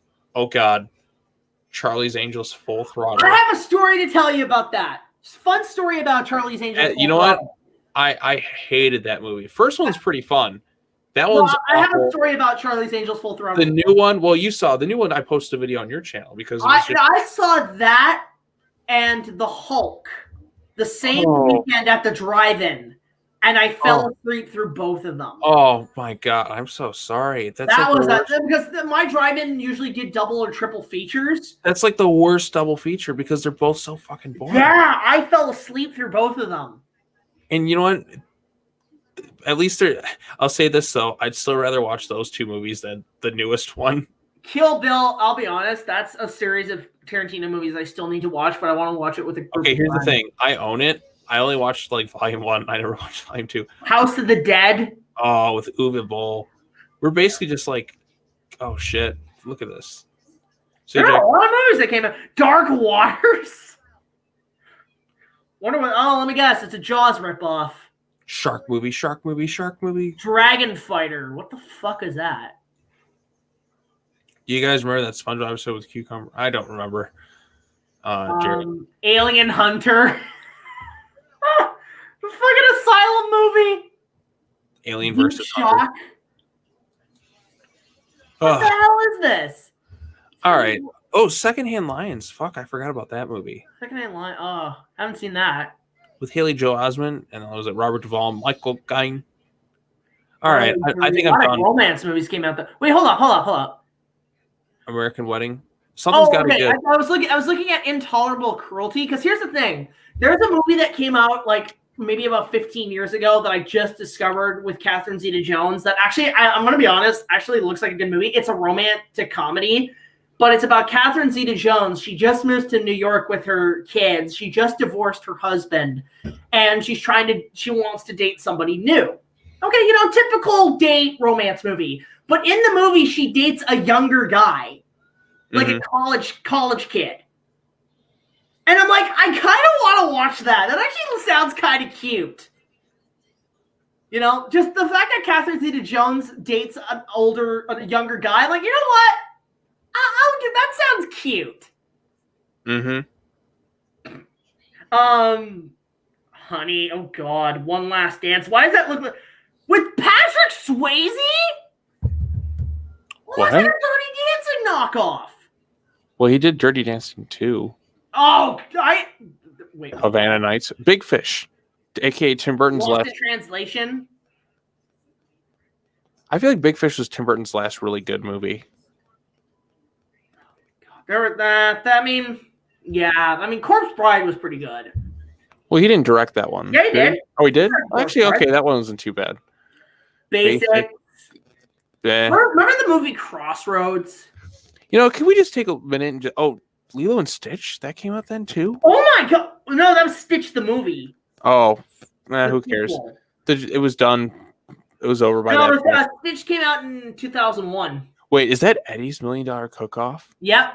Oh, shit. Disney Channel original movies. Remember when those were big? Those are huge back in the day. Holy shit. Yeah, because everywhere was like, it'd be like 8 o'clock, like the new movie. One that freaked me out when I was there was one called Don't Look Under the Bed. Leprechaun 2, Back to the Hood. Well, Leprechaun Back to the Hood, because Leprechaun 2 is still very different. That's like the 6th Leprechaun movie, I think. There was a lot of fucking... Oh, horror's probably not a lot. I think there's 7 or 8 Leprechaun movies. Bloody Murder 2, Closing Camp. Oh my God, there was some.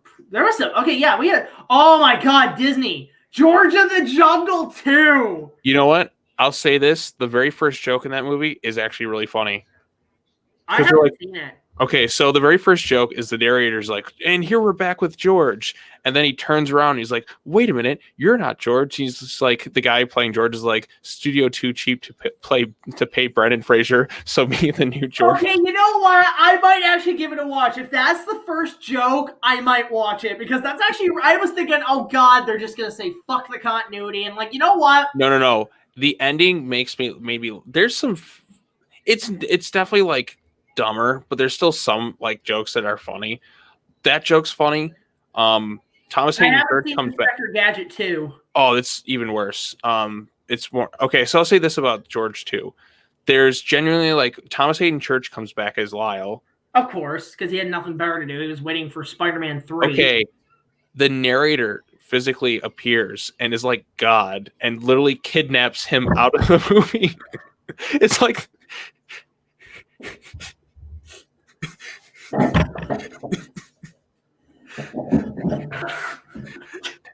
No, like for real.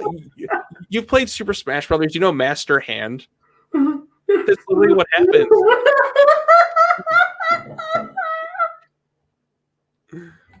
Fucking. I'm not making this up. You know, let me see if I can find the clip. Oh, good lord! Like literally, he literally comes like Master Hand.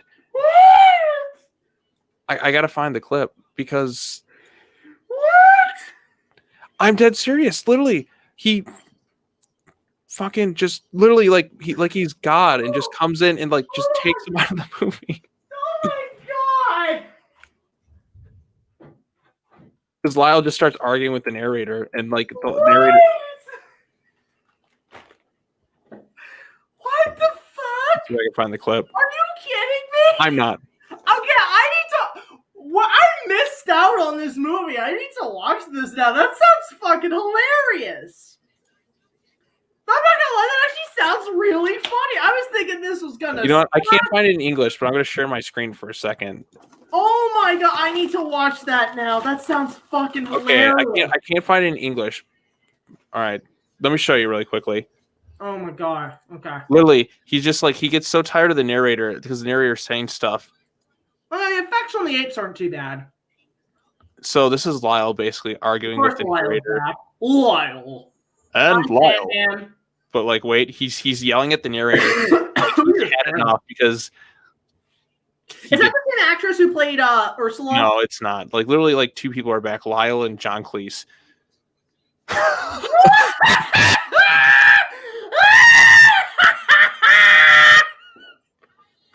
And then like,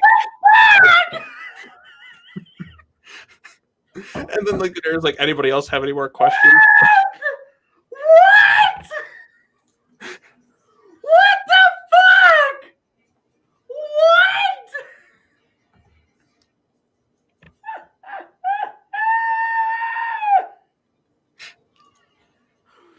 I'm dead fucking serious. It literally. I remember seeing it and laughing really hard because I'm like, because it like. God, I need to watch that now. That sounds so fucking funny. It is like again, I couldn't find it in English, but man, like when this shit happens, I'm just like, what? It's like fucking Master Hand. Okay, you know what? I love the first film. I actually find the first film to be a legitimately funny film. Oh, it's one of my favorites. Film, but it's oh my that, god, he just talks shit to the narrator, and the narrator's like, "Fuck it." He just like reaches his hand like he's God and takes him out of the movie. Okay, if they put that kind of effort into the jokes, I might watch it. Like again, they knew it was a cheap sequel, so they still kind of have some fun with it. I'll give them credit for that. Oh my god, that actually sounds really funny. Again, there's like it's still kind of like stupid, cheesy, hokey jokes, but like there's like those are two that are generally like really funny, and then like they're just like, okay, we had enough. I want to say, the best part about making your King Kong remake, probably just like the raft and the miniature stuff and the giant hand. Speaking of giant hands. Oh my god, but imagine Dedham. He's like, Dedham is talking, like Kong just like reaches down like, god. I mean, what movie? What kind of it looks like a Monty Python skit. Like, what movie does that? Like, it looks like a Monty. It looks so cheap. It's fucking Master Hand. I've never seen that before. That was a. That okay? You know what? I think that's the last you see of him. I think he's just taken out of existence. I'm gonna quote Ursula from the first movie where it's like, that is really funny. I'm not gonna lie, I think I need to watch the sequel now. That actually looks really funny. No, there generally were some funny bits of that version, because the narrator's still back, but he literally takes them out of the movie. And then the cast is just kind of like, all right, we're not gonna mess with you. I have a little game we can actually play a little bit. Do you want to keep going? Yeah, just for a little bit longer because I got to get up for work at like. So. I'm thinking we take a look at the worst sequels of all time. All right. Yeah, like let me just go to share screen. All right, worst sequels of all time. All right. Let's see. So we're gonna start here. Urban Legends: The Final Cut. Never even seen the first few.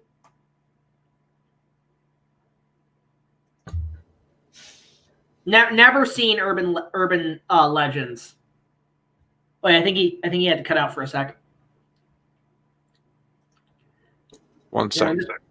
No worries.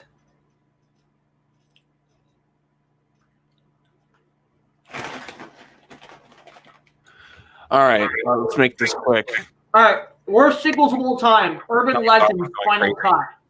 All right, never seen it. Deuce Bigelow, Bigelow. European Gigolo. Never saw it, but I heard it's terrible. Little Fuckers. Oh, I've seen parts of it. And more like Little Fuckers. yeah, Little Fuckers. House 2, Mimic 2. No. Escape Plan 2. Hey, they made they made a second one? They made 3 Escape Plan movies. Oh my god, they probably would have been direct to video. Stallone's in, yeah, they were.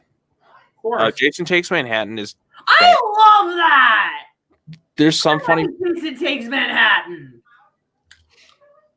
Yeah, so we got that one. A Haunted House 2. No, Rings. Rings is a piece of shit. Oh my god. Grown Ups 2. Oh my god. The one where somebody once said he hated it so much he understood Hitler's final solution. Okay, so I remember there's a podcast called The Worst Podcast Ever Made, and basically every week for an entire year they watch Grown Ups 2 and just try and talk about it. No, have you ever seen Spill.com reviews? Those are actually really funny. Yeah, Cinema Matinee. I love those guys. $7.50 to pay. Yeah, they used to be more fun when they're animated. Okay, so we have also Race 3.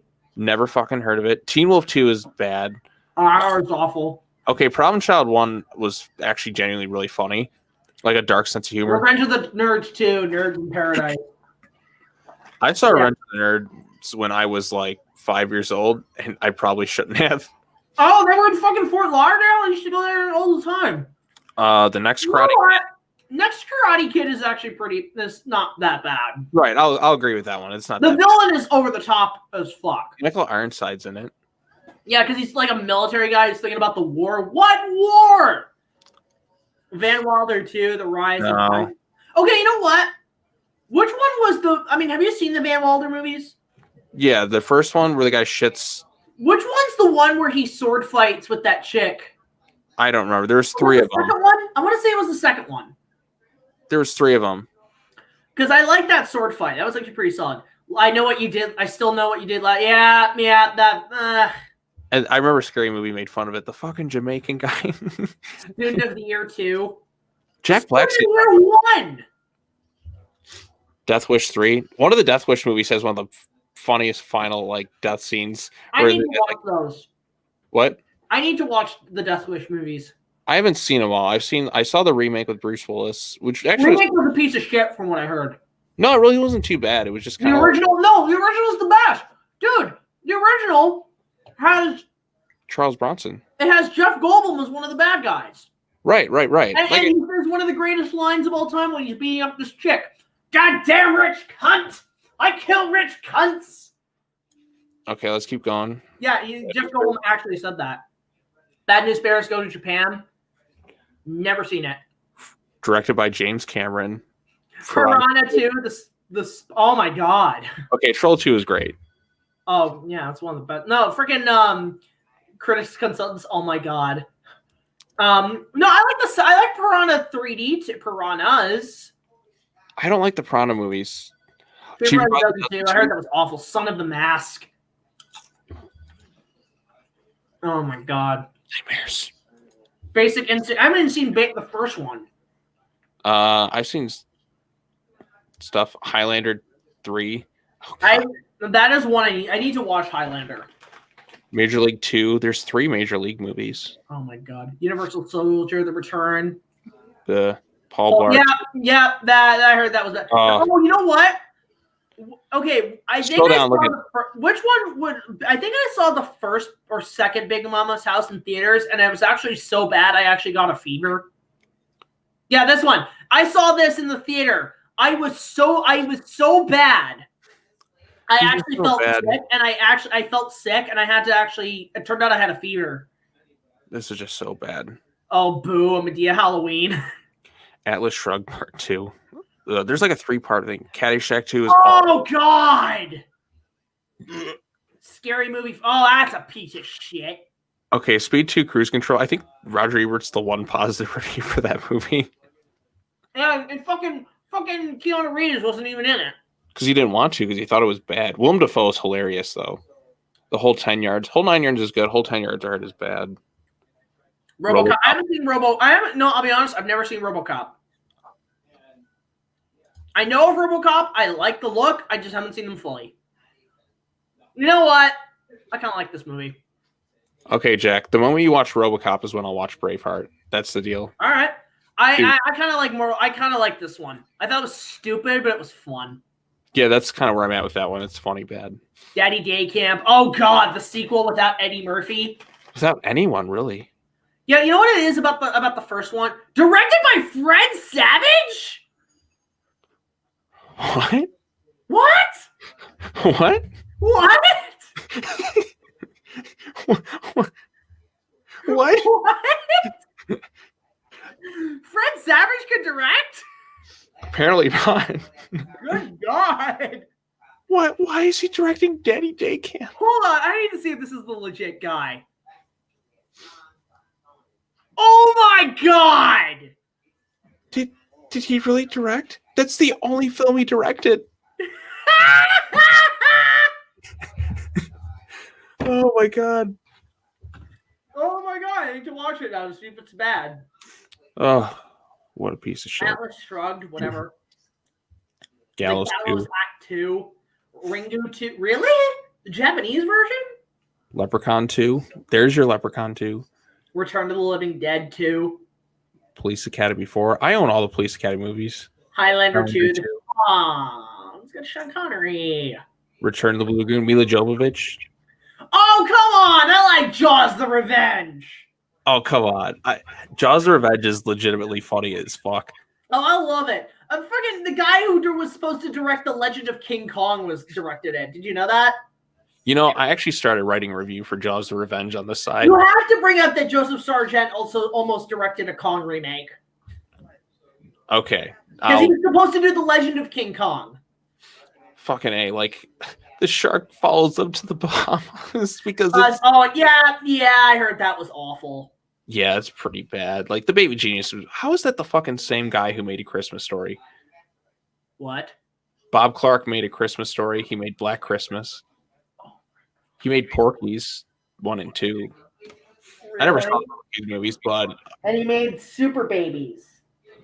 And the first Baby Geniuses. Okay, the first one I'm okay with because it's got like Christopher Lloyd and shit in it, and it actually is a pretty solid film. I know what I love, like you saw the first one, right? Oh yes. I love that whole indoor theme park. I'm like, where was that filmed? Right. Like I'm actually I'm gonna look that up right now. I want to know where that was shot. Because I actually remember actually seeing that in theaters and in the movie. So I actually thought it was pretty solid. I want to know, where was that theme park shot? Yeah. Toy World. In pop culture, Canyon Coaster, Two Scientists board and restraint still open. Adventure. Okay, it was called Adventure Dome. Oh, nice. And it's an actual theme park. Wow. It's still active today. Okay, so Adventure Dome. Here, I'm gonna actually go look this up right now. This is actually really fun. This is an actual theme park. I'm like, you know what? Fuck, I want to go to this place now. Adventure Dome, formerly Grand Slam Canyon, is a 5-acre indoor amusement park located at Circus in Winchester, Nevada, in the Las Vegas Strip, owned by operated the theme park connected to the hotel is a large glass dome and is currently offers 25 rides and attractions, including a Canyon Blaster roller coaster, rock climbing wall, 18-hole miniature golf, video arcade, clown shows, extreme zone, pikes, paths. Wow. Okay, so it was an actual fucking place. No, it sounds pretty neat. And they got like actual fucking rides. I'm going to fucking. They have the fucking SpongeBob 4D ride. Okay, you know what? I kind of want to go check this place out if I ever go.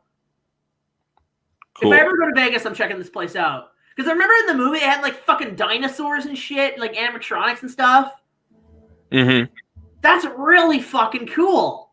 that they actually film it, like, because I wonder, it's like that can't be like a park they actually fucking, you know, worked on. Yep. Oh my god, you've been streaming for 4 hours. I think that's a good place to cut it because I gotta get to work on some stuff and I'm getting tired. I haven't slept much, so I know. yeah. I gotta. Oh, go ahead. Again, guys, thank you so much for joining us. Thank you, JT, for joining me on this live stream. It was actually really fun. No, it was. We talked a lot of stuff. I'm gonna get more people on here. Right. You got to jump on Kaiju Networks because basically everybody in the chat just tells me. I think that's why our subscribers boost up. Kaiju Network's getting up there. No, he got a big year. We were looking at some of the old stuff. Like I remember your 3,000 sub special was what, like less than 2 years ago or something.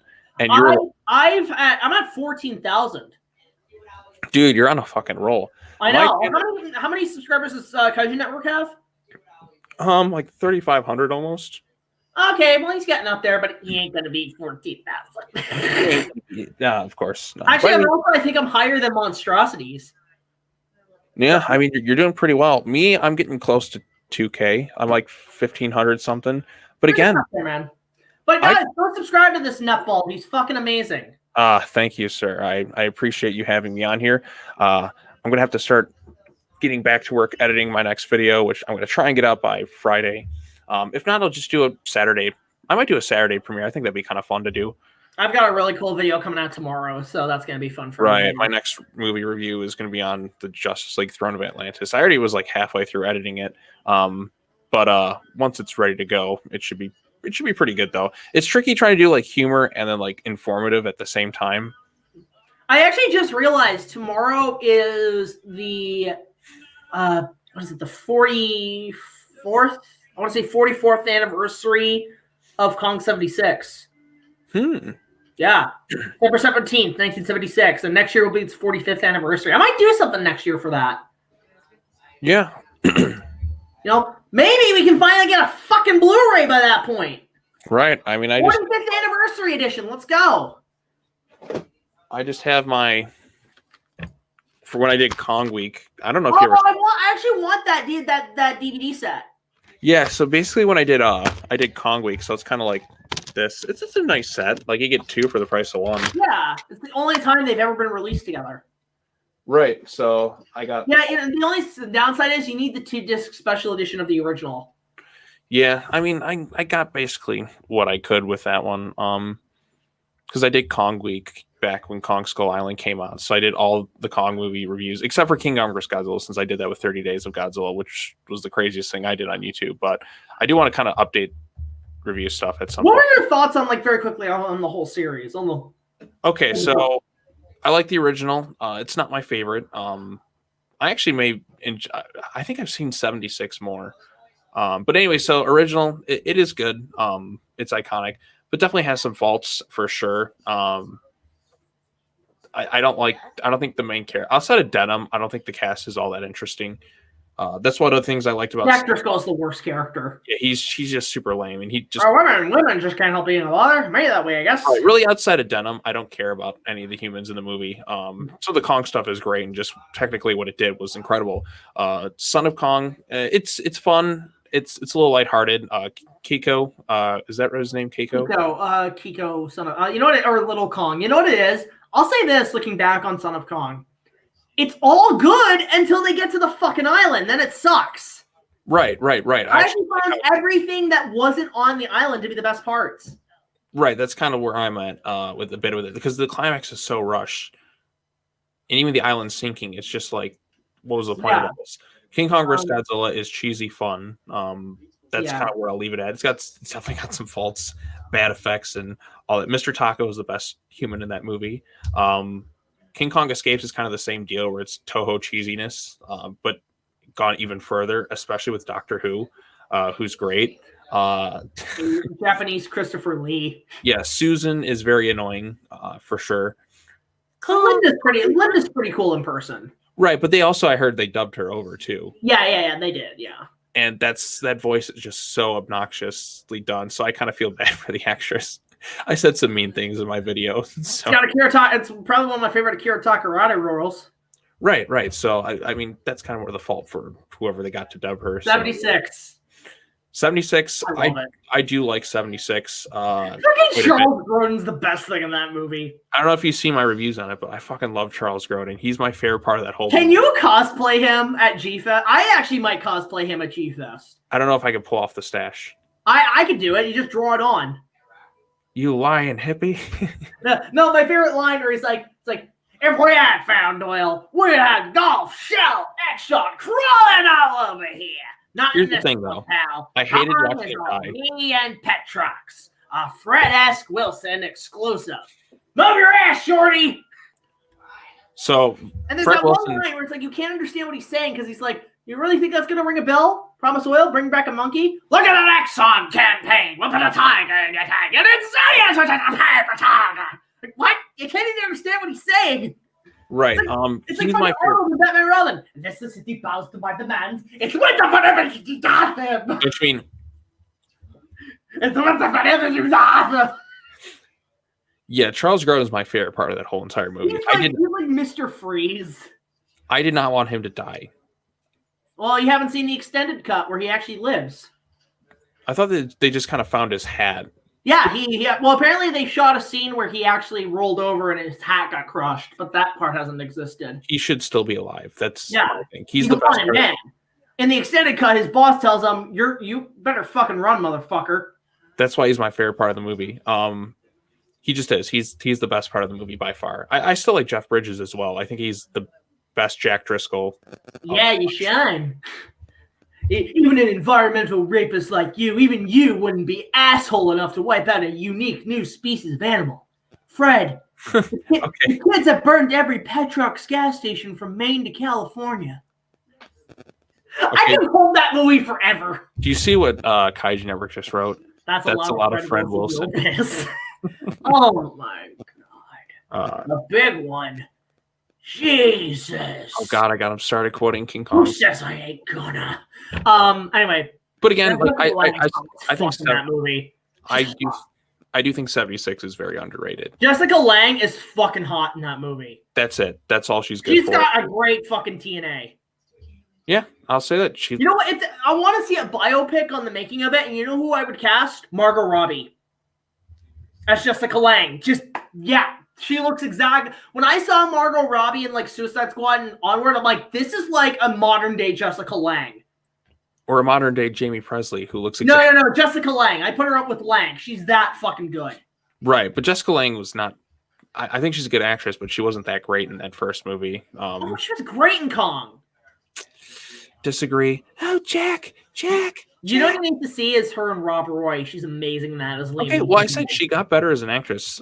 She's great as Liam Neeson's wife and Rob Roy. Rob Roy, Liam Neeson, Jessica Lange, Tim Roth, and John Hurt. Right, I'll check it out at some point. But going on to the next one. I like it. I fucking hate. I love it. It's so bad. It's so bad. It's funny. I hate it. I love King Kong Lives. I think the more I watch it, the more I appreciate it for how stupid. It's like Batman and Robin. It's not that, because it just more pisses me off than Why do you hate it? It just makes me angry. I hate all the characters. I hate the fucking rednecks. Hey there, King Kong. Have some fucking whiskey. It's like, what the hell is this? Deliverance? I hate all the characters. Like, there's no like fun characters in that movie. Kong is great in that. Him and Lady Kong, it's cute. And you're cute. And two goofballs in an ape costumes trying to fuck. It's hilarious. It's so bad. I hated it. Jack, I need something alcoholic to get me through. Dude, no, to me, that's my bet. King Kong Lives is my Batman and Robin. Batman and Robin's at least fun. Man, the King Kong Lives can be fun. Okay, you know what? As Jeremy Johns would say, it's fun if you're drunk. If you can watch it drunk or high, you might actually get a kick out of it. Hate it. Why? Okay, like, there's good action scenes. The music's great. Stupid military. Oh, come on. John Scott's music's actually pretty solid. If it wasn't in that movie, it would have been great. I don't remember the music. Oh, the music's great. Go listen to it on its own. It's pretty solid. I just hate the fact that, because the 76 film I thought was good, but the same director, it's like he didn't give a shit. Well, because you know what it was? From what I heard, I've talked to his wife, his widow. Apparently, he just did it for the check, and he was just doing it out of pure boredom, and then he realized he made a fucking terrible mistake. And I think that movie that's when he actually retired from directing after that. Him and his wife have gone on record saying that movie's a piece of shit. But it's fun. It's stupid. It's it's the Room of Kong movies. Room is fun. Room has a fun experience. Linda Hamilton is good. Like, she's cool. No, I actually like Hank Mitchell. I do like Hank. I hated him.